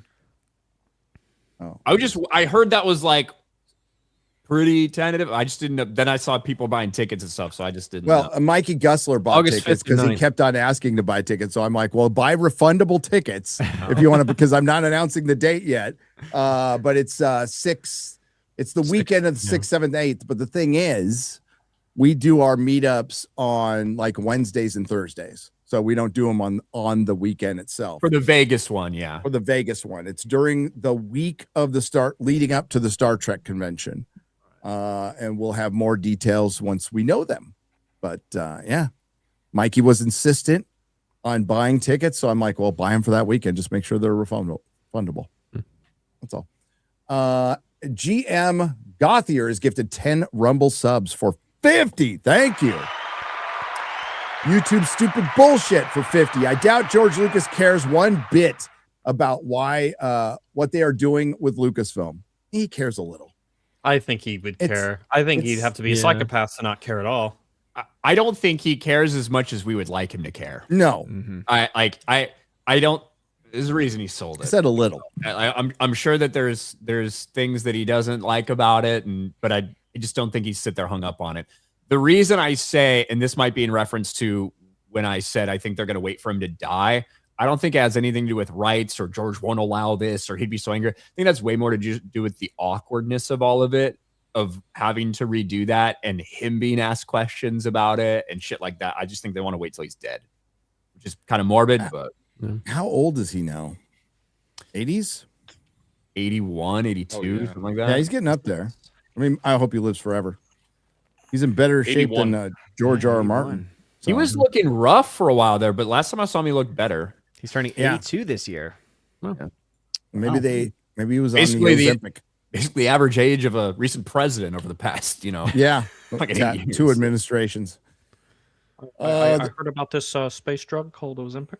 And look at that. Look at that fucking ass one. That is hilarious. How do you get to the popcorn? I know which one I'm buying. What was that? You're like, look at the as one. That's hilarious. There's like no mention of mine. That looks just like a normal. I mean, it's a dead finger. What are you talking about? I think it's really accurate. I mean, don't feel bad. It's obviously which one we're buying. Yeah, it's the best one. They look like the top of Pez dispensers. They do. They kind of do. It's the gloss on them. No, that's the next really thing. Tells it. Yeah, custom. They're coming back. That's right. Yeah. I need popcorn on my own head. Why not? Yeah. I put popcorn in my own head, so this is the natural evolution of that. I suppose. I need popcorn out of your head. It's good popcorn. Yeah. I'm usually one of those keep it in the bag and take the popcorn separately people when I get those, Yeah. Halfway fill, butter, put it on the top, more butter, shake it up. Shake it up. It is. That sounds good. Add some cinnamon too. Oh yeah. Sugar. Hold up. Nobody needs that shit. Butter and salt. I'm with you, Odin. I'm with you. I went to the movie theater. I had popcorn a lot, and there were a couple times where I'm like, you know what? I'm gonna put some of this butter on. I'm gonna mix up the cinnamon sugar. I tell you, it changes your life. That's working at a movie theater makes you do that stuff. Like the cheese on there, you do that shit at home sometimes. The cinnamon you do at home. The movie theater, you get fucking butter and salt like a damn American. All right, you got to get the popcorn salt. The popcorn salt. A little bit of butter, because there's sometimes when you get a lot of the butter that they put on there, it could kind of like feel heavy in your stomach. So you got to go light on the butter sometimes, and don't go overboard. I will say this: I whenever I go to the theater, I make sure that I don't really like drink a lot beforehand, and I don't get a drink at the movie theater because then I have to get up and pee. And I don't want to do that. And you don't want to pay when I was $20. watching. Oh yeah, to hell with that too. You don't want to miss 6 scenes in the Super Mario Galaxy movie. I was just about to say maybe I should have drank before I went to the Mario movie, so I had a reason to get up and leave. You go to like a gas station or something and buy yourself a little snack and stick it in your. Oh my goodness! This is the way. It matches his age now. I mean, we're kind of the same age. I mean, that's what I say. It matches Grogu's age now. Yeah. You could probably read super chats about as efficiently. So probably can. I'm not insulted. I understand. The Bloody Damn Reaper for $49.99. Hail. Hey, y'all, just bought my tickets for the Trek convention in Vegas. It'll be my first con ever. So any pointers on what to stay away from and what to check out would be awesome. I hope I get a chance to say hi to you. Stay away from all the new Trek shit. That's all you need to do. Walk right fucking by it. There'll be plenty of old Trek stuff there. That's cool. I imagine Shatner will be there. It's the 60th anniversary. And it will be kind of a funny, somber affair now that I don't know if Kurtzman even survives till the Trek convention, but I mean, it's all done. So it could be kind of a victory lap. I have it on good authority. Yeah, I have it on good authority. You should avoid anyone dressed as a Green Ranger, which might extend to anyone just in green generally. Okay. But you're at the Rio, so you can go to the convention at the Rio, and then you could check out the Kiss Museum, which is pretty cool. And then at night, you can go to the Empire Strips Back, which is right above the Kiss Museum. They charge you $13 to walk through the Kiss Museum though and look through it. It's pretty cool. Wow. They have all their gold records and stuff there. Platinum Businesses records. cost money. I know.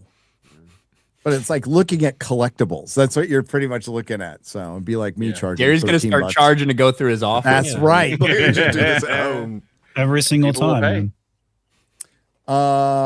Ray Tor has donated $136.34. Very specific. Thank you. It doesn't say anything. Yeah. I wonder what that means. What are the numbers? It must mean something. I like Raider donates the most random fucking shit, and I think he does enjoy watching people freak out to figure what Freemason this. I was worried. Like, did you just call me gay or did it make me say something racist? I'm not really sure. I don't need any help. Buster Nut Smash for $49.99. Thanks for another Friday night of great conversation. I love this show. We love you too. I love this show too. I do. We're just friends. It's platonic. Well, a little bit. That's what friends means. As best be shagging some slag, says Ludacris for $52. Well, I mean, I don't know if it's right. If it's his right hand or his left hand, not really sure. Don't want to know.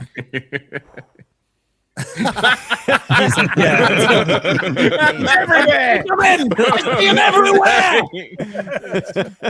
Yeah. Like, what are you watching, man? That you just keep seeing Giancarlo Esposito. I was genuinely asking because the last thing I remember him in was fucking Captain America, Black Brave New World or whatever. And he was in the Gentleman series.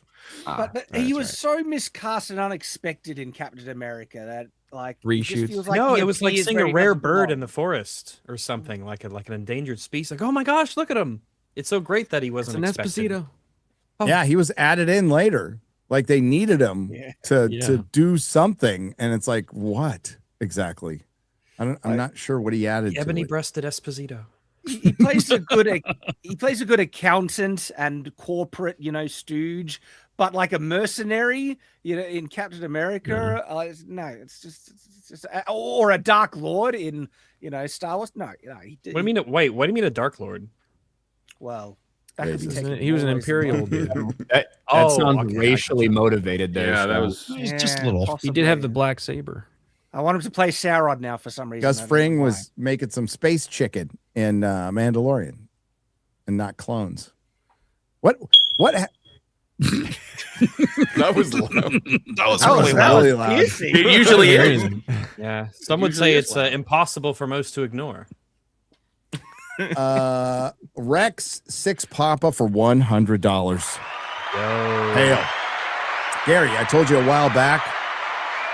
So, movie that was deliberately sabotaged by Disney, intentionally mismarketed. It is a comic book adaptation, Lovecraftian cosmic horror, made by David Fincher's understudy, and it was the last Fox film, The Empty Man. I'll have to watch that. Okay. I would recommend it. I like The Empty Man. Okay. I think that it's not like a great movie, but there were some parts of it that really were like, oh, like this is really neat. And I like some of the ideas behind it. And it's one of those movies that that kind of makes you think about it after you're done. You're like, oh, okay, that's kind of all right. I would recommend it. I liked it. Warts and all. Elrond is in it. Elrond, Rings of Power. Yes, he is. What year did it come out? Oh, 2020. Not too long ago. Well, it's not that, Like that. So it's not like John Carter, where they just buried that one for Star Wars, which sucked because I like John Carter. I like John Carter more than It was good. The Force Awakens, like a lot more. I would have watched more John CGI Carter is even movies. better. Yeah. Yeah, CGI was really good. Yeah. Still holds up. Well, you were talking earlier about the hype around Predator Badlands. We saw that a couple times, like with Tron too. When Tron came out, Tron Ares, you would think that half the world just watched this movie and loved it and saw it as the greatest cinema ever made. Yeah. Then that, of course, on X only. Then that disappeared, like within a week or two. Because the 4 people who saw it and were very vocal about how they liked it got bored. Same thing's going on with Daredevil Born Again. There's people on X who absolutely love it. Nobody's watching it in real life. Nobody's discussing it. And it's just wanting the Netflix series back. And if you think that those two shows are alike at all, I don't want you to vote. I don't know what substance you're taking, but you should probably put it down. Yeah. I agree with Rags, and olive is just a weird grape, says Albert, not a retro. But olives are awesome, though. True. It's a weird grape. I've never thought of it like that, but olives are great. I love olives. I've had olives I really like and olives I really hate. So I guess there's multiple kinds. There's lots what of a crazy world. Yeah, different kinds of olives. Mexi Rage for 10 says, hail, hope everyone is having a good day. I asked Ryan this question, so now I give it back to you. The stream, who do you guys think are worse and most cringe and gross, Nintendo adults or Disney adults? Disney adults. Disney adults. Nintendo adults are. Nintendo is like video games, and a lot of adults play video yeah. games anyway. That's like a pretty baseline normal thing. But Disney adults, like when you say Disney adult, you've already thought in your head mentally of the image. Yes. Yes. Yeah, and they've been around for a lot longer, actually. And I knew what Disney adults were before even Iger took over and Disney did what it did to our lovely IPs. There was the Disney adult. Well, none of y'all went to the fucking midnight showing of Super Mario Galaxy because all the other good ones were So you have a different story to tell. I had to sit with these disgusting animals the entire time. Okay? Disgusting animals. In their pajamas having a good time at the movies. I told you about that fucking pajamas. dude. Well, no, people just dress like that. People just go out like in public with sweatpants and stuff and flip flops, like they're in their living room. That's just a thing people do now. Animals, shocking. Beasts of the wild. The motherfucker who sat cross-legged next to me in the fucking chair. That guy. Like I told you guys that story, right? No. In the Mario movie, not the cross-legged man. Yeah, well, he's fucking weird, Rags. All right, you sound like a dog, okay? So you don't get it, but for us, it's weird. Linoleum feels good on my asshole. So I'm fucking sitting there. I went at midnight because the good shows are in the afternoon were already fucking sold out unless I wanted to sit in the front row. So went to midnight showing of Super Mario Galaxy. Fucking get there. Got my popcorn in the empty seat next to me. I specifically targeted a seat that I thought it was only going to be a single. Maybe no one would show up. Hoping nobody did. Place is already full of fucking weirdos. Got dudes dressed as Peach and Rosalina. These fucking people, right? A little strange. Up walks some dude, and I just have a bad feeling as soon as I see him. Kind of a fat, chunky slob. He's got a fucking Mario hat on. He's wearing some like a Nintendo shirt. Whatever. Probably did have sweatpants on now that I think about it. Definitely not jeans. He wouldn't be sitting cross-legged in jeans. He fucking that'd be weird. Walks across my aisle, sees my popcorn in the seat next to him. He's like, excuse me, I think that's my seat. And I'm like, yeah, no problem, man. Yeah, you're good. You clearly care about this a lot, so yeah, it's all good. I'm willing to. Yeah, because it was his seat. I was just hoping nobody would show up. And if it was somebody, I hope he's somebody normal, not this fuck. Pull it up. He's like, oh, thank you. Fucking squeezes by me. I wanted it to be someone normal at the midnight showing for the Super Mario Galaxy. Not one of these freaks. The confusing thing is Ryan is also in this showing, so yeah. I kind of was forced to go there at that time, right? Sits down next to me. Couldn't sit down like a normal person. Sits cross-legged. Right? Sits down in a fucking theater chair cross-legged with his popcorn in between his thing and just starts munching as loud as he possibly can. He's breathing heavily, fucking nasally. It sounds like he's breathing spit the entire fucking time. And I shit you not, this motherfucker cackled and clapped and laughed and cheered throughout the entire fucking movie. And I would say I wanted to shoot myself, but really I wanted to, take care of the person next to me. It was just... Ryan hates whimsy. No, I think God is just tormenting Ryan for the lols, and that's why he's going to live forever. I know, right? Ryan's going to live to 130. I have a feeling it's gonna come back to me, and I'm gonna finally get one thing that I've been hoping for. I just don't want to be on the one same big thing I'm gonna get sweet because I death. have to put up with this shit. I just hope that on the other, like, somewhere else, there's a guy, he's talking to his friends, who's like, you're never going to believe the guy I had to sit next to in this movie. And he's on the opposite side. His legs out on the recliner the entire time, didn't even sit crisscross applesauce like I did. And the size of his forehead. Through the whole movie. He definitely told his grandma, "You're his best friend." Yeah. I made a new friend at the movie theater. He made a today. new friend. His popcorn was in my seat, and I asked him to move it. Cole so my Hauser. most recent experience with Nintendo adults, which is why, recency bias. I went with Nintendo adults. I don't see Disney adults. They don't bother me. I just ran into Nintendo fucks. So, Cole Hauser for 10 Canadian pesos. Hail FNT. Gary, can I get 2 shout outs? I'm 100 away from 1,000 subs. And the Critical Drinker will be on my channel Monday afternoon. Pineapple is great on pizza. That's all you had to say, Cole Hauser. And then you got it. So hail the 199, praise Allah. So Cole Hauser, give him a sub. Get him to 1,000. He likes pineapple. He likes pineapple on pizza. I don't know if you should have said that out loud. That's a way to get Gary to shout it out. I don't know if it's a way to get people to subscribe, though, Cole Hauser. Very divisive shit. I was on his channel last week, maybe, so we had a good stream there. And yeah, Drinker's going to be on this week, so shout out Cole Hauser. Awesome. Hail Drinker, by the way. God, this guy with all the crazy connections. Wow. Right. Yeah, he knows everybody. Briggsy for $9.99. Longtime viewer, first time chatter. We won't be gentle. Paramount was handed another L this week. The entire Legend of Aang movie leaked online. Oh, that's right. Can't believe they didn't put it in theaters. Yeah. Yeah. Did anybody see it? Why would I fucking waste my time with that? That's I wasn't going to say that's it. Last Airbender shit, right?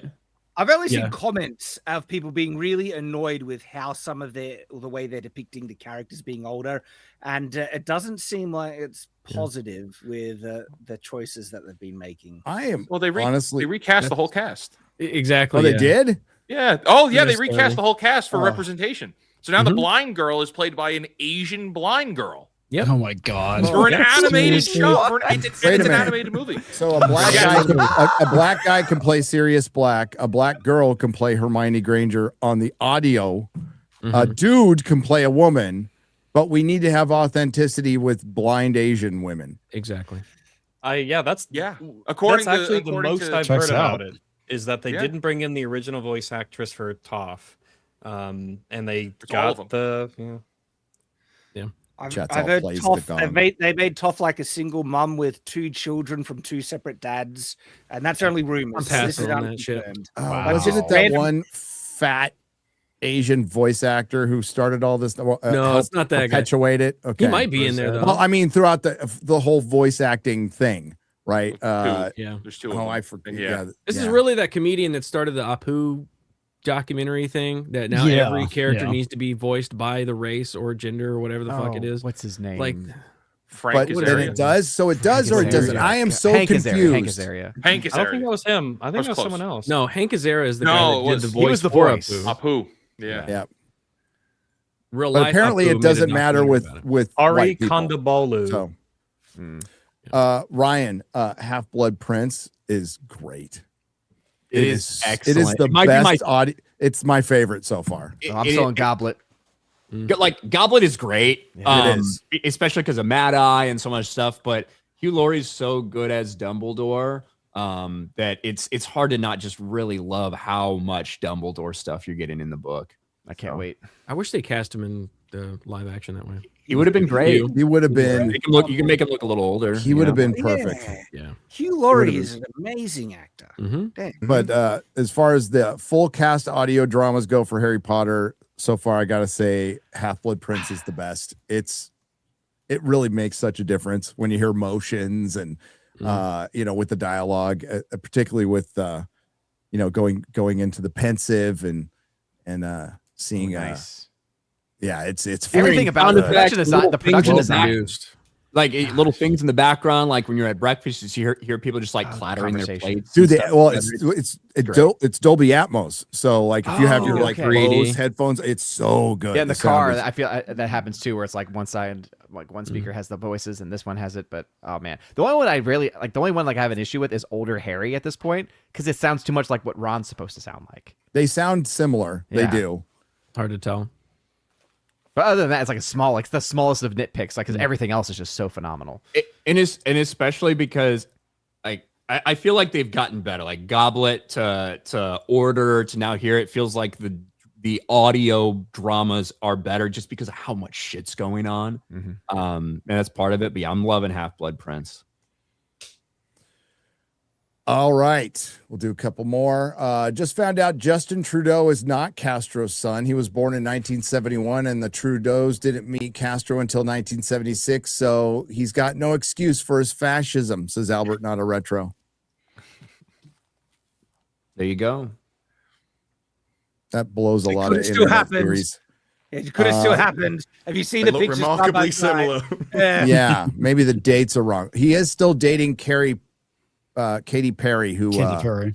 You buy that fucking shit about from I Ruby don't. Rose? Not Fuck no. no. From Ruby Rose? No. She's Liar. She's That would have been the known fucking liar. tabloids Which is back they say it was then. 17 years ago that it happened. Yeah, Yeah. she's a massive liar. Oh, and 17 What was it years she said, later, like, finally. projectile vomiting and stuff. And Like that's the thing. At least make it believable. Be like, Katy Perry rubbed her pussy on my face in a club one night. It's like, I could kind of believe that happened. But then you're like, and I was so disgusted. I projectile vomited everywhere. And that's the only thing that got her away from me. It's like, Ruby, okay, Ruby. fuck up. Like, Trying to I get don't, relevant. now I don't even care. You're so annoying. I don't care if Katy Perry rubbed her dirty pussy all over you. Whatever. In this situation, what woman am I supposed to believe? Yeah. Well, isn't one of them mine? I'm a little confused. Katy Perry at this point? I'm a little confused. A couple more before we bow out here. Spooky Maze for 19.99 says, "Hi, Rags. Hi. Also, great to see real life fake wizard is a regular now. Pretty much. What are your favorite spells? Protego. Oh, I have to use that one. I'm sure it's not Revelio. Revelio. No, because I'll be doing streams and people will be like, Avada Kedavra at me. I'm like, what? Firstly, I'm a fake wizard, but secondly, why are you trying to kill me? Well, a real wizard would know that Protego would not be an effective defense. There is no defense against it. Well, you got to mean it when you say it too. So, it just might not be a strong enough spell. Bro, I think that I would be able to do. I think you use would too. unforgivable curses from a very young age. I think you would too. I would. Lord Pangda for 10 says, "Hail, I just wanted to thank Disbrew, Az, and Gary and FNT. I watched you guys rightly mock Star Trek Starfleet Academy, and I decided at almost 38, maybe I should see why people actually care about Star Trek. Go watch it.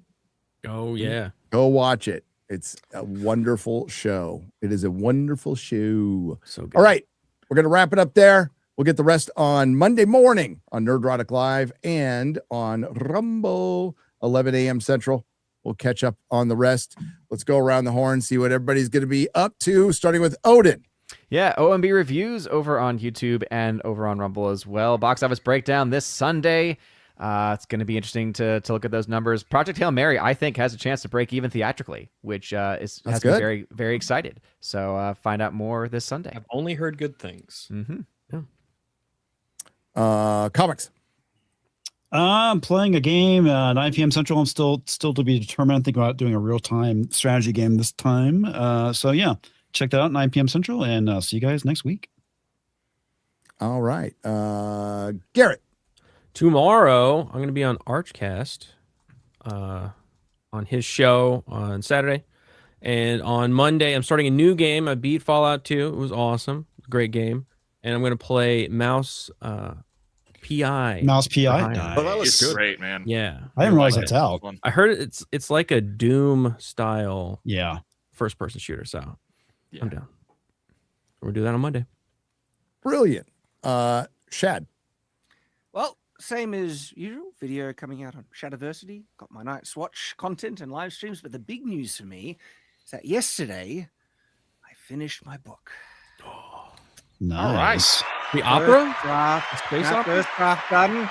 Now comes editing and revision. It's going to take a big, because this is a big book. The word count at the moment sitting on 260,000 words, and the average fantasy book is 100,000. And so, editing is going to be a task. My goal is to get this book out by the end of the year, but the first big hurdle is done. I feel very happy. Awesome. Good. A lot of words. It better be fucking good. Yeah. I Words hope, better be in the right order. All I can say is that I love it. I really, really enjoyed writing it. From your non-biased perspective, no, that makes sense. Yes, yeah. that's just me. I enjoy it. I love the characters, and I'm really looking I forward to mean, bringing it would be worse if you said, you know what, I'm just I not know, feeling right? this, It's like you I'm guys. not really realize like I think it's not really out of it's mediocre, you know. So we kept having it improved. But I mean, I've written a lot of books at this point, and this one is probably the one I've had the most fun writing. And so that, you know, I really, really am happy with it where it's at. Still a bit of work to get it done, and I've got some fun things in the pipeline that's going to be coming with its release. So it's going to be cool. Excellent. Disbrew. I want to look into. I don't know whether to turn into a video, but I want to look into A Malcolm in the Middle, as I only realized it dropped all the episodes at the same time. And I That's a saw good the sign. cringe going around it, but I didn't realize it was just 4 episodes. So essentially like a movie length. So that should be easy enough to check out if it's worth doing something. After that, I have no idea. But something will come along. Yeah. Well, there was Always does. what was the thing yesterday? Something. You were like job security. The Sacha Baron Cohen movie. Yeah. The first. Yeah, I'm looking forward to that. Wow, that one. Hey, it's something new. It is. It's something new. So Sacha Baron Cohen bumps his head and he ends up in a world that's run by women. The It's women like flip all the act roles. like retarded Dudes, men. Yeah. Retarded Interesting. men. What is he trying to It's say? the meme of what would happen to a man if he got catcalled and called beautiful, and all the men were like, "That would just make my day." Yeah. So it's just going to be. As someone who's they're been not to more gonna than prove one the furry point. convention, I'll tell you that when you tell men that, they love it. So yeah, it falls apart immediately. Ryan. Just normal stuff. My channel, stream on Sundays and Wednesdays, and on Mondays, Geeks and Gamers Daily, 11 a.m. Sports Wars on Sundays. Happy birthday to X-Ray Girl. Happy belated birthday to X-Ray Girl. birthday. And to yeah, Gina happy birthday. Carano. A lot of birthdays this week. So Yeah, Gina Carano, Eric K, and X. I didn't even know about Eric. I didn't know about Eric either. Yeah. But yeah, she's not here. I don't know where the fuck she is, but she's back. What, X-Ray Girl? Yeah. She's back there. She's back there. Hi. She's alive. There she There's is. that. For now. With her bisexual lighting back there. And I can change it. I'm getting called out. That's why it's bisexual, because you can change it. You know? yeah. That's the nice things about birthdays as an age. You go bisexual, you ain't changing. The nice thing about birthdays as an Asian person, you don't look any older until you hit I am. 50 and you look 80. So, I am 70 years old. At least that's what there you Chad told go. me. You look good. Excellent. You're like a Pixar lady. What do you got coming up, X-Ray Girl? Saucy Saturday tomorrow on Wicked Virtues channel, and then Forbidden Frontier on Nerdrotic Live Excellent. on Sunday. Rags, thanks for coming on, man. What do you got coming up? I really appreciate you inviting me. It was a little fortuitous because I'm going to be back on EFAP tomorrow. I've had a long story short, I've had a lot going on, IRL stuff, so I've kind of basically had to step away from EFAP for a while, from a lot of like online stuff in general. So now that things have basically kind of settled down, I was hoping to have had at least a main channel video and some other stuff before this, but I get caught up on some other things, so I was out of the house a lot. But thanks for letting me, thanks for bringing me on, and I'll be on EFAP tomorrow, and I guess I'll give basically the update there on just kind of where I've been, what's been going on. So yeah, I mean, yes, thanks again. I really do appreciate it, and it's always a fun time to hang out with all you guys and everyone just kind of saying what they feel. It's a very nice change of pace. oftentimes, and I really like it. It's good energy, and it's just fun all around. So thanks again. Cheers, brother. Thanks. And real life fake wizard, thank you for returning. What do you have coming up, sir? Yeah, thanks for having me back on. I'm working on a proper long review for the Lee Cronin's The Mummy movie that came out. What a pile of crap that was. I have a lot of thoughts to talk about that. I hated it. I hated it. It wasn't great. I'm shocked that I guess we've had a lot of mummy movies or the mummies, but the fact that it's titled Lee Cronin's The Mummy, it's like they wanted to differentiate it from the Brendan Fraser one, apparently. Yeah. It's Mummy in name only. They might as well have just called it Lee Cronin's The Exorcist. That's what it looked like. That is all it is. Yeah. That was one of the Nightmare on Elm Streets. Was what was it? New Nightmare? Oh fuck! It was Who's New Nightmare? It was terrible. Move on. Yeah, it's. I'm going to do a review on that, and I've finally got a proper streaming schedule. So we do Wednesday nights and Thursday mornings. We got a couple of shows out there, but happy to be back. Thanks. I loved hanging out with you guys. Look forward to do it again soon. Excellent. We'll have you back soon. So thanks everybody. I'll be working on the video this weekend. And I'll be on, I don't know when it comes out, but The Basement on the Y-Files. I did an interview last week, so they're editing that, and it'll be released when it's released. But in the meantime, thanks to the Modrotics, thanks to everyone who left a super chat and donation. You help keep the lights on. Thanks to the lurkers and everybody who participated. We will see you next week with Eli from Unsubscribed. Let's go. Eli's going to be here. So that'll be fun. Y'all take care. Have a good weekend. See you Have a too. good weekend. Bye. Bye.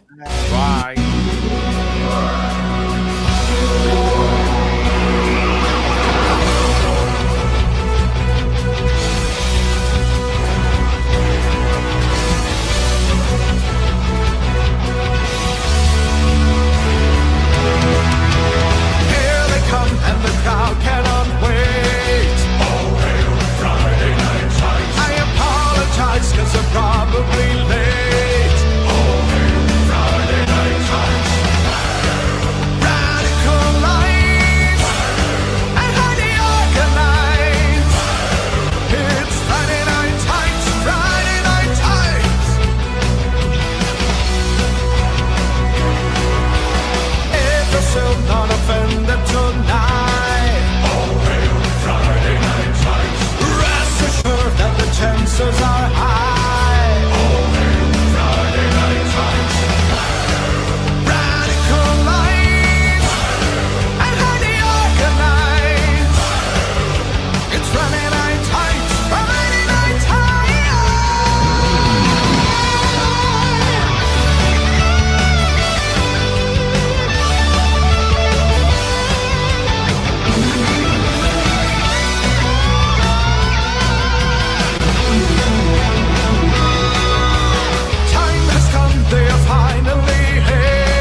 Do not come.